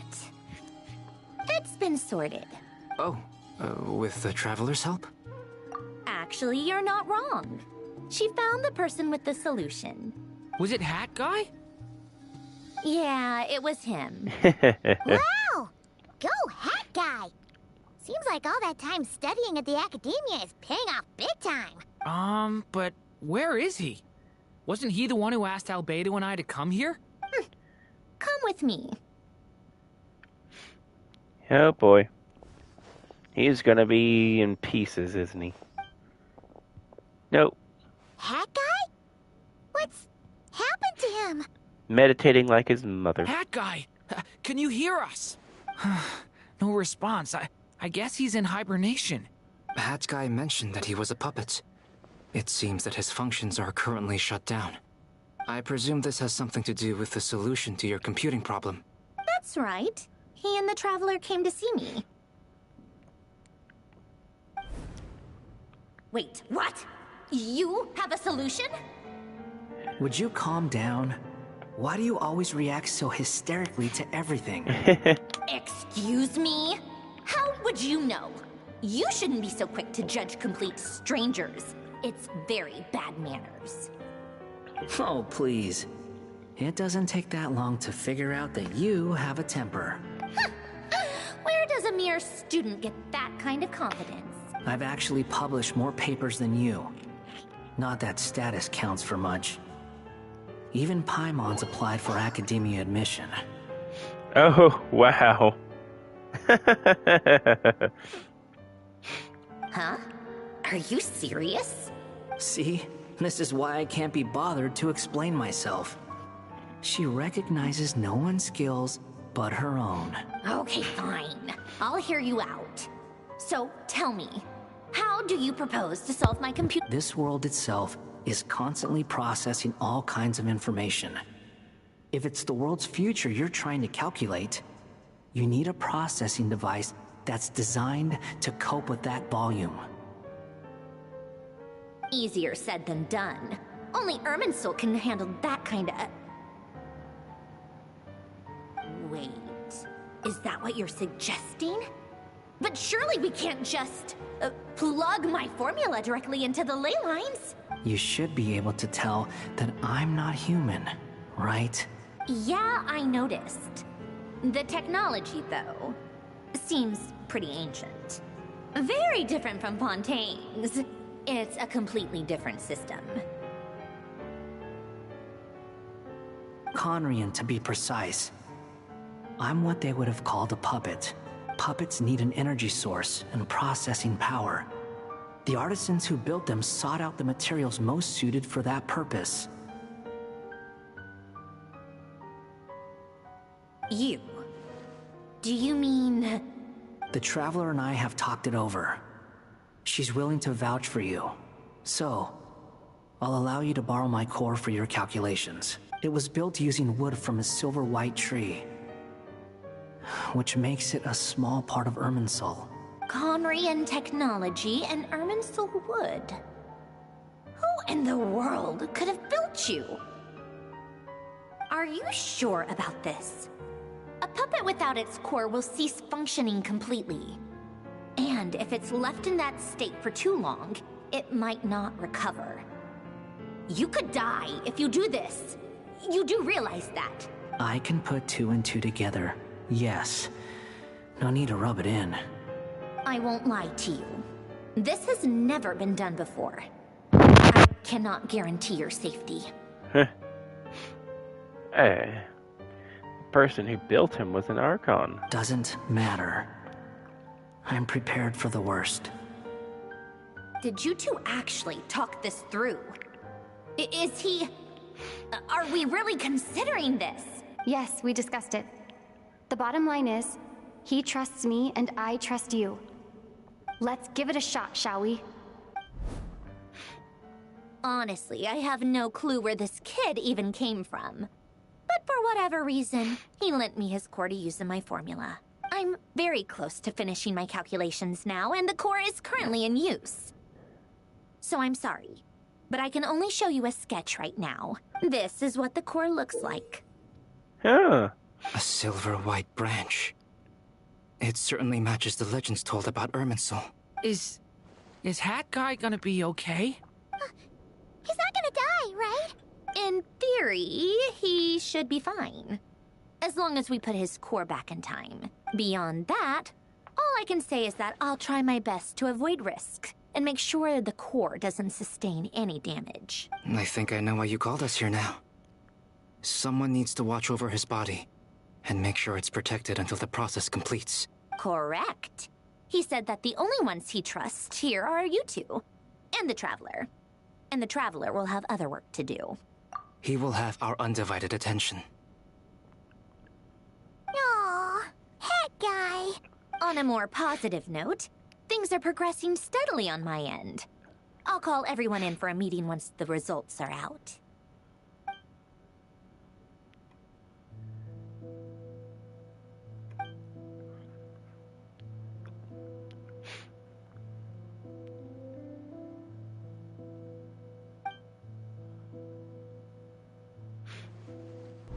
The worst case scenario with the core removal is either a system reset or a total loss of function. But I'm not afraid. A quiet death should have been my fate long ago. A core is completely different from a heart. It's like another vital organ entirely. I never believed it could be a true replacement for what I sought, but in the end, it turns out the core was more useful to me. Pretty funny when you think about it. It's like the punchline of my entire life. Do you think there's any difference between a puppet and a human? If not, then this would just be another samsara. Yeah, we love our Scaramouche. I have already experienced both a past life and a next life. Part of me wonders whether I'm only capable of making this decision because I've become a real human. What's with that expression? Isn't this a good thing? Sandrone will succeed, won't she? She has to. She will. We all have to persevere until this is over. That's right. And I'll protect you all until a moment of victory arrives.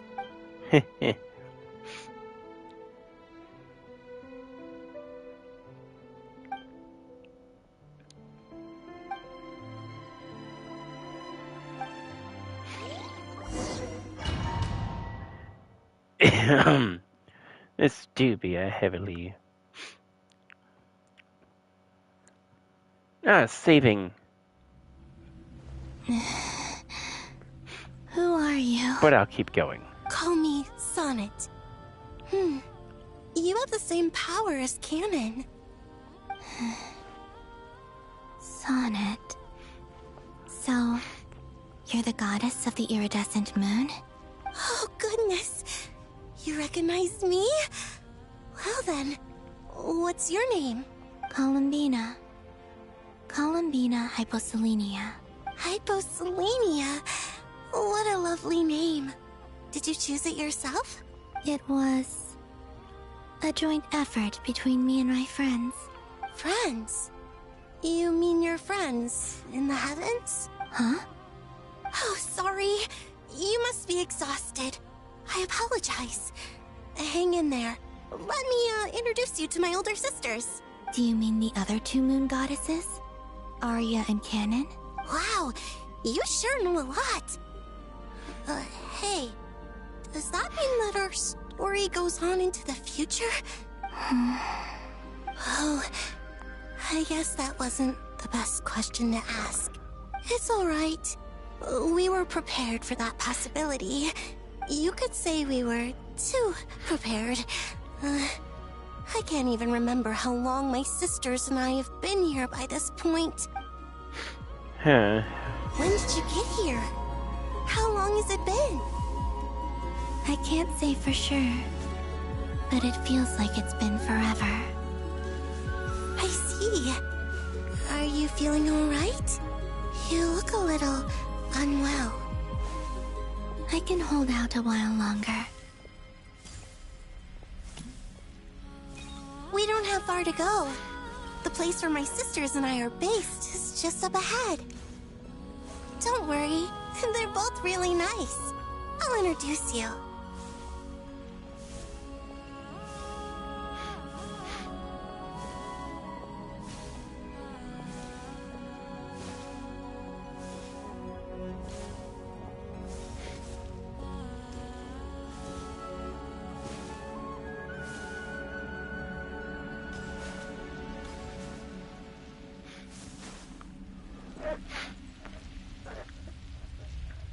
Oh.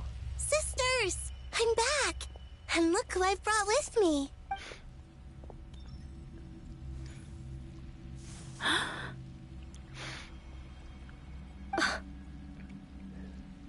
It's our lovely little sister, born in the far future.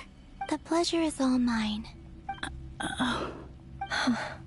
Allow me to introduce you to Columbina Hyposelenia. This is Arya, the goddess of the eternal moon. And this is Canon, goddess of the frost moon. Canon, don't you think Hyposelenia's power is similar to yours? Hello, Columbina.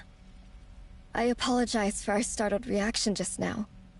And please, forgive our little sister if she's been annoying you. Oh she yes, tends to I like. talk a lot. Oh yes, these are really good designs. It's fine. You seem shy. Don't worry, Columbina Hyposelenia. No one can hurt you here. Could you tell me where here is? Please. I must know. My dear sister, this is where Tevat's original ruler, the Dragon King Nibelung, imprisoned the moon goddesses.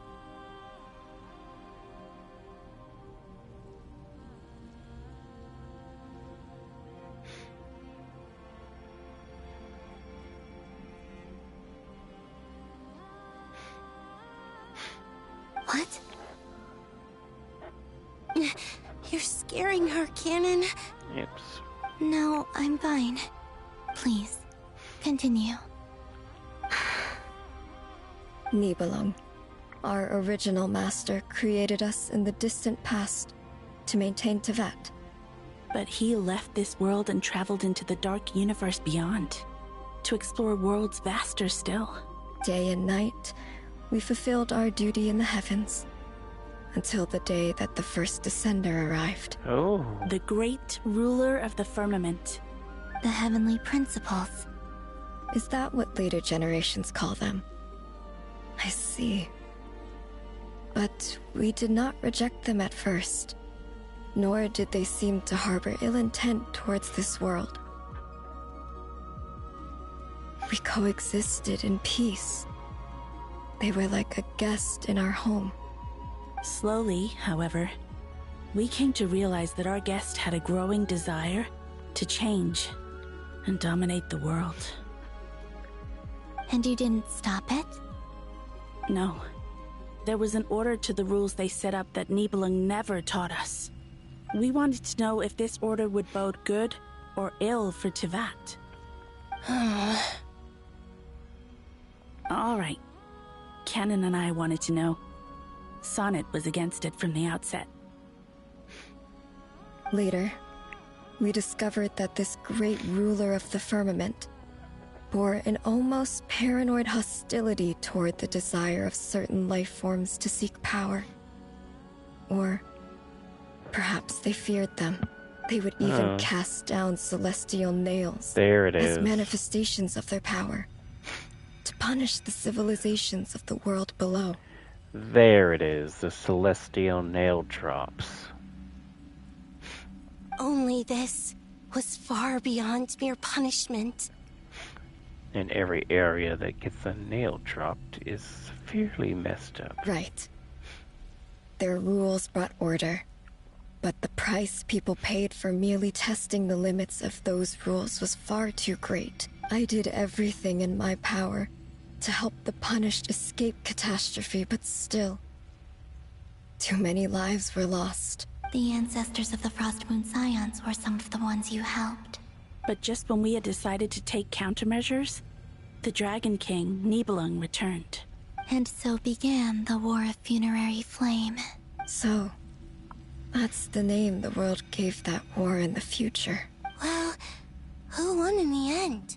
As far as I know, the Heavenly Principles won, although it came at a great cost.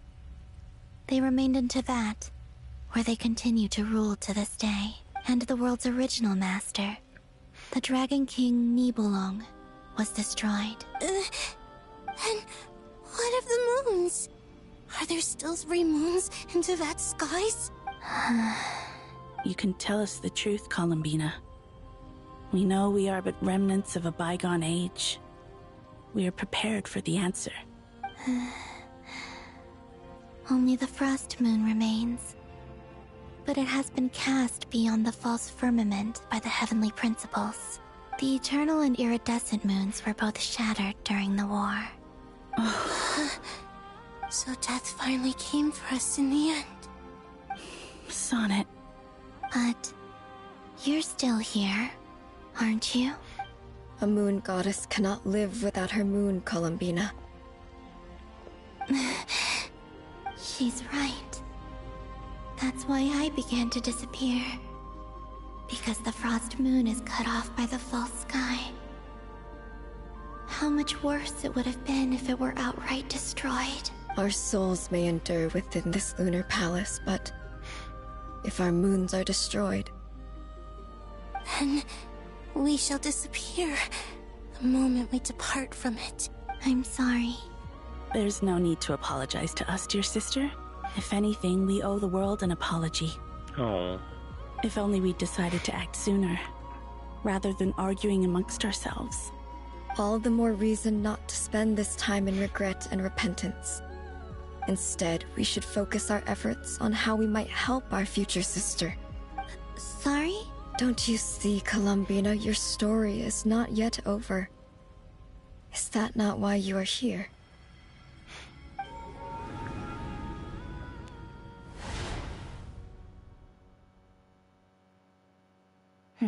It's done. Initiate numerological array. Continue running primary process. Calculate the world's fate through extrapolation. And identify nodes of potential change. Secondary process? Scan for moons. Still 4. The number of moon marrows hasn't changed. Wait, let me think. Is it possible that there's something I've been misunderstanding about the moons all along? Yes. Variables. Variables in the world. I know where potential variables within the world come from. So what about the moons? Are there any variables there? Like their life or death, for instance. What if being alive or dead makes no difference to a moon? But that's so strange. Even immortal gods can die. Why would the moons alone be? Wait! I've got it! I've got it! If alive or dead is considered a variable, we might have had this wrong the whole time. No one ever said that a moon marrow equals a living moon. We just made that assumption ourselves. Initiate secondary process. Scan again. This time filtering out interfering perimeter. Moon marrow. I don't care if they're natural or artificial. Get them out of my search results! Why? It says 3 moons still exist in Teyvat, even after excluding the moon marrows. But we know for a fact that 2 of them are dead. Redo the scan. Narrow the results to living moons and real moons. No, scrap that. Narrow it down to moons that have lunar authority and remain alive. Why? Why is it still 3? What is this, Columbina? Has the world lied to us? Or are you the one pulling the wool over our eyes? Curious. She almost had it. So, you think that the moon's reflection might be where Nibelung imprisoned the 3 moon sisters? Yes, it would explain a lot, such as why that space would respond to a moon goddess's power, opening the moon gate at her command. It would also explain why Miss Columbina has been unable to leave, and why time flows in reverse there. In the messages she sent, Columbina promised us she'd find a way to return, but we have no way of knowing how, when, or where this might happen. The fact that she still has yet to reappear in this world indicates that returning from that place is no easy feat. We cannot afford to simply wait for her. So you're saying, if she could return by her own power alone, she would have done so long ago? Yes. She certainly wouldn't leave it to this late stage when it's so touch and go. I've been giving this some thought, and I've come to believe that Luana's harm might be an anchor that she left behind, as a sort of future waypoint. This could also explain why Luana's heart is always by the traveler's side. Sounds like a plausible theory. If that's the case, there must be some criteria we need to fulfill to allow Columbina to return to the present. The question is, what could they be?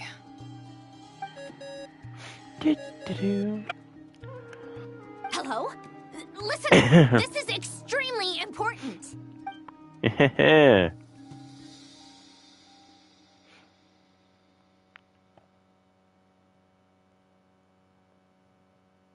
Not only is Columbina alive, but she may well exist in a form unimaginable to us. I'm still unclear on the details, but she's done something truly inconceivable in the past.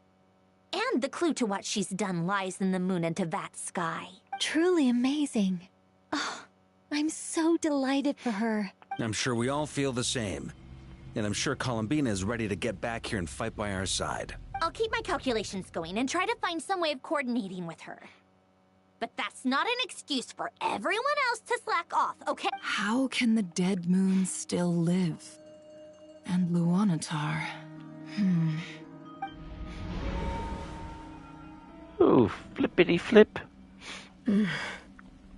It's hard to believe that's what will happen in the distant future. Our authority is linked to the most fundamental rules of Teyvat. I suppose it's no wonder that many would covet that power. I didn't realize that when you said friends, you meant people who live down in Teyvat. That's so lovely. I always wanted to go down there and have some fun. Have you ever tried leaving this prison? Of course. Between us, we've tried everything. But no matter where we go, this space will eventually bring us back here. It's like the center of a whirlpool. Everything ultimately converges here. at the moment when Nibelung imprisoned us. In that case, have you tried using any of those pathways that connect this space to the real world? Sorry? What are those? They're passages through which you can make small-scale changes to reality by using Kuvaki. Or am I the only one who can use those passages? Because part of my soul remains in reality. Kuvaki. What is that? You don't know? It's a unique kind of elemental energy found only in Nodcry, the land from which the moons arose. Oh. Well, it's true that the moons first rose up from the part that you say is called Nodcry, but there is no difference in the elemental energy between there and anywhere else. What? Could you show us some of this Kuvaki? Hyposelenia? Maybe if we see it, it'll make more sense. Okay.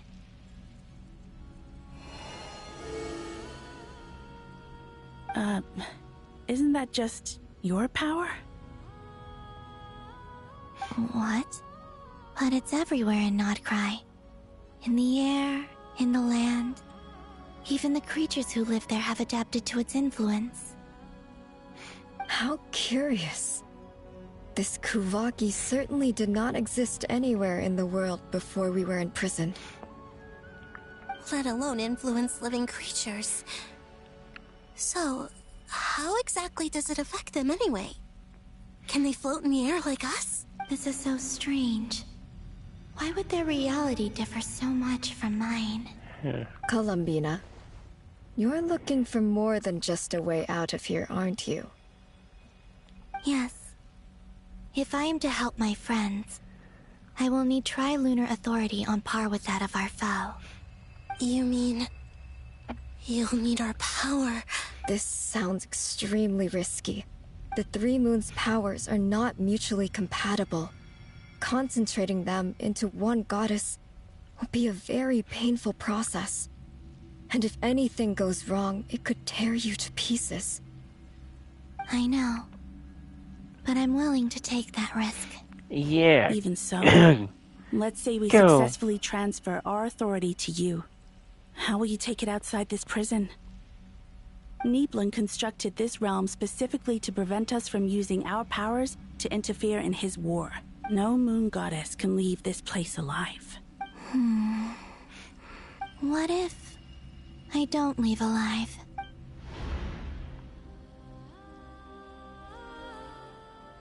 Where do we even start? How are we supposed to figure out what we're meant to do to help Columbina?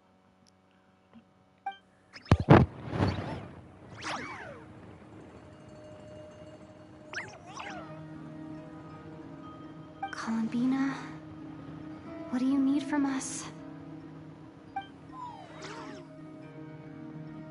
If she really got to the beginning of time in there, how do you think she'd leave us a message?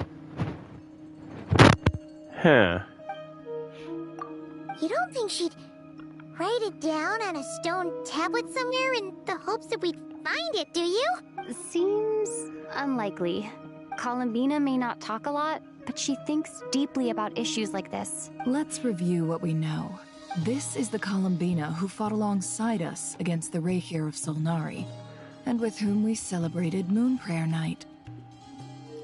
She knows our personalities, our ways of doing things, even our unique strengths and abilities. So, if she wanted to tell us something from a long, long time ago, what would she do? Oh.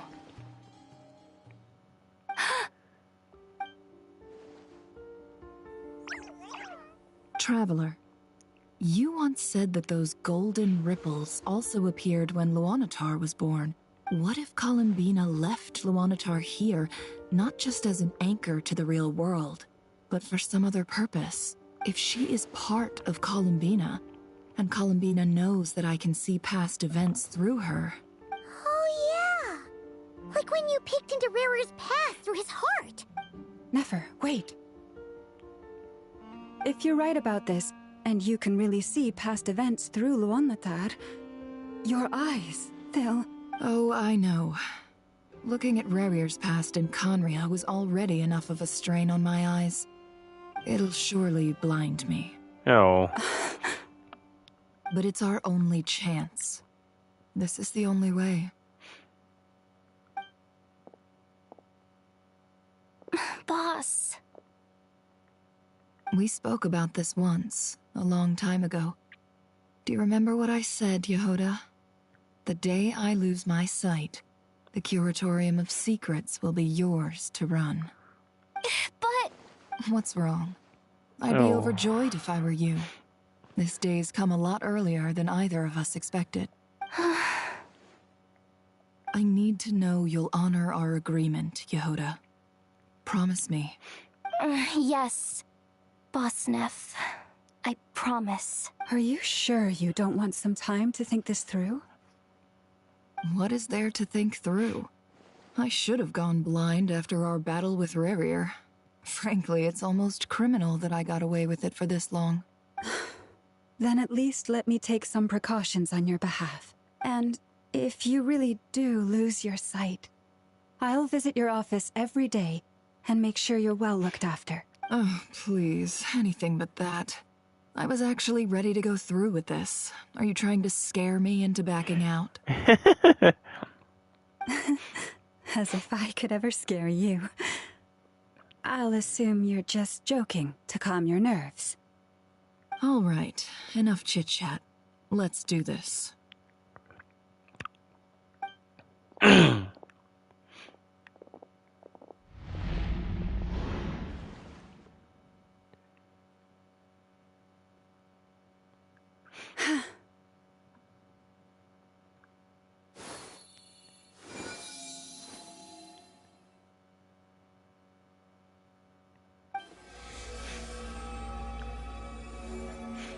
All done.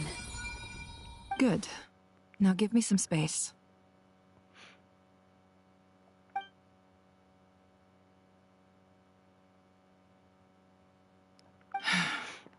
Come on then, little one. Show me what happened in the past.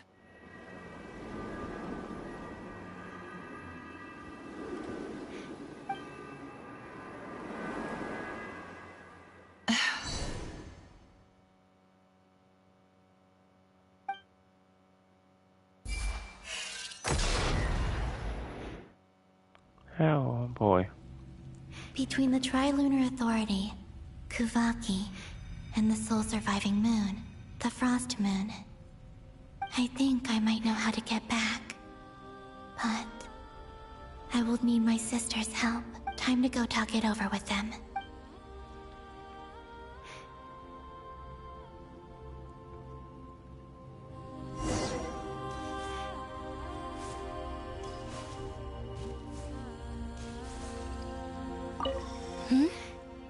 Have you decided what to do? I hope it's not too dangerous. You really scared me when you said that thing about not leaving here alive. Come on, let's go find the other two.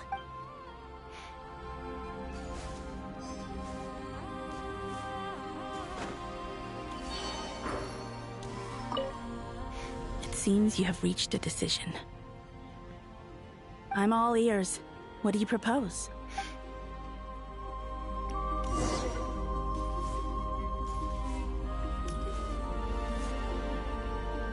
Ooh, pretty. Here we go. Have you figured it out, Columbina?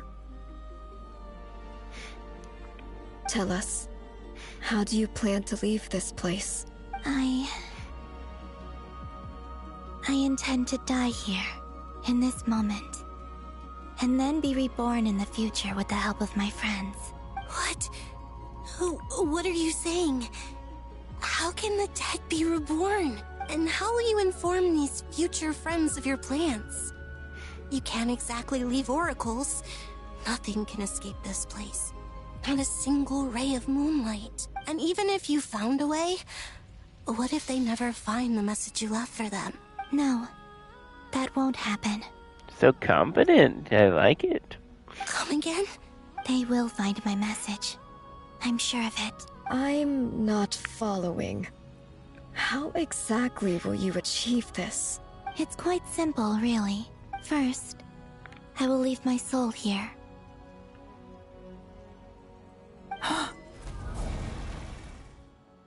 I see it. Your soul? You mean you're a divinity? Yes. I once left a portion of my soul in the future. One so small that this prison barely noticed anything. In this very moment, she can resonate with my soul across time. When the time comes, I believe that she can serve as an anchor to pull my soul from here back to the future reality. Just as gravity connects the world to the moon. Exactly. In the future, where I came from, the moon has been cast beyond the false sky, but I can still feel that it is there. In a similar way, I can feel a connection to the soul fragment I left behind even now. My friends can use it to detect my presence. But how do you just leave your soul here? Is that even possible? On my way here, I met an ordinary mortal who entered this place long before I did. Her body is long gone, but her soul remains. And before that, I encountered an old enemy whose entire soul survives here intact, while the power that once corrupted his body has faded away.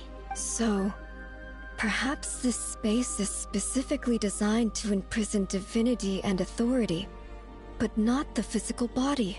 Still, even if your body can escape, would it not just be a lifeless husk without the soul inside?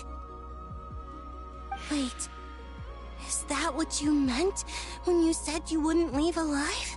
Yes. I shall turn my body into moonlight and pour it over Nodcry.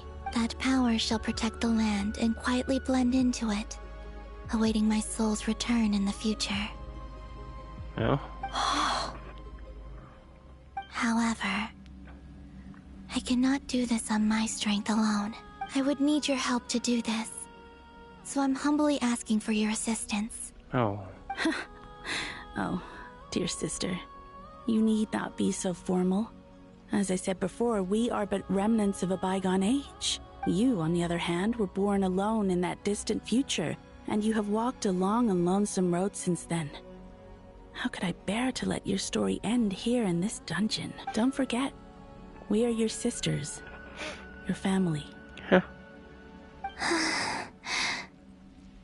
Arya's right. Actually, I've always wanted a little sister. Can you imagine how it's been for me? Getting nagged by two older sisters all the time. Now, I finally get to be the big sis. And not just that, but I get to help you return to your world, too. How could I say no to that? Sonnet. Come on, Canon. Canon? I'm sorry. I know this is a bold request. The Frost Moon is rightfully yours, and it remains intact. Oh, no, please. Don't misunderstand me, Columbina. I was just thinking back on the years that the three of us once spent together. You cannot imagine how happy I am to hear of the future world you describe. For the three of us, whose purpose in life was to maintain the peace in Teyvat. It is a great relief to know that the people of this world live in such an abundant future. If your plan can save them, and save Nodcry, I will gladly give you all that I can.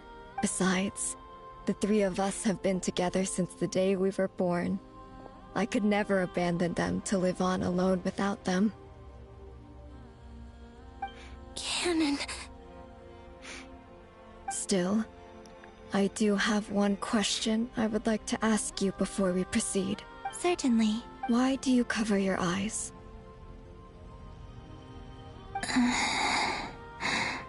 Yeah, I was curious about that too. But it seemed personal, so I didn't want to intrude. There was a time when I refused to look upon the world. I believed it was full of nothing but lies and falsehoods. I wish to hide my feelings, seal my heart, until I could return to my true home. I see. Perhaps that decision saved you from ever having to see the false sky again. But at the same time, you likely missed out on many true and precious things, like the smiles on your friends' faces. Promise me this, Columbina. When you return to the future, open your eyes, take a look at the world around you, and see your friends. I'm sure that you know this already, given that you long to return, but that is your true home. Give me your hand, Columbina. Arya, Sonnet, you too. Okay. All right.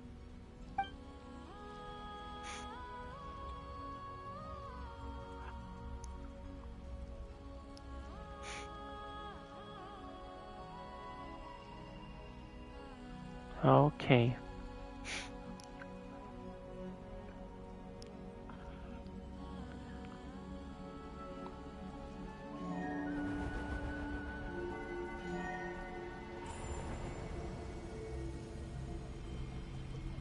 We once were the songs sung for eternity, but now it is you who must continue to sing.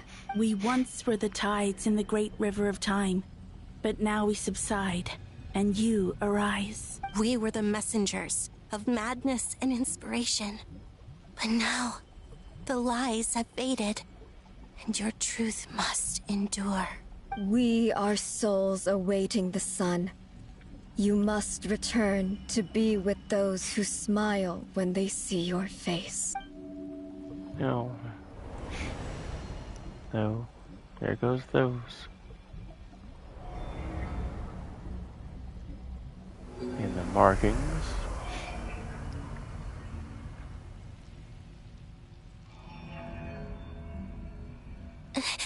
Is it done? Yes. We have transferred the authority over all 3 moons to Columbina Hyposelenia. From this moment on, she is the Tri-Lune Goddess, the one and only moon goddess of this world.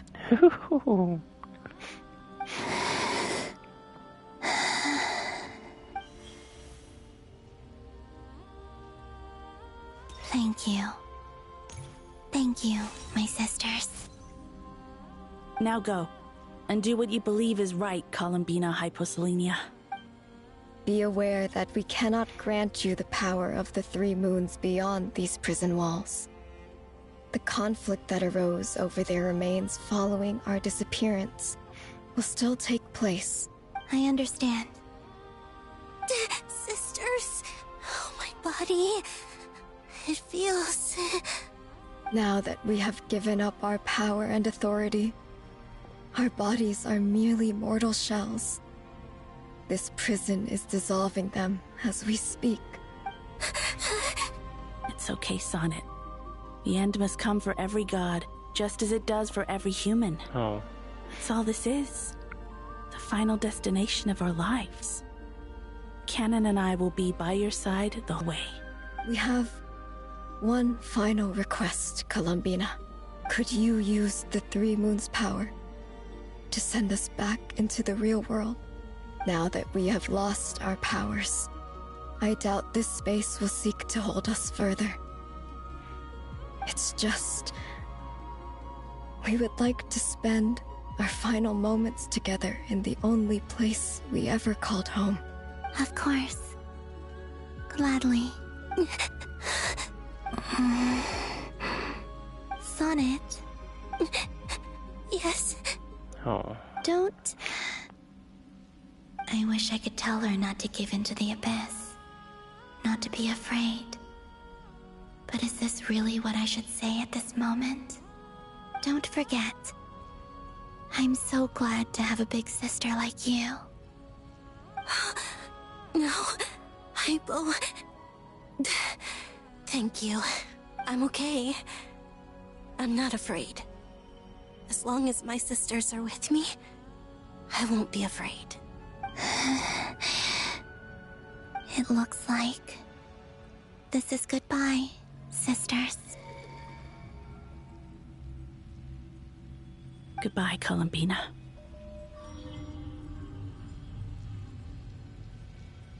Take care of this world in our stead.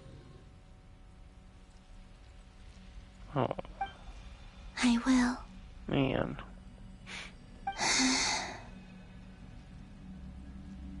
And now, it's time for me to bid farewell to my body, too. May it become the moonlight that keeps Nodcry company through the long years ahead. So this is why Nodcry was not always home to Kuvaki. It only appeared after I poured my body out upon this land. And only this land. Kuvaki responds to me because it is me. My body, answering the call of my soul. And the golden energy I've encountered on my way here was, in fact, that very soul, which I am about to leave here to guide me. Crazy. O power Trilune, eternal moonlight. I, Columbina Hyposelenia, lay aside my body. Let it be cast into the dark night to illuminate the future. May it be a companion to all who dwell beneath the moon.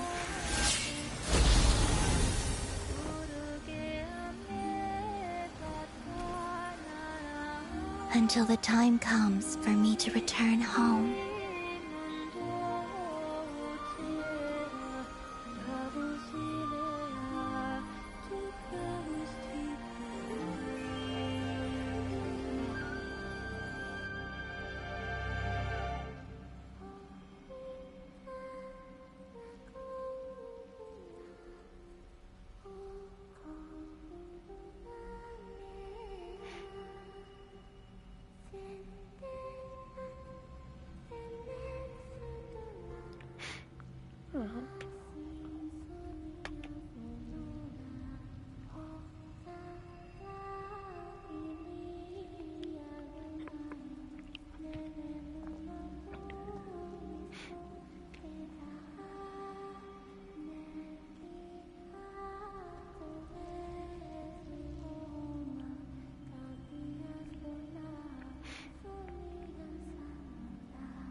Oh, wow.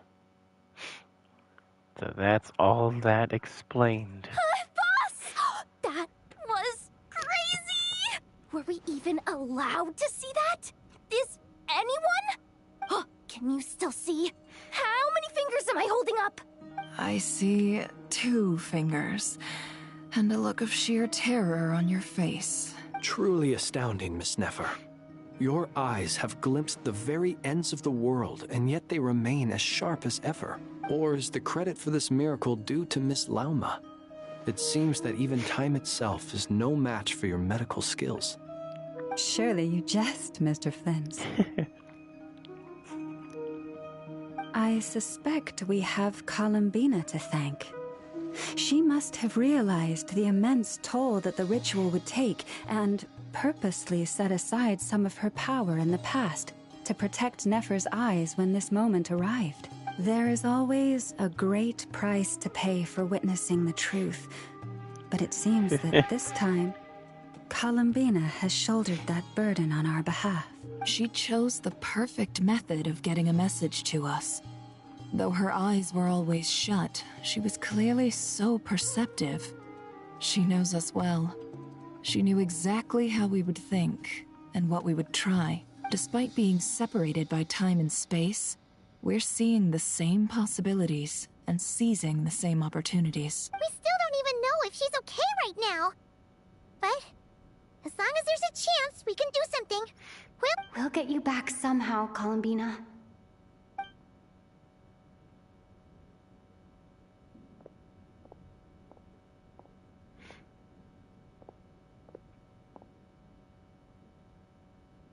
Well, Well, based on the information we now have, let's figure out our next moves. Thanks to these gentlemen, we have a much clearer picture of the situation with Dottore. The civilian population has been moved to safety, so we no longer need to hold back. Good. Miss Androne, how are the calculations going? So far, so good. I'll keep seeing how far I can push the system, though. Can't have Hatman being powered down for nothing. There's still a long road ahead. Where should we begin?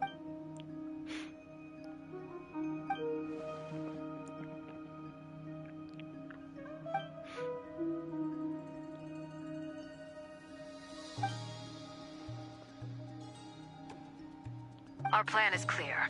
Time is short, so let's get moving. There's just never enough time, is there? Time is the bane of my existence. Anyway, I'm gonna get back to work. All right, we'll do our part too. Yeah.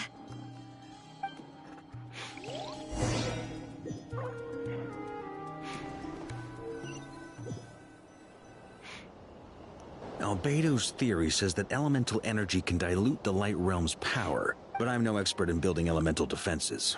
Sounds like something out of the advanced elemental theory section of the library. Whew. You seem quite troubled. Well, yeah. I mean, who doesn't get a little flustered when they're completely out of their depth? You were the very picture of confidence back when you approached the Hexen Circle. Yeah, I could have been faking it through that whole meeting for all you know. Who's to say I'm not just a ball of nerves in a charming and gregarious package? Oh gosh, really? I'm so sorry, I had no idea. Well... Still, I was much more in my comfort zone than I am here. At least in Mondstadt, you can cry for help from a cliff top and actually stand a chance of summoning Barbados himself. Things have never looked bleaker than they do now. If we don't pull this off, Tevat's doomed, isn't it? Oh, you think so? Actually, yes. Yes, it probably is. Wow, it's a that's shame. So confident. Don't put too much pressure on yourself. Tevat has faced annihilation many times in the past, but it also gave us you, didn't it? Hey, don't give me that. It's not like I'm anyone special. You are disagree. special. Every human born in this world is special. We angels have always believed that. In that case, this humble human being has a big favor to ask of you. I thought you might say that. I'm sure Alice, in her great wisdom, sent you here precisely to help us in this difficult time, yes? Well, that has less to do with her wisdom, and more to do with my power. Of course, of course. Well, the thing is, these elemental defenses we're about to build, I don't think it's a question of if they'll fail, but when. Durin's findings from his patrols make it clear that Dottore is constantly expanding his territory. First it was his lab, then the design bureau, and now this. It's not realistic to completely stop him encroaching on the rest of Nagrai. Rather, our goal should be to stall him for as long as possible. If Miss Androni's calculations are correct, well, they're the closest thing to certainty we have in this situation, so let's assume they are. Anyway, her calculations suggest that our best hope for victory lies in Miss Columbina's return. It's up to us to slow Dottore's advance and buy time for her to make a return. Are you asking me to help you with building the defenses? No. Yes. I'd like you to prepare for what comes next. When he eventually reaches us, we will have to fight him. You were an angel once and a mage now. I'm asking you to lend us your protection. Oh. Can I take it that you're triggering the terms you fought for during our three-way talks? Well, technically those terms were about protecting Mondstadt. But if you're happy to agree to the change in location, then yes, let's do that. You're cashing in on this much sooner than I'd imagined. Well, yeah. The way things are going, I might not get another chance. Very well. The mages have heard the knight's plea, and we will respond. To tell the truth, Alice and I had already discussed how we might help you all, so I didn't come empty-handed. I always like to be prepared.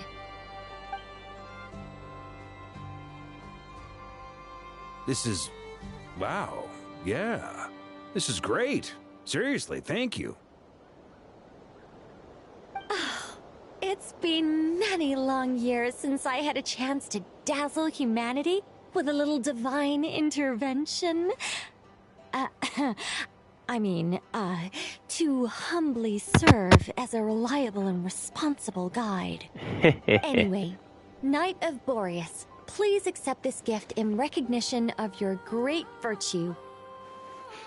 Go now. May the angel's blessing deliver you safely to your destination. All right.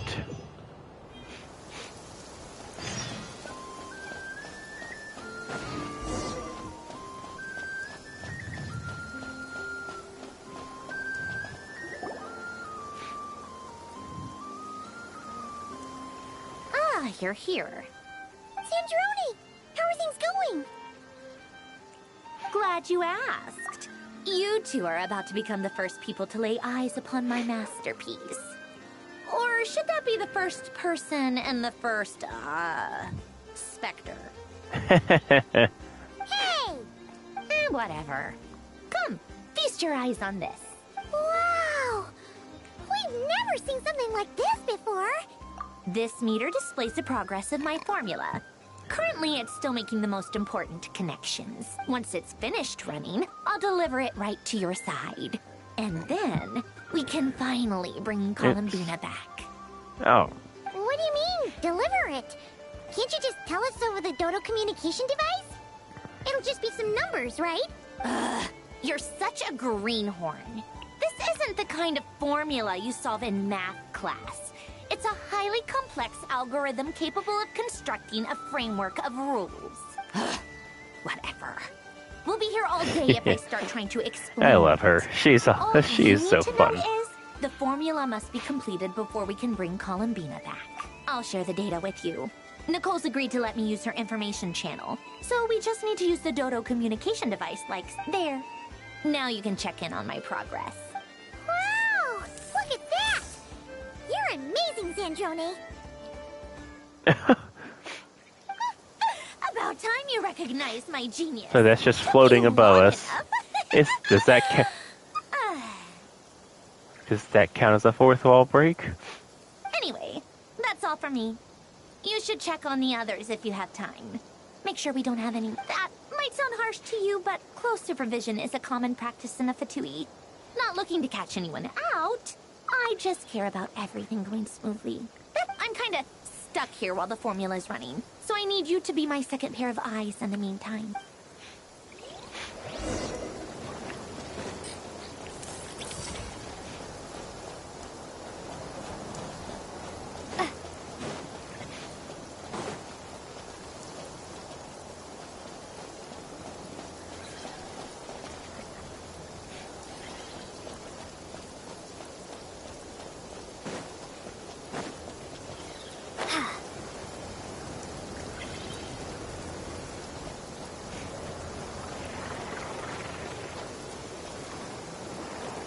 Thankfully, Miss Nicole has come to our aid.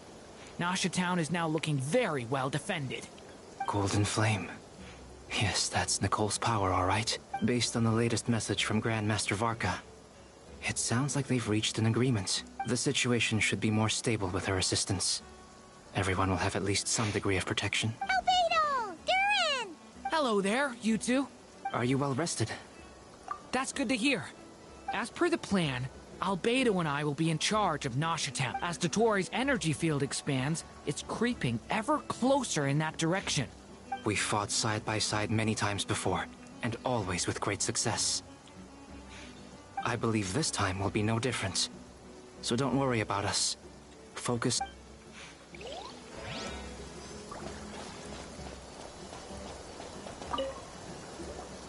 Traveler, Paimon, a pleasure to see you both. Friends!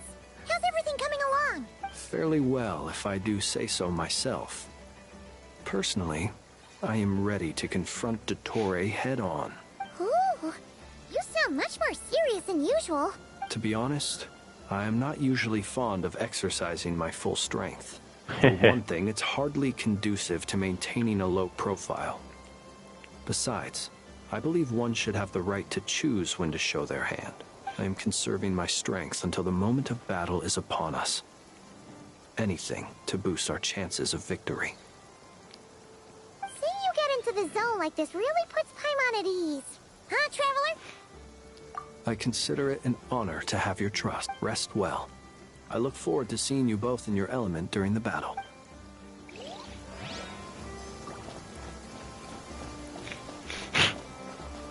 Abby. Yes, Miss Moonchanter? What are you staring at? You always address me in the strangest ways. Lady Moonchanter 1 minute, Miss Moonchanter the next. Yes, and?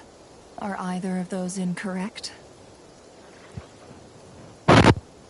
Not as such. It's just that I simply call you Nefer now. Uh-huh. That's my name. What's your point? The point is I don't add any honorifics or titles. Meaning what? That maybe we're on friendlier terms now that... Is that how you see it? And I thought I was the one with eye damage. Ouch. Never! Wilma! Paimon, Traveler. Just swinging by to check in on you. How are things going? Did you manage to get some rest? Don't worry about me. I won't slow us down. And I give my all to ensure our victory. Ah, yes. Allow me to give you two a quick checkup. All done. You're both in good shape.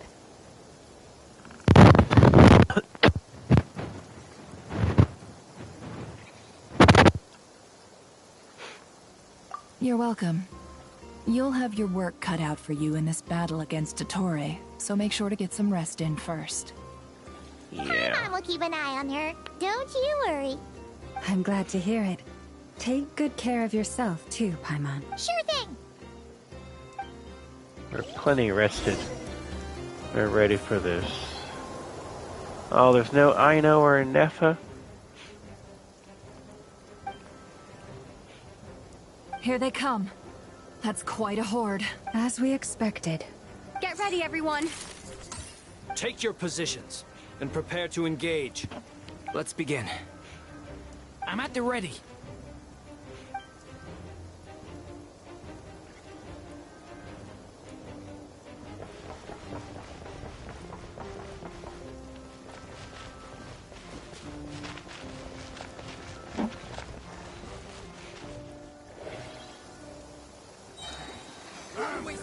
Your skull! Go! The long sleep beckons. Another one? Be silent. 5, 3. How are you people still working? How are you people still working for Dottore?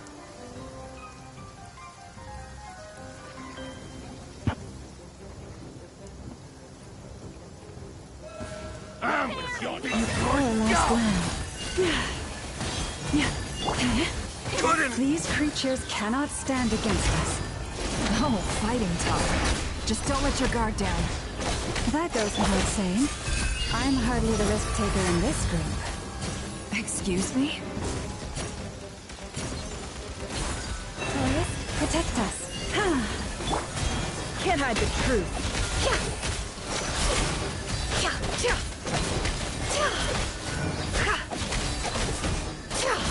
It all adds up. For the everlasting forest. The mystery unravels.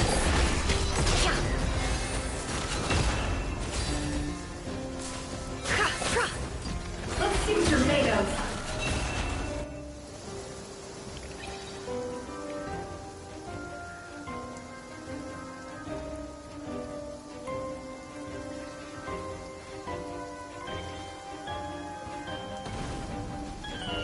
Feel this ancient power. Burst for it. No. What is that thing? Stay back. Decay.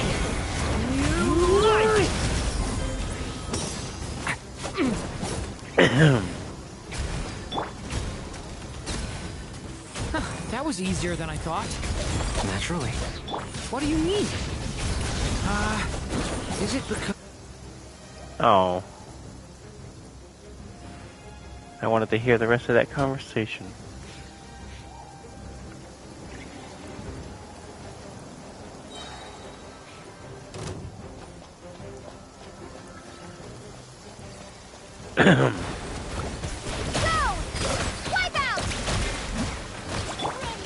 Can't hide the truth. Seek within. How? You poor lost lamb.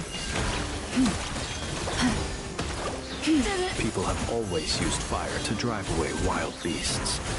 Wouldn't a lantern work just as well? You read my mind, my dear friend. I was just about to say that.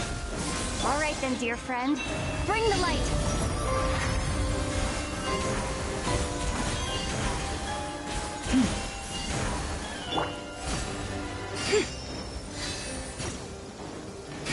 It all adds up.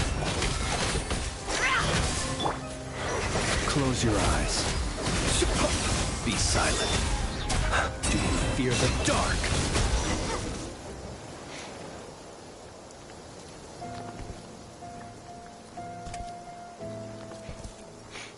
Oh boy. You're looking well. I trust you've had a good couple of days. Dottore. It's actually a good thing, in my view. If the subjects of my experiment were to die prematurely, it would throw quite a wrench in the works. And so, I must thank you all for your resilience. We are no longer on the same level, but you are nonetheless worthy of my respect. And in any case, it is only right that before I end your lives, the world is informed of the arrival of their new god.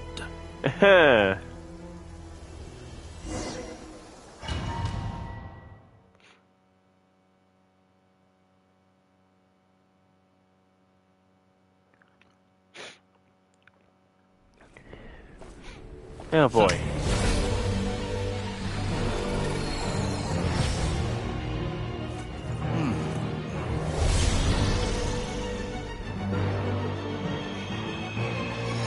Uh-oh.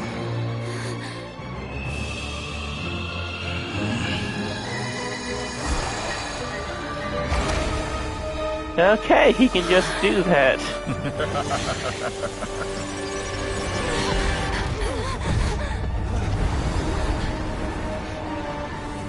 Oh. How in the...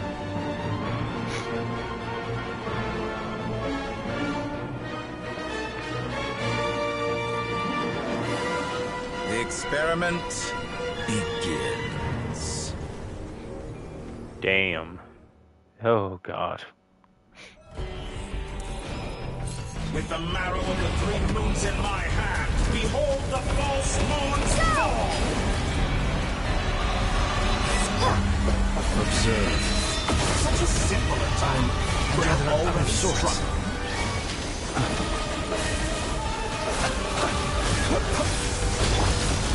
Forest, protect us.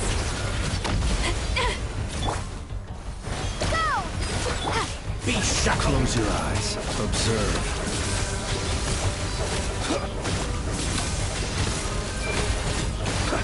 Entra bends to me.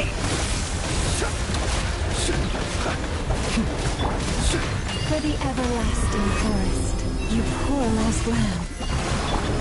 Beware the creatures of the night. Bombs away!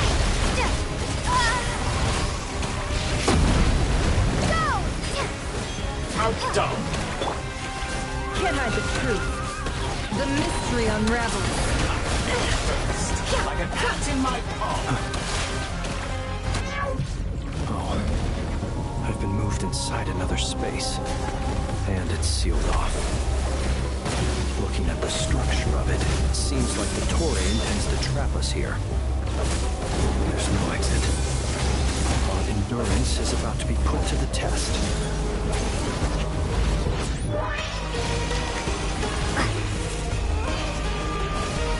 Oh no.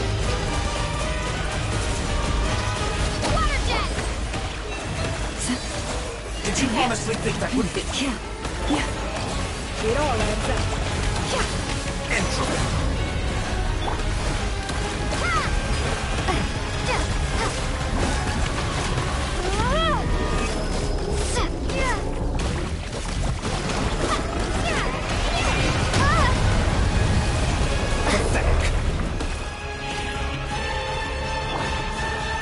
Yep.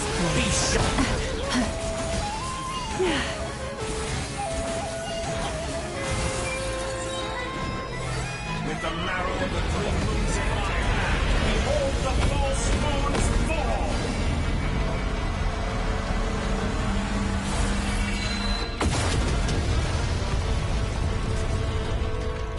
Tell me, where will you try scurrying off to next? Looks like Dottore has opted for a divide and conquer strategy. But we will not allow him to triumph.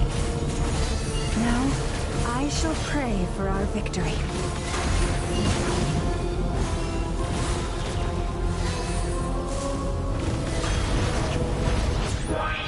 Entropy fails to me! No more lies.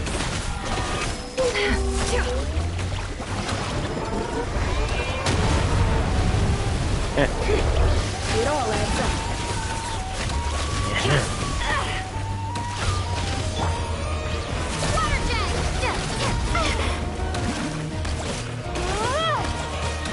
Be shackled!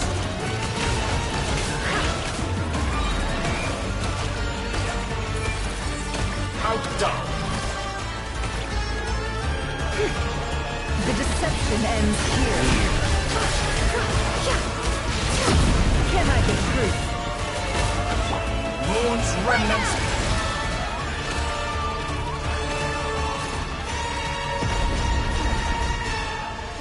Entropy!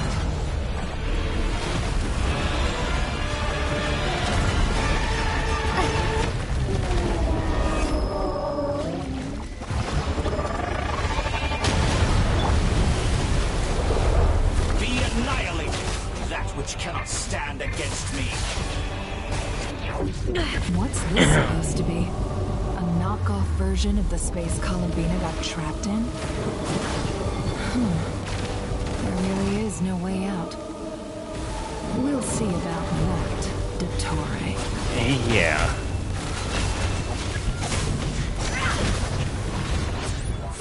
My apologies, I had not intended.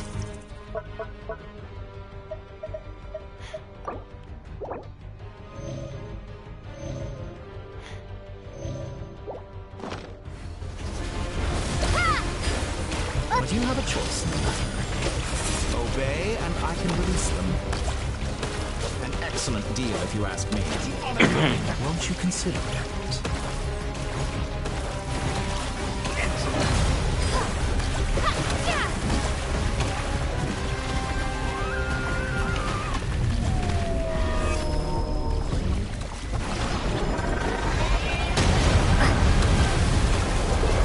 Reverse.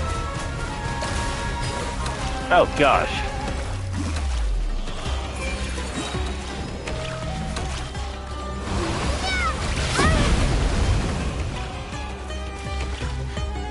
That is trippy. I'm aware you've been working on some little tricks to surprise me with, but it appears that none of them have come to fruition. My guess would be that you're trying to bring Columbina back. But then, where is Sandrone? Or are you trying to buy time for her? I always found their friendship to be a curious phenomenon.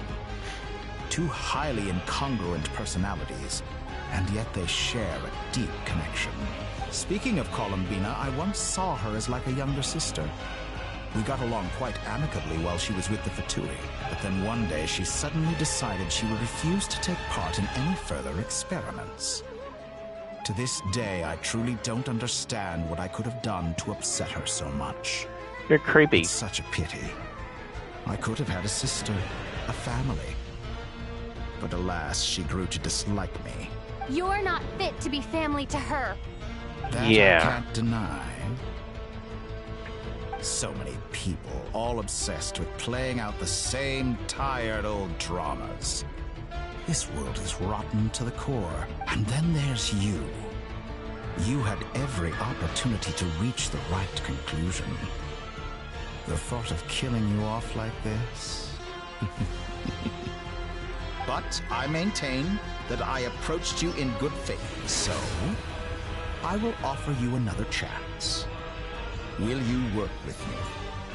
You have until I count 10 to make your choice. 1, 2, 3. Not in a million years.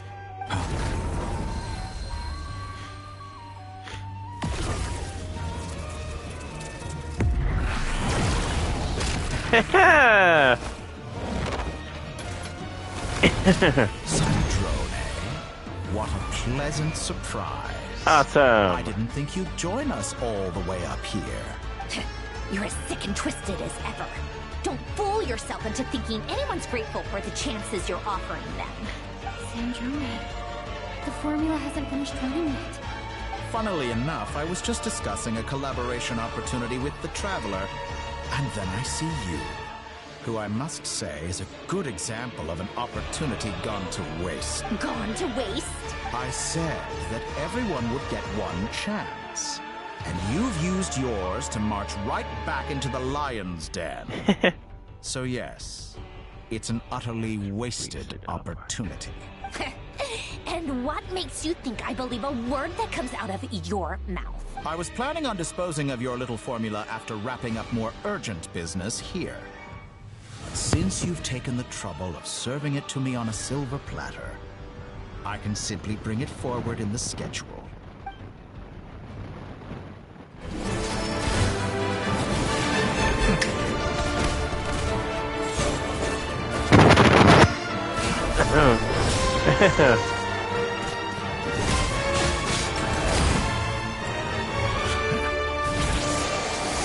Oh no.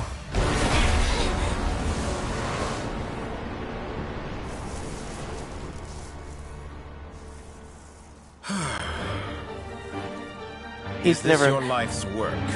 This piece of trash? He's never been damaged this badly.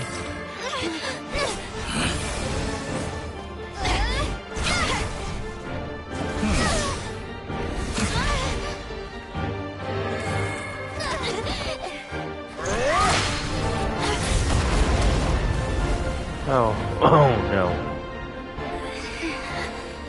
Your formula runs too slowly, Sandrone. You put your hope for success on others instead of fighting dirty. That is why you have failed. Now, whom should I slay first? Any volunteers? No one? How nice of you to leave the decision to me.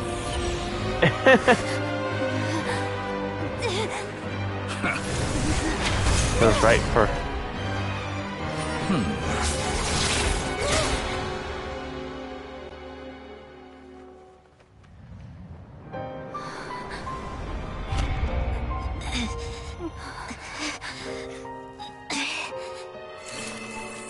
Oh, how unexpected. Oh, name. Sandrone, any last words for me, comrade?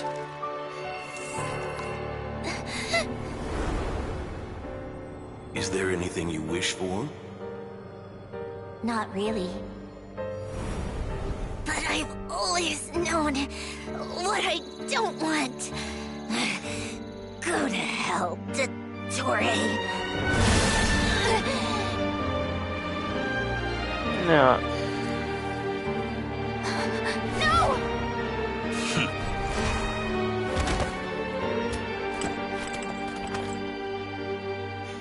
And now, you have failed. They can't just...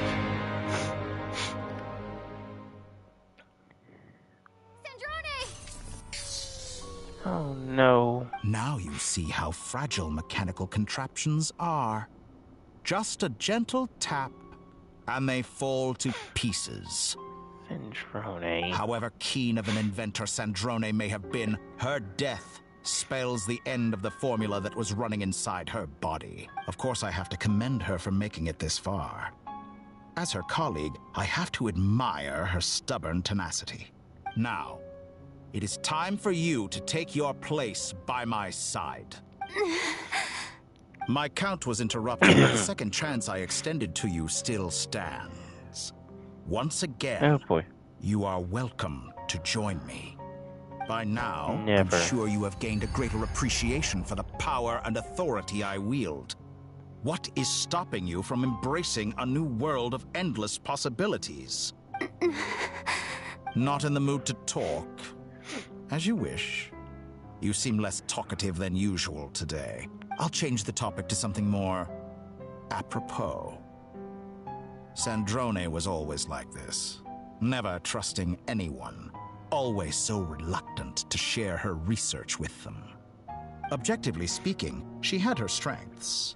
It is remarkable how she extracted and even optimized the world formula from so much data. But her inability to trust was her undoing. Had she allowed someone else to monitor or run the formula for her, you might still have a chance at victory even now. But regrettably, she was a stubborn fool. As much as it pains me, she had to go. Dottore. Maybe this is news to you, but people can change. Columbina surprised you when she escaped, and I think Sandrone would surprise you too. Change? You can twist the truth however you want, but I see it clear as day. You're the one who can't trust other people. Is that how you see me? By this point, what can you hope to do about it?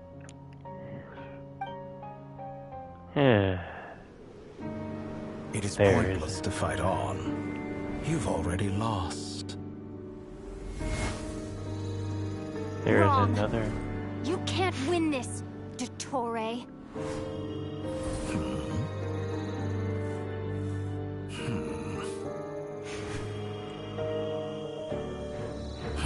What?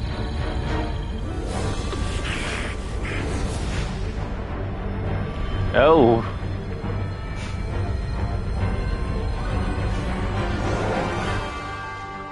My formula can get us 90% of the way. It will connect you to Columbina.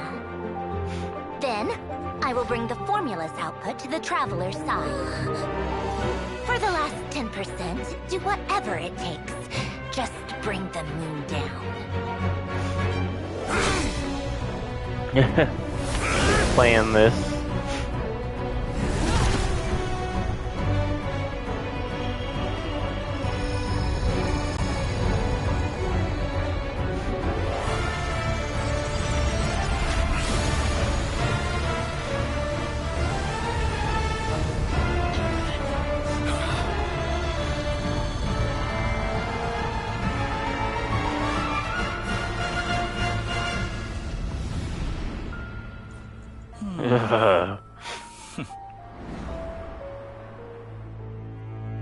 Oh, this cutscene looks so good. Shatter apart.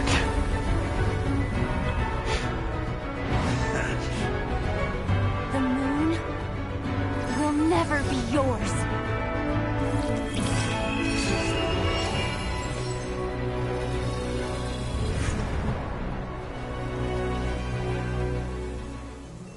I turn my body into moonlight and pour it over Nodcry. My soul, I leave here to inform my future friends. Lastly, I will hide the Trilune Authority within the Frost Moon. And when my body, soul, and authority are reunited, finally...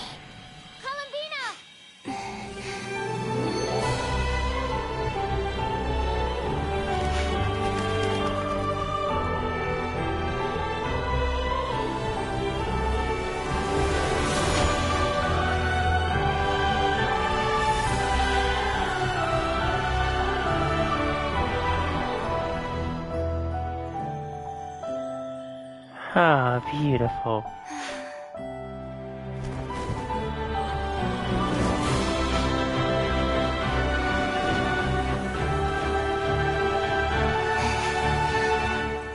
It's been too long. I'm back.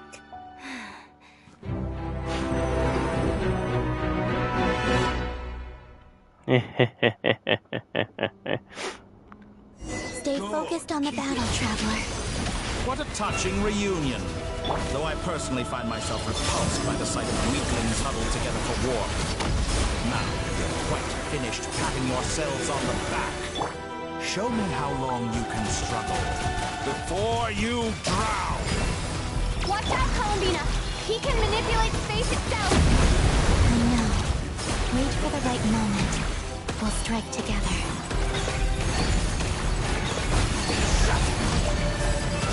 Foul! Moon's remnant.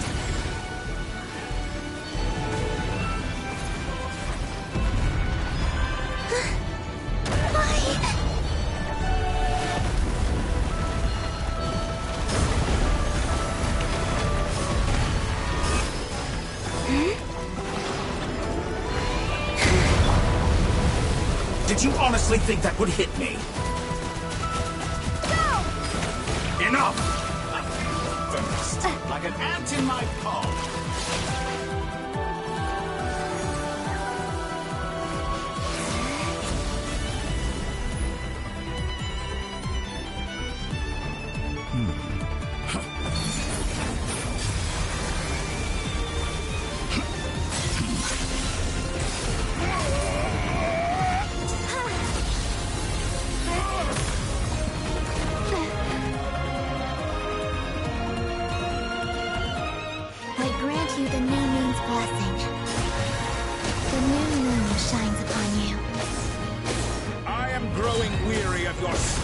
Resistance.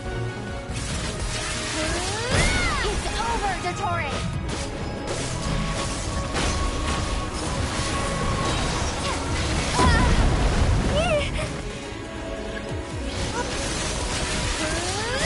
Time to pay for your heinous crimes! No longer must the world cower in the cold night.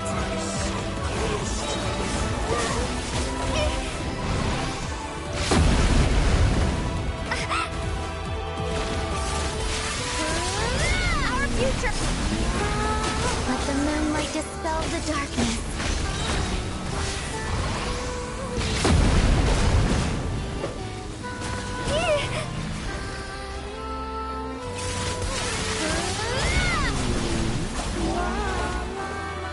Everlasting as the moon.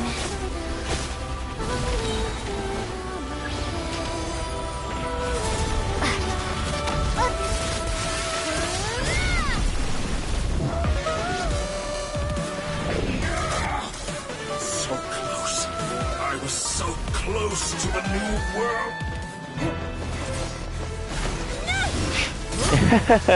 Willfully blind. Yes, he can. How can you be so satisfied with your fate?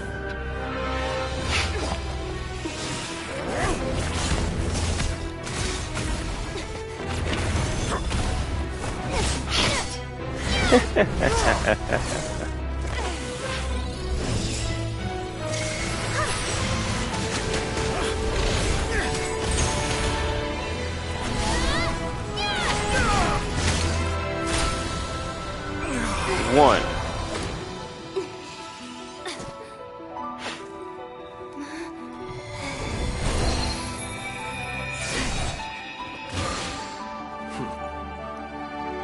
This battle was never about fate. It's about friends, family, and the home you stole from them. So dull. Only the weak rely on each other for comfort. You shall see. Once I transcend fate, you will be nothing but fodder for my grand experiment! That will never happen.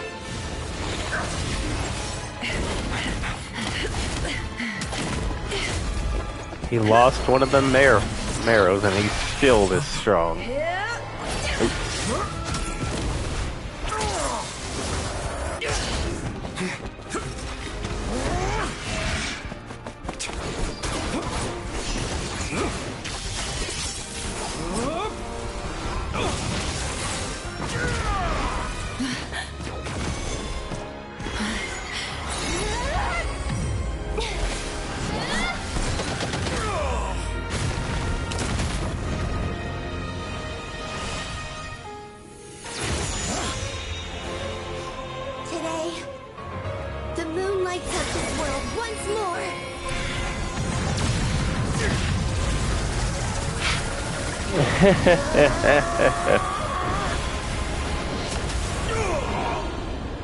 This loathsome world.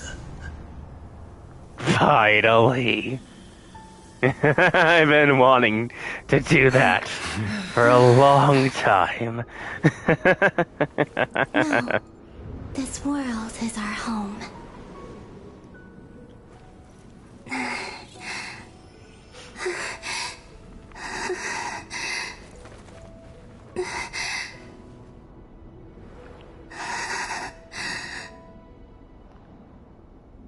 She has to be okay.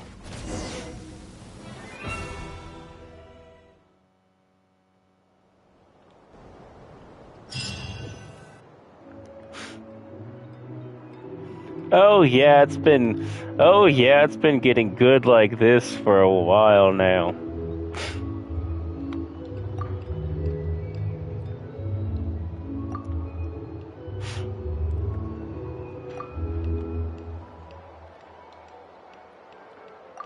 No, you're doing it wrong. The moon looks like this now. What are you trying, children? The new moon, Mom. It looks different than before, doesn't it? Also... Can I go buy a sugar sculpture today? Please? Just one? All right. I suppose today is a special day after all. Almost like a festival. Extra, extra! Get the latest Nasha Express here! Post-disaster report! Nasha Town reborn beneath a new moon! The voyage begins today! The future looks bright thanks to the League. Want a copy? Yes, Ida. I knew things would be different. But I didn't think that would include the moon. They say a new moon goddess has been born. A new moon goddess? Who's saying that? The Frost Moon Scions? I guess so. I'm not too clued up on the details. As far as I'm concerned, the moon's still in the sky and it's business as usual. Hey, since we've come all this way, shall we grab ourselves a free meal while we're here? Are you a convert now? Or are you just here for the free lunch? Oh, come on, what does it matter? After everything we've all just been through?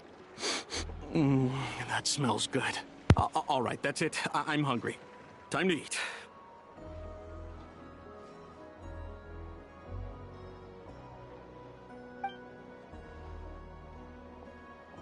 Come on! We gotta get there early, or there won't be any good spots left! There's always going to be good spots. Keep it down. This is a residential area. What if people are still sleeping?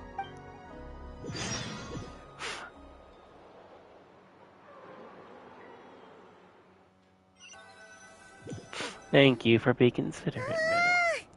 Why is it so noisy outside? It's okay. Paimon was pretty much awake anyway. It's been so long since we last had a chance to relax, huh? Feels like time is moving slower than usual. What about you? Did you rest well? Still winding down from everything that's happened? Or are you wondering how our friends are doing? Or is it about what Dotori said to you? Okay, if you say so. Yes. Don't push yourself, alright? Let Paimon know if you need to talk.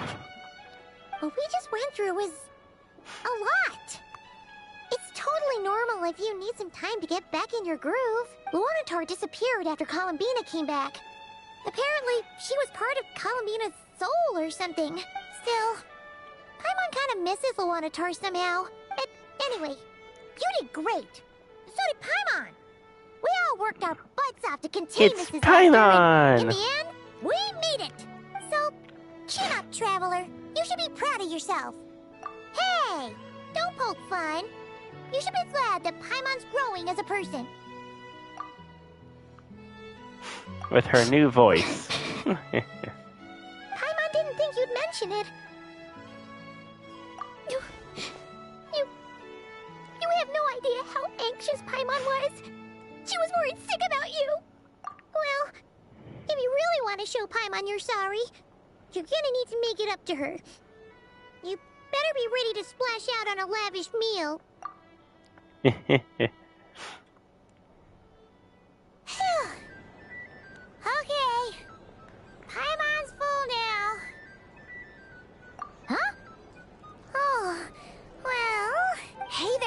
and Paimon. Good morning. Morning, Yehuda. Here for some breakfast? Yes. Oh, I've already eaten. Just need some water. I was mostly worried you might forget what day it was today. So, I came over to remind you.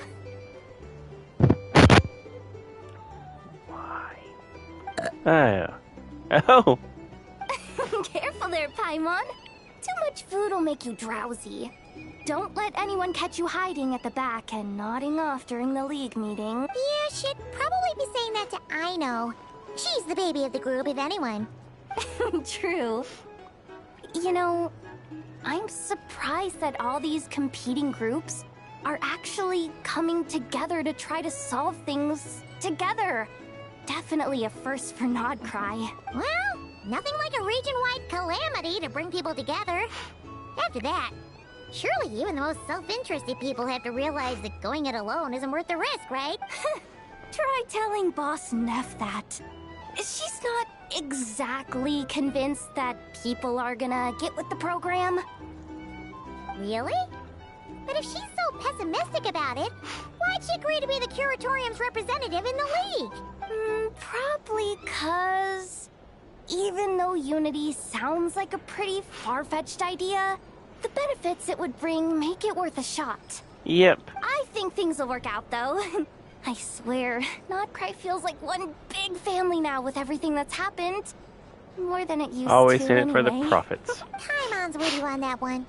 And it seems like plenty of other people agree, too. Just listen to the bustling streets. All right. Everyone's been rebuilding these last 2 weeks, and the evacuees have been coming back in droves. Life's slowly returning back to normal. Which means my workload's probably gonna shoot back up. Were you about to head out? There's still some time before the ceremony begins, you know. Yeah, we were gonna take a stroll around the square and say hi to some friends first. Sounds good. See you later then.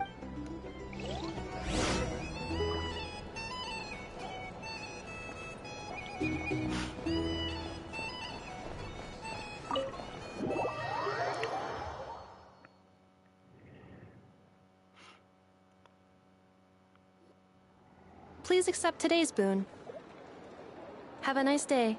Oh, and Neffa. Are Paimon's eyes deceiving her? Or is that Inefa handing out food for the Frost Moon Scions? Hello there. Would you like a feast of the moon, along with some snacks of the day? So, what's new, Inefa? It was only a few days ago when we last saw you, but it looks like you've joined the Frost Moon Scions in that time. And Aino, too? What are you talking about, Paimon? We're just here to help. Duh. In the wake of the disaster, it's all hands on deck. We responded to Llama's request for support. At times like these, the smallest good deed can inspire others and help them through the hard days ahead. True. And we're using eggs and heating tubes to make that a reality. In true Kamkake Crab Shop style.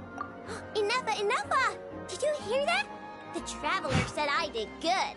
The Traveler! That's because it's true, I know. Proposal. If you can resist eating today's dessert, I will provide you with compliments, too. No way! Well, that proposal got shot down quickly.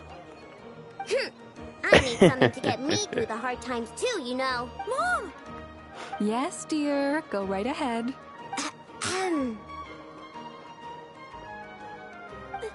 Excuse me. Could I take a photo with the robot lady? She helped us get safely out of Nodcry, and she helped us get back home too. She's the best.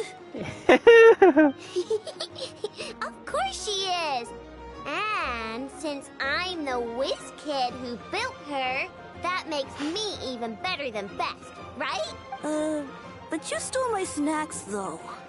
Oops. Shall we move to the open space near the center? The view there is... Thank you!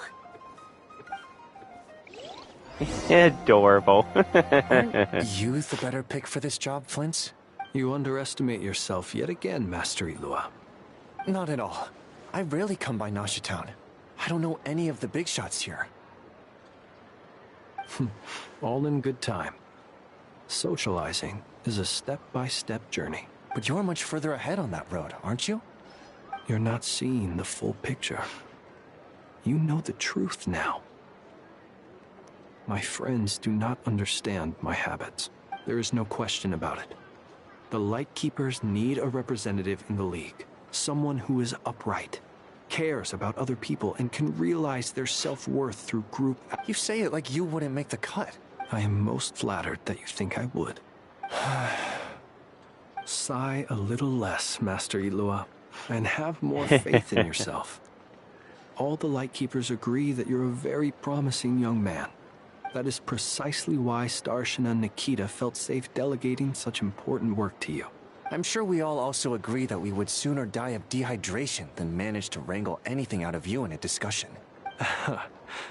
My apologies. I am not in the habit of bringing water with me when I go out. Whatever. I'll take the job. By the way, who else is part of this? Oh, it's quite the who's who of Nodcry. There's the Moon Chanter of the Frostmoon Scions, the boss of the Curatorium of Secrets, a representative of the Voynich Guild, and even someone from the adorable Krumkake craft shop. I'm sure you will find speaking with them to be a genuine pleasure. If you say so. I've never done this work before, so I'm honestly a little scared of making mistakes. But I'll do it. Not only is it our duty as Lightkeepers, but because I want to make Nodcry a more welcoming place. An admirable attitude to take. The beacons are lit, Ilua. We're but one step away from breaking through the blizzard. We have the chance to band together and build our shared homeland into an Elysium. This is unprecedented for Nodcry. Yeah, you're right. Quite a few familiar faces have arrived. Let's go.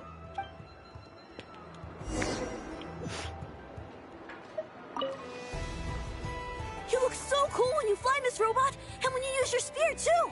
And even though you took my snacks, it's pretty cool that you can build stuff like this. You've got so many inventions. It's amazing! Also... Micah, we need to go now. She looks so tired. 1 second! Well, Inefa, you got your first fanboy. Please take this Feast of the Moon, as well as some snacks. Share them with your mother and your lovely family.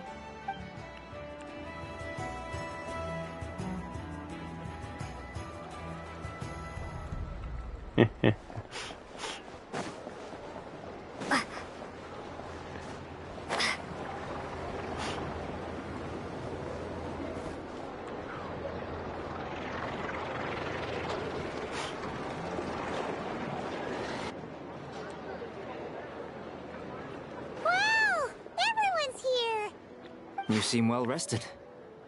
I know no one's asked, but I'm sure you all want to know, so let me just say, we're doing great. Thanks. Well, great, but not perfect. Starting to lose my mind from boredom. Can't drink a drop of alcohol while I'm waiting for my wounds to heal. I'm sure you had a sneaky swig or two. Wait, how'd you find out? I'm sure you must be missing Mondstadt after all these years away, Grandmaster. Yeah, you could say that again. Every time I get news from Mondstadt, it makes me want to go back and see the place for myself. Honestly, once things are wrapped up here, I think it'll be time to head back home. All right. Hey, looks like someone's taking the stage. Can everyone see okay? Anyone need a boost? I'll just listen from the back. It's fine. You're taking this pretty seriously, huh, Durin?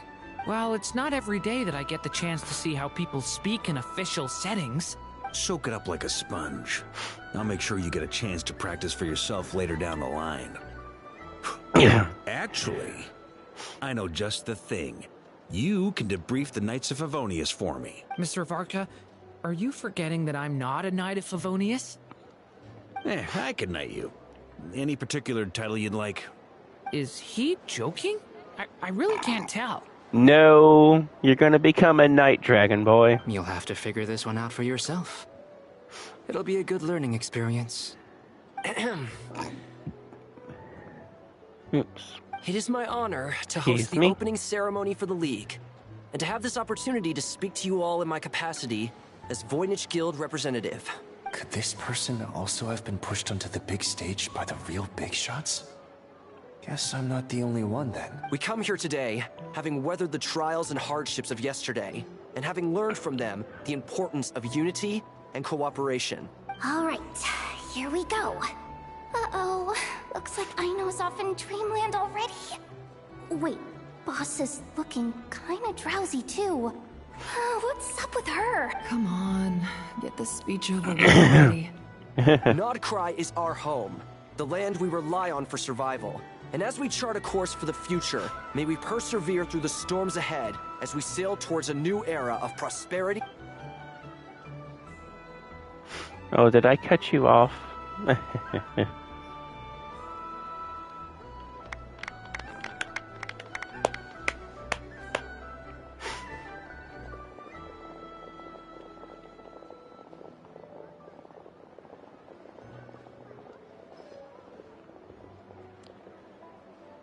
Looks like we'll have more opportunities to travel in the future. I'm sure you'll cope, Lady Moonchanter, given how fleet of foot you are. Unfortunately, I suspect I'll be too busy at the curatorium to act as your host. We have a busy schedule, not to mention an international network of contacts to manage. That'll be all right. I'll just check your schedule with Yehoda well in advance. And you... So giving my employees extra workload isn't enough for you? You're really going to drag my cat into this too? I thought you'd approve. Aren't you forever increasing your employees' workloads? That's a bold statement. Are all the Frost Moon Scions feeling more audacious now that your moon goddess has returned? Columbina's return has brought joy to all who care about her. That includes both you and me. As for the Frost Moon Scions, we are learning how to thrive independently, without relying on the moon goddess. That one little texture. Boing. It is up to us to make our home a more livable place. Joining the League is one of the steps we are trying towards that end. I like the word try. It's nice and non-committal. You can opt out at any time and still say you tried. You don't see a bright future for the Frost Moon Scions? I'm just not as optimistic as you.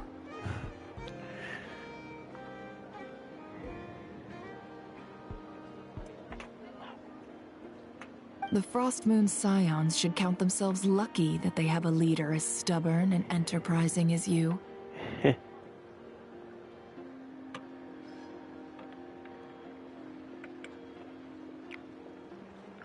But Nodcry's a big place, with all kinds of people. Most of them don't enjoy answering to a leader, or even listening to reason. Well, that's where you and your methods come in.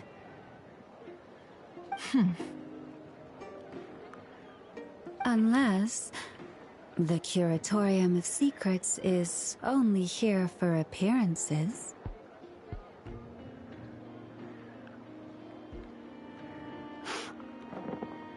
For now, yes. And that won't change until this venture becomes worth my while.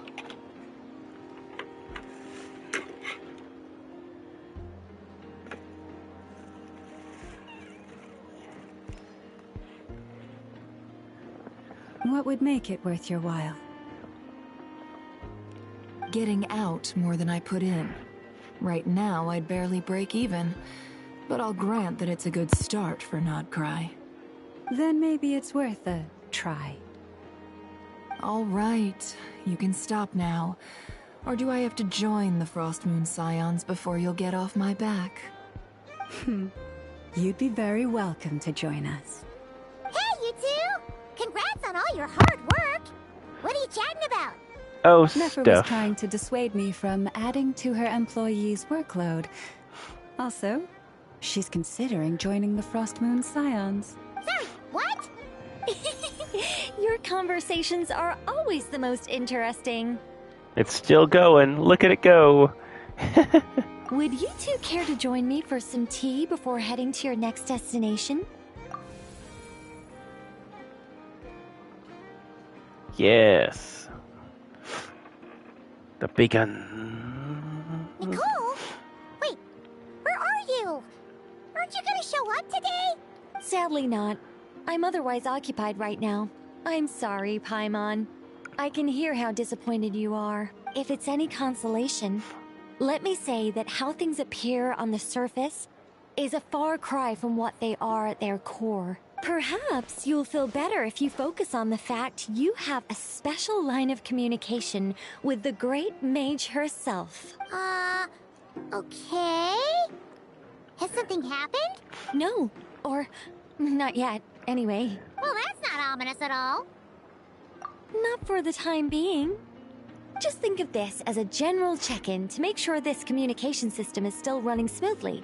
Besides, it's good to chat once in a while if we want to maintain our friendship. You could have just said so. Haven't got all worked up for nothing. Still, the best friendships are built through face-to-face interaction, you know. It's never gonna stop being weird having tea with you when you're not there, and... Alright, fair point. I'll bear that in mind for next time. Yeah. Any update on that crisis at the world's borders? Alice just informed me that they had their work cut out for them. And now everyone's thoroughly exhausted. But they did finally get things back under control. Still, we can't let our guard down yet. The disruption caused by this disaster has made Teyvat easier to detect from the outside universe. She plans to wait for things to stabilize, then reschedule her Mondstadt vacation plans. As for me, I agree with Hat Guy's perspective. This is a time when many new variables are emerging, and the situation is changing constantly. Plus, most of this change is for the worse. We have to remain vigilant and ensure that the embers of chaos are not rekindled. I did notice that the energy in Nodcry changed somewhat after the War of Funerary Flame, but since it was still aligned with the Light Realm, I never gave it a second thought. It looks like I'll have to examine the connections between phenomena I observe more closely in the future. Sounds like a plan. Just doing my duty. It's more or less second nature by now. Of course. To give you the full picture, I'd have to start with the substance from which angels were formed. Never mind. Paimon's right. Showing off my knowledge would be much more satisfying in person. By the way, you did receive the gifts from the Hexen Circle, yes? I'm not trying to claim credit or anything, but my pride demands that I at least mention it. They're quite similar to the protective talisman that Alice gave Dory, but with some very special enhancements. Oh! So that's what kept our friends safe when Dotori trapped them. Indeed. We went to great lengths to make sure they were invisible to his eyes. I'm so happy they came in handy. Still, not fishing for gratitude, by the way. I just want you to be aware that sometimes your friends may be protecting you in ways you cannot perceive. Anyway, I'll contact you if anything else crops up. If not, you know what they say, no news is good news. Oh, my angelic instincts are tingling.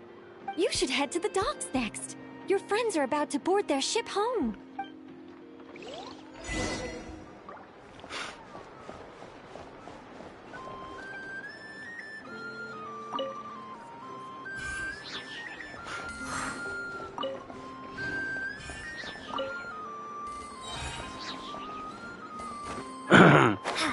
Worry about it later.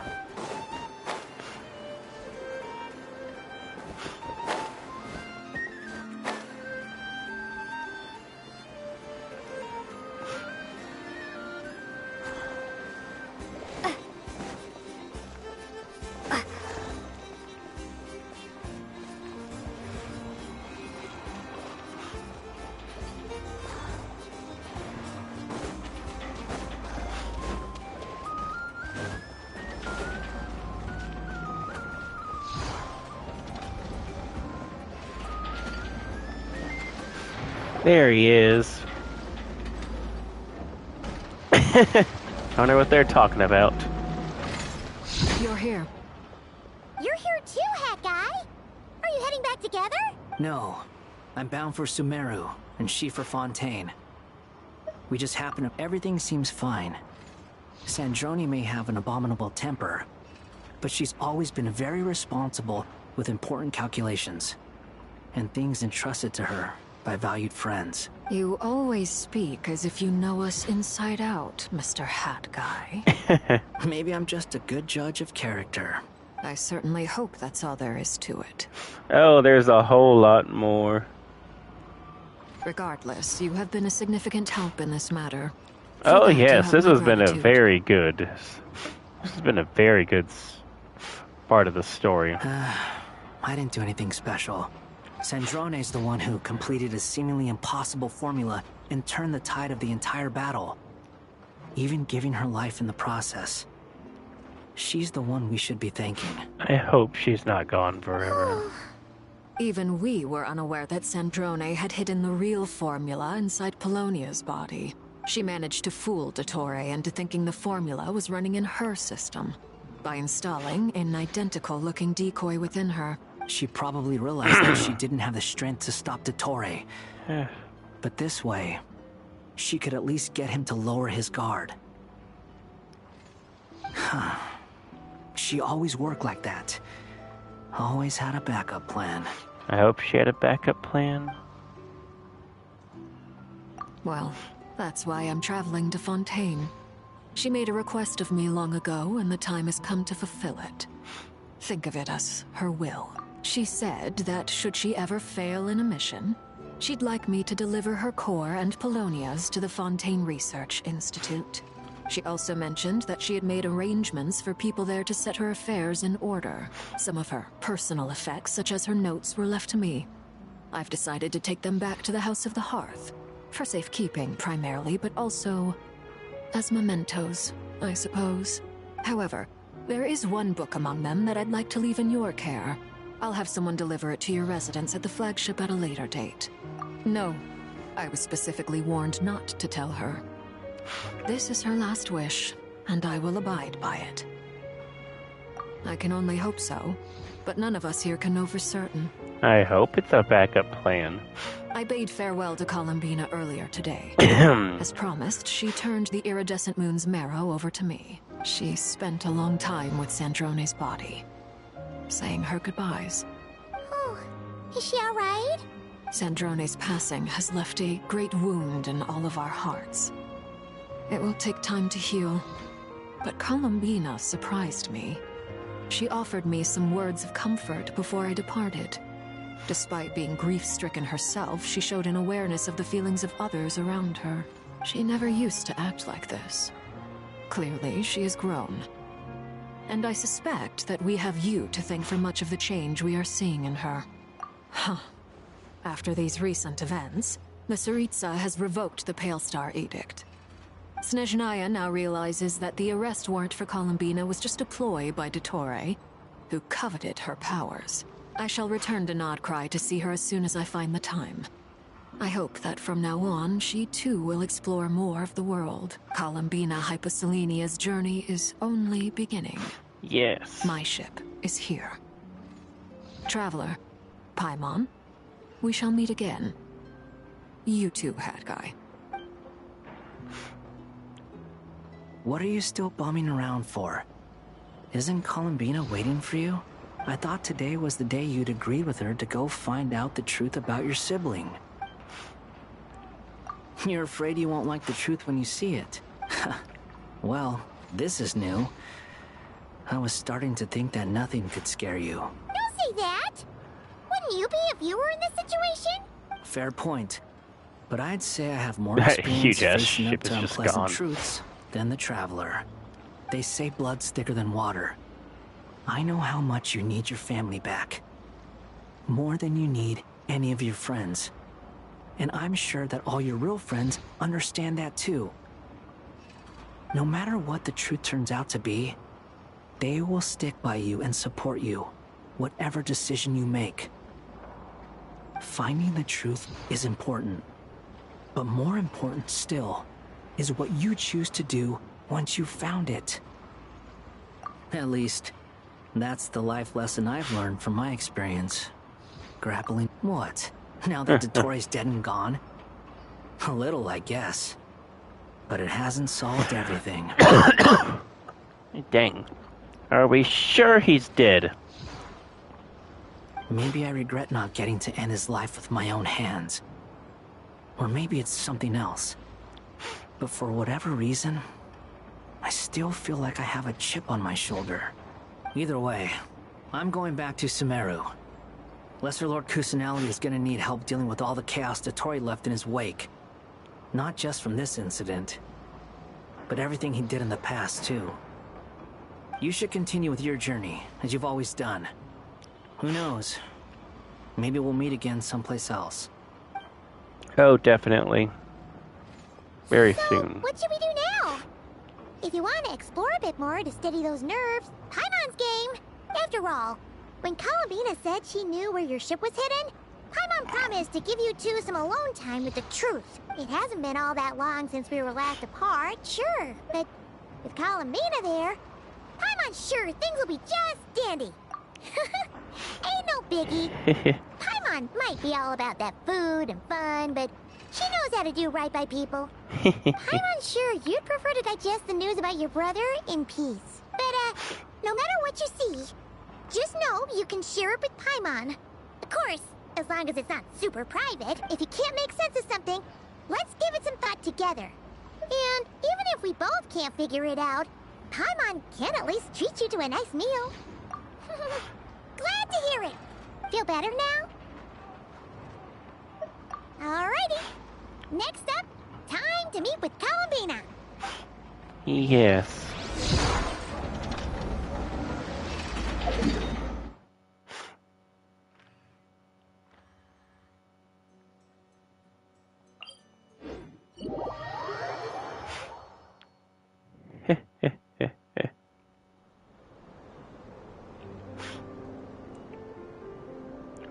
Columbina, we're here!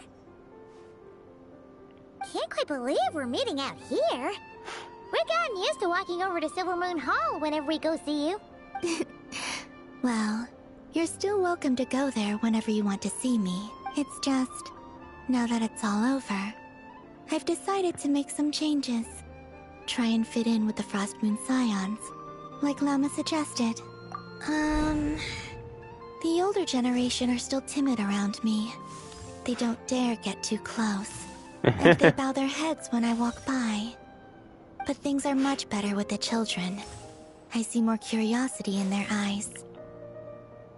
Hopefully, by the time the next Moon Prayer Night comes around, I can enjoy the festival with them as myself, without having to pretend that I'm only dressed up as the Moon Goddess. You'll do fine, Columbina. Paimon's sure they'll realize you're super nice once they get to know you better. You really think so?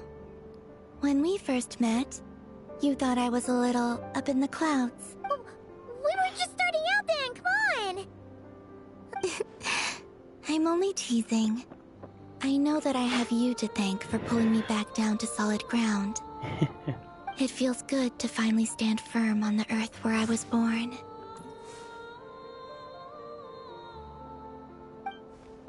Oh, that's great!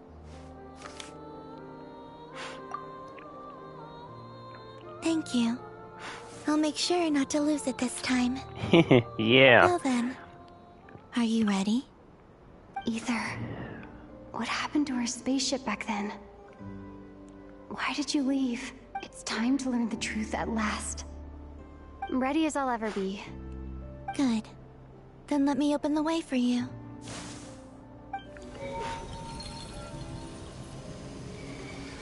Where does this lead? To our shared destination. Huh? Do you remember me telling you about my missing prologue back when we just met? I said that my story began on the moon, but while I was inside the moon's reflection, I realized that my prologue was really hidden in the future. I just had yet to discover it at that point. The story of the time before I was born was in fact the story of my distant future. It's truly fascinating, but Yeah. When I obtained the Trilunar Authority and returned to our present reality, I sensed something I hadn't expected. Your prologue. So you mean? Yes. Your spaceship. All this time, it has been hidden on the Frost Moon, which lay beyond the sky. The great ruler of the firmament.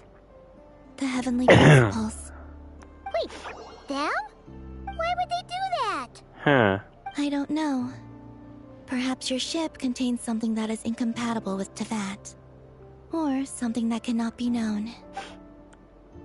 Oh, did I pick a bad time to say this? I know it must have been hard to work up the courage to do this. Maybe I should have waited until you were on the moon, with no chance to back out. That would have been kind of mean, you know. Take me there. Oh? Whatever is hiding in that ship, it belongs to me and Ether. Those memories belong to us. No one else has the right to decide whether I should or shouldn't know about it. Not even the heavenly principles. Very well. Then let's go. You two take care, alright? And don't forget to come back soon! Rest assured, Paimon. We will. Traveler, after you. Thinking about the story that we'll find hidden on the moon? Yes. And hoping that it has a happy ending. Stories like that don't exist, you know? You don't believe in happy endings? I don't believe in endings. Huh.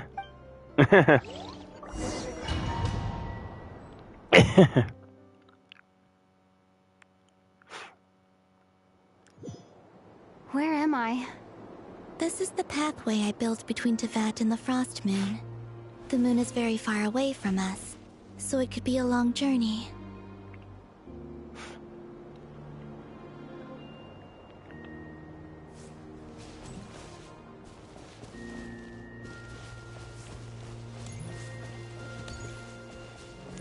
After I obtained the Trilunar Authority, I unwittingly saw past events from many of my friends' lives. One was Lauma. Yeah, it's She was pretty so fair. young when they chose her to be the Moon Chanter. From then on, the Frost Moon Scions looked to her to bring messages from their goddess.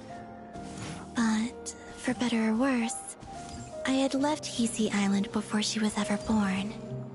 It was not until much, much later that she met me. I think it's for the best. Because of the way things turned out, you had the opportunity to become friends. You're right. In that sense, I think we were both very lucky. Sorry, my throat. There we go.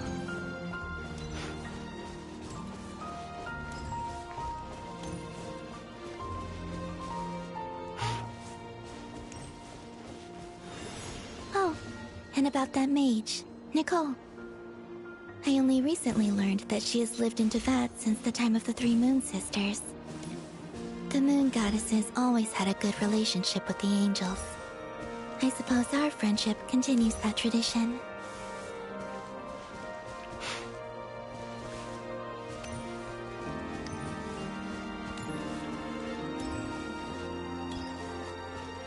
Eh.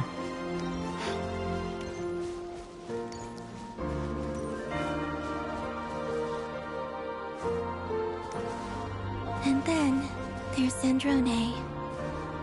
I never knew that much about her, beyond the fact that she was created by someone called the Lord Artificer. She, too, suffered for a long time before joining the Fatui.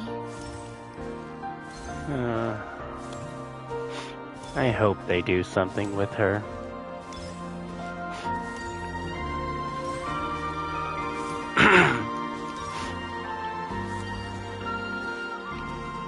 She doesn't deserve this. How I wish I could talk to her again. Even if only to hear her say nasty things to me.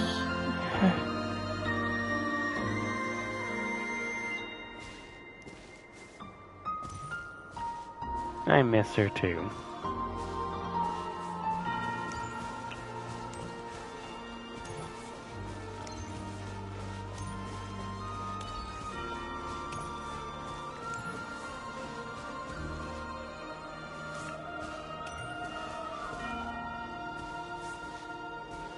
Also, I saw your sibling's story. I'm afraid I didn't see much. It seems that he rarely came to the surface, where the moonlight shines. But I did notice that back when you first set out on your journey, he would often appear nearby, gazing at you from afar with a guilty look in his eyes. Oh. Ether. Let us speak no more of the past. I probably shouldn't reveal so much about my friends. It's not my place. Let the moonlight carry us forth. We are very close now.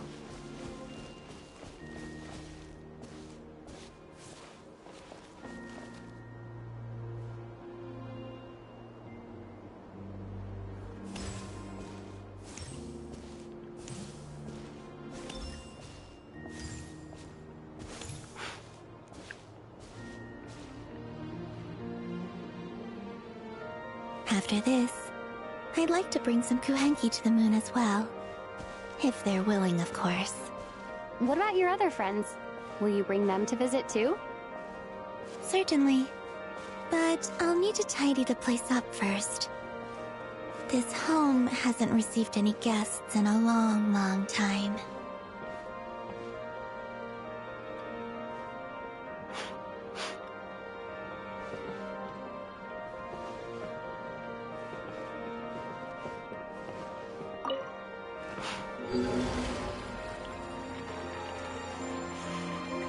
Beautiful. I remember writing something similar with you on Moonprayer Night. I believe it was called... Dodoko's Whirligig. Yes, that was it. You asked me if I was afraid to return to the moon, and I said that I was. The idea that I had gained something precious, only to lose it so quickly. That frightened me. But I'm not afraid anymore.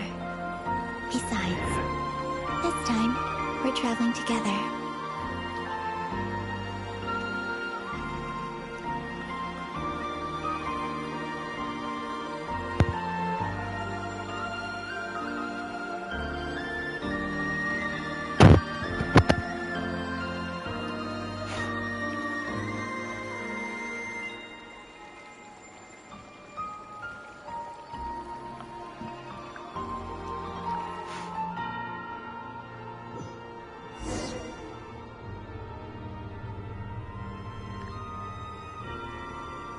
Oh, wow. I can see Sumeru.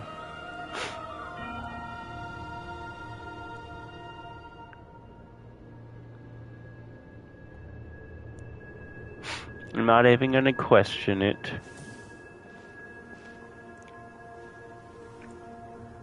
We're here.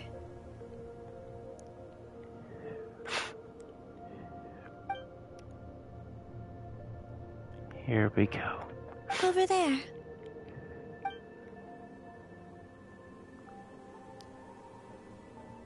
There it is. To the moon. I can see Mondstadt, Leeway Harbor. The places that have lots of lights. Hey, those are the cities. That's cool. Of course, the desert.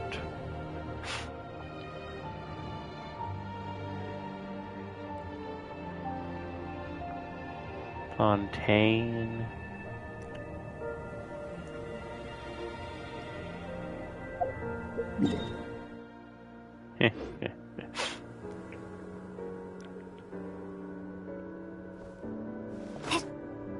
Whee!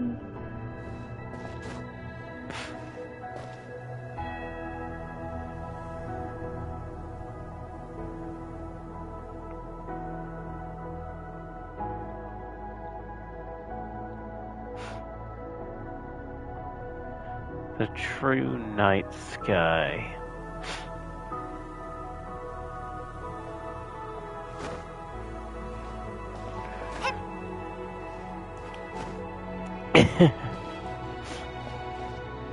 To that.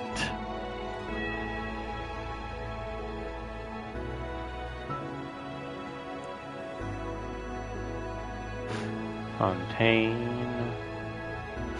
The little lake.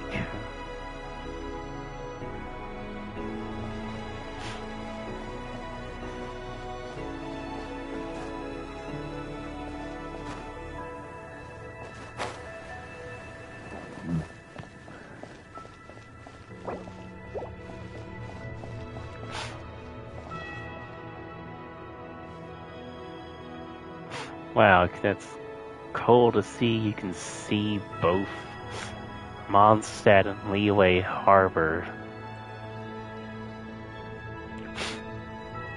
from space.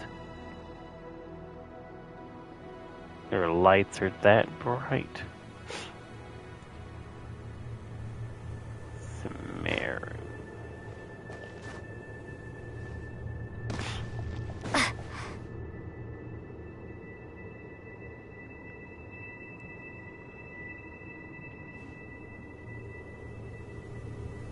Our spaceship.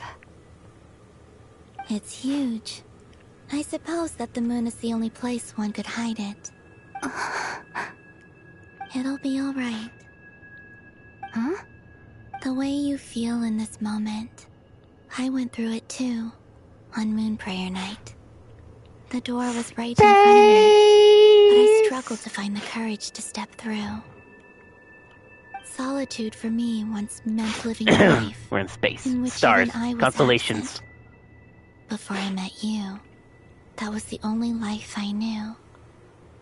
But that night, solitude meant throwing away the life I had gained after meeting all of you.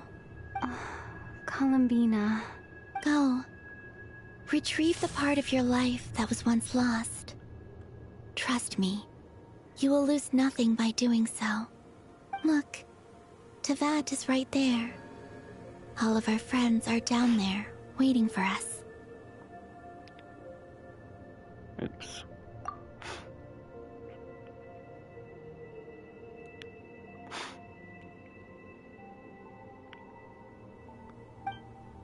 You're right. Thanks, Columbina. Short little pause. Here we go.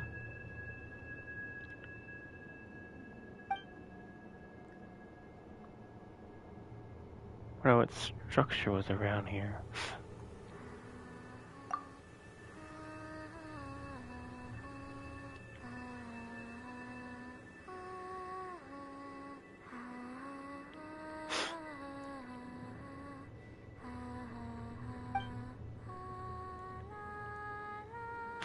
Sumeru and its big friggin' desert. Wish the planet would rotate so we could see.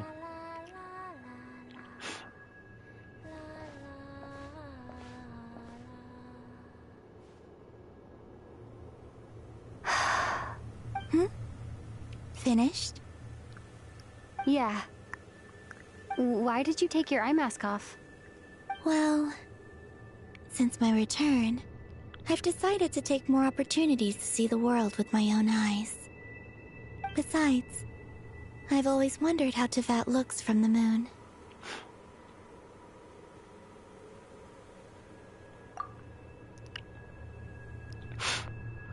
Huge planet. One big continent. Oh yeah, I can't see. Inazuma's being covered up by the moon face. And what do you think? It's beautiful. I could spend a whole day here just gazing at it. What about you? What do you think of the truth you found? I haven't looked at another person's expression in a long time, but I think yours is saying it was neither good nor bad. Keep this up, and it won't be long before you give Nefer a run for her money. Oh, I don't think that's going to happen. I'm much more used to sensing what's going on around me with Kuvaki. I think I'll save my eyes for seeing special moments I really want to remember. So pretty.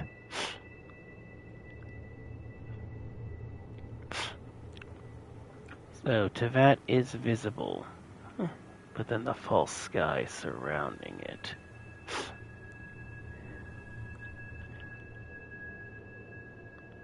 How big is the false sky? I read the spaceship's flight logs. I always assumed that this was my first time in Teyvat. I thought that Ether and I must have been hibernating in space for centuries on end. But the logs show that our spaceship flew over the skies of Teyvat once before. A long, long time ago. Huh. Flew over? So you didn't land? No. The ship barely came to a stop before flying on again. After that, it continued traveling through space for a long time. Some of the data is corrupted, but I suspect that it kept flying for thousands of years. It was only after that that the ship made a forced landing in Nodcry. When Ether found me, he came from outside the ship. Could this mean that he left the ship long before I did? Maybe even during our first pass over Teyvat? Are you alright? Yes. I can feel that the truth is coming together, one small piece at a time. Curious. I remember Ether telling me that when he first arrived in Conria, he could not recall the past, so this might be something that even he doesn't know. Here, I made some space for you. Your mind must be racing, and this seems like the perfect place to relax and clear your head. Oh, wait, there's one more thing. What is it? Wait here a moment.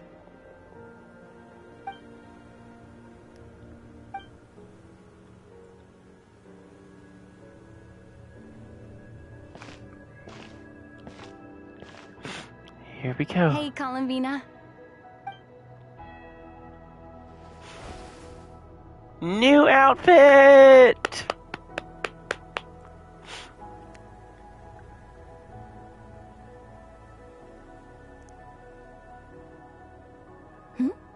Is that a new outfit? An old one, technically. It's been in a cabinet inside the ship this whole time. It's a matching pair with Ether's. He always liked this set more. Huh. I don't think there's a huge difference. Really? Yes. It's still the same you. You're the same person, no matter what clothes you wear. Yeah. Only Columbina would make an observation like that. Traveler, do you consider Teyvat your home? Home is wherever Ether is. But then, after all the time I've spent here and everything I've been through... Yes, I'd say it's my home. Would you change your answer if Teyvat changed appearance? I mean, if the truth about Teyvat turned out to be different than what you thought. I don't know. But I don't think so. The truth is not what matters most to me about Teyvat. When I was first born, I longed for a home. And when you get something before you're mature enough to understand the world, you just take it at face value. I thought that a home was a transaction. You give me what I want, and I'll do the same for you. But you and your friends taught me what a true home should look like. You never asked for anything, yet you... That's because your friendship matters to us. It was worth it.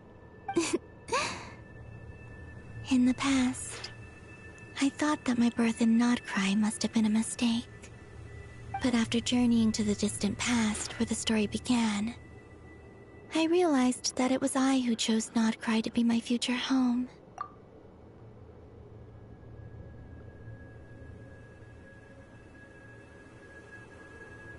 Now, I am glad that I made that choice.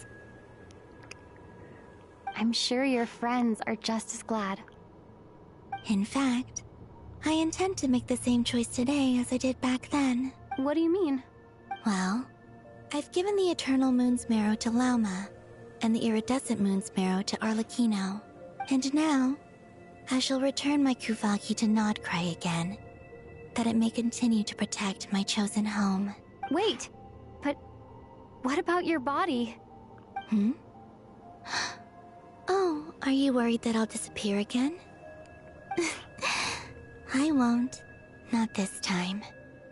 The Frost Moon has now entered the fall sky, and I am the Trilune Goddess. I am only returning to Nod Cry the part of me that it needs. I am giving what I can, because my home is worth it. Yeah. Oh, and I have something for you, too. For me? Yes. Come closer.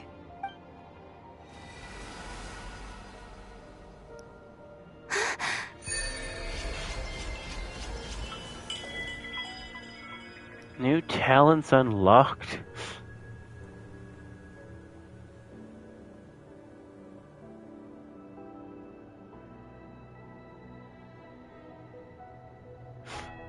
Oh, Traveler.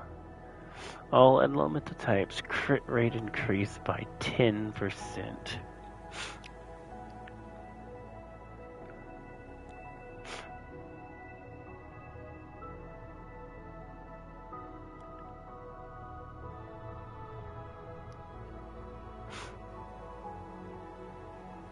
When nearby party members become protected by a shield.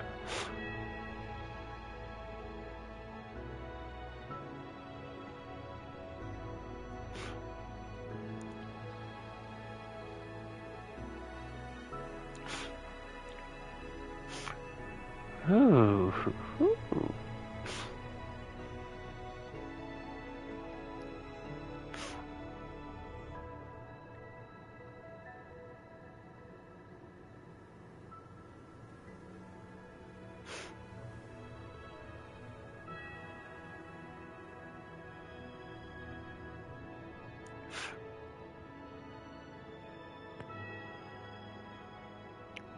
Cryo is next. What was that? I lifted some of the restrictions this world placed on you. I trust this will help in your future adventures. Yeah! My power. It feels like it's grown. I can use the elements more freely now. Thank you. This will be a great help. You're welcome. I see you as family, and after everything you've done for me, In fact, no. It's not because I owe you. It's because you're worth it. Here. This flower is for you.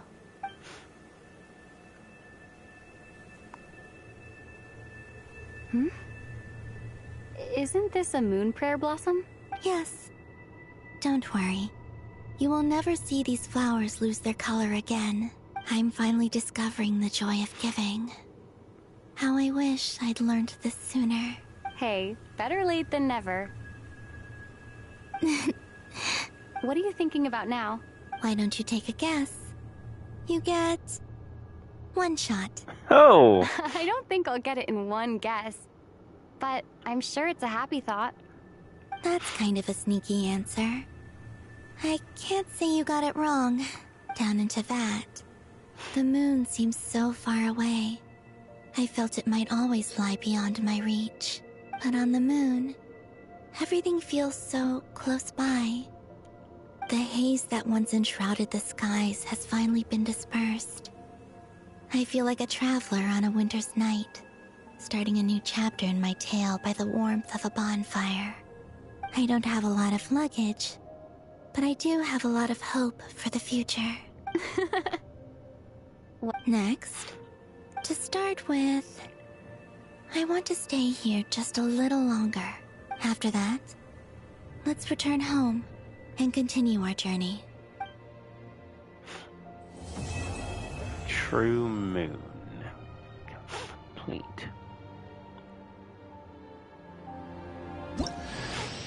These clothes bring back so many memories. Ooh.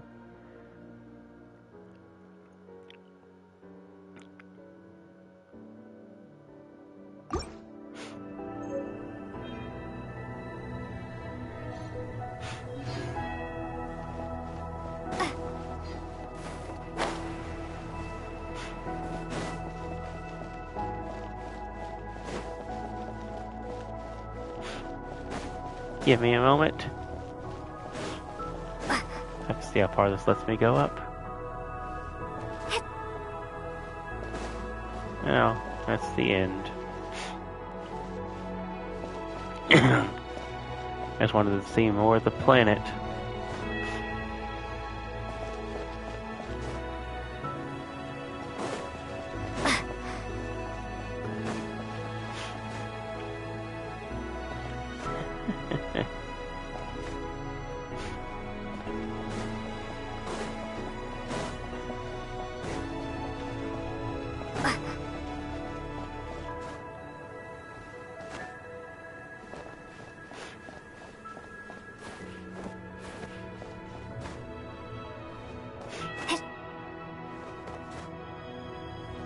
Inazuma's being covered up a little bit. I think I can see it.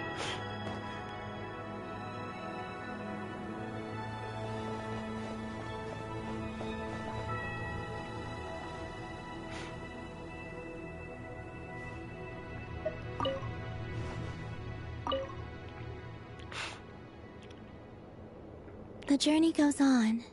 For you, and for me. Like I said, this is not the end. I don't believe there has to be an ending.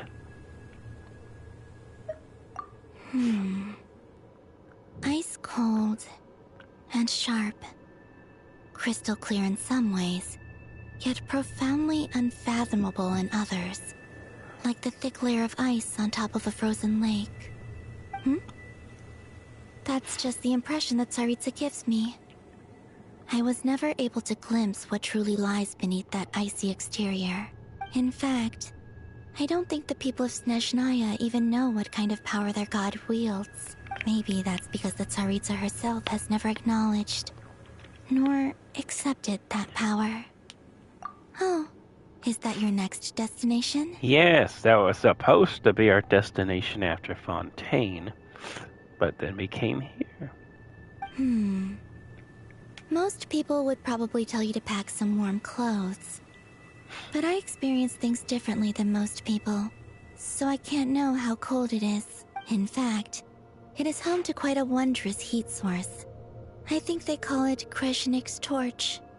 Every city in Snezhnaya is built around one of those. I sensed the energy it gave off as I was passing by on a railway train. So we got more cities. It felt grand and distant.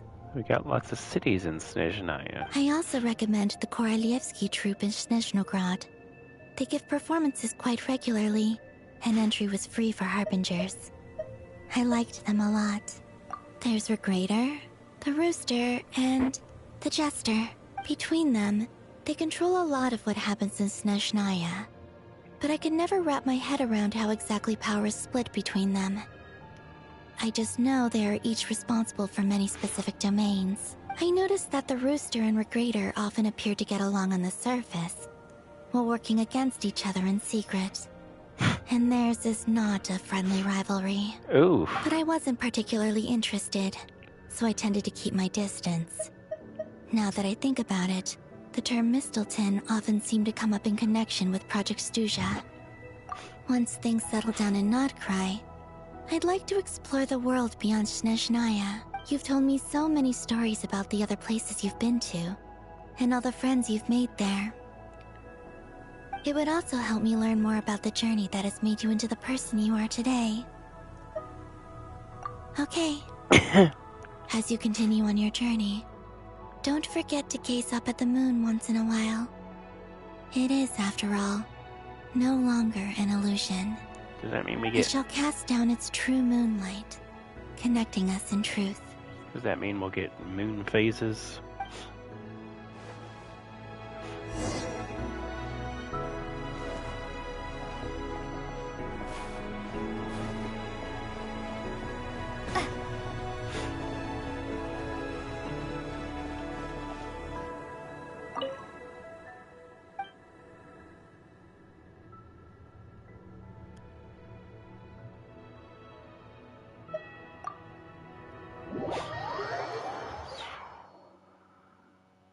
Return to Tevat. To Jean. acting Grand Master of the Knights of Favonius. This preamble is such a pain to write. It's probably high time we got rid of this acting business. I trust that Dern has updated you all on recent events. Hope we didn't worry you too much. The good news is, we managed to come together and put a stop to the Doctor's evil schemes. With that, I think it's safe to say that Notcry is finally out of the woods. As for the Fatui, not counting the Damselette, aka the Moon Goddess, who has left their organization, we found ourselves allied in this instance with both the Knave and Marionette. May she rest in peace. As ever, we find ourselves better off for making friends rather than enemies. But until we can ascertain the Tsaritsa's true intentions, the future remains uncertain. In a short while... Wait. How am I meant to surprise everyone if I tell them in a letter that I'm heading home? Well, that would be a huge waste. Okay, got it. I will begin sending the expeditionary team back home in waves. I'm sure they'll be able to answer any questions you still have. There you go. I hope they won't gloss over the details of my many heroic deeds. But if they do, I'm sure it'll be because they're just too exhausted from the long journey. I think of Mondstadt daily. Please give everyone my best regards. P.S. The honorary knight went above and beyond this time. Are there any other honors we can give her? I'll leave it with you. P.P.S. Please be extra nice to Klee for the foreseeable future. I cashed in on the last favor that the Hexen Circle owed us, so we need to earn some more goodwill.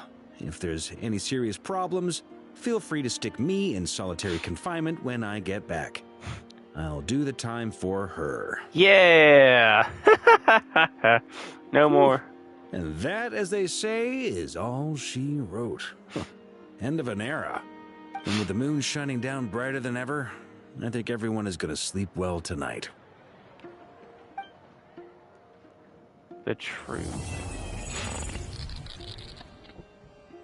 I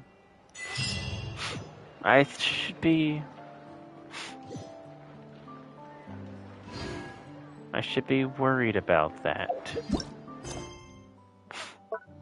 We're not even going to talk to Paimon. Well, thank you all for joining me on this adventure. That was amazing. They really did good on this part of the story. And we finally took down the Doctor.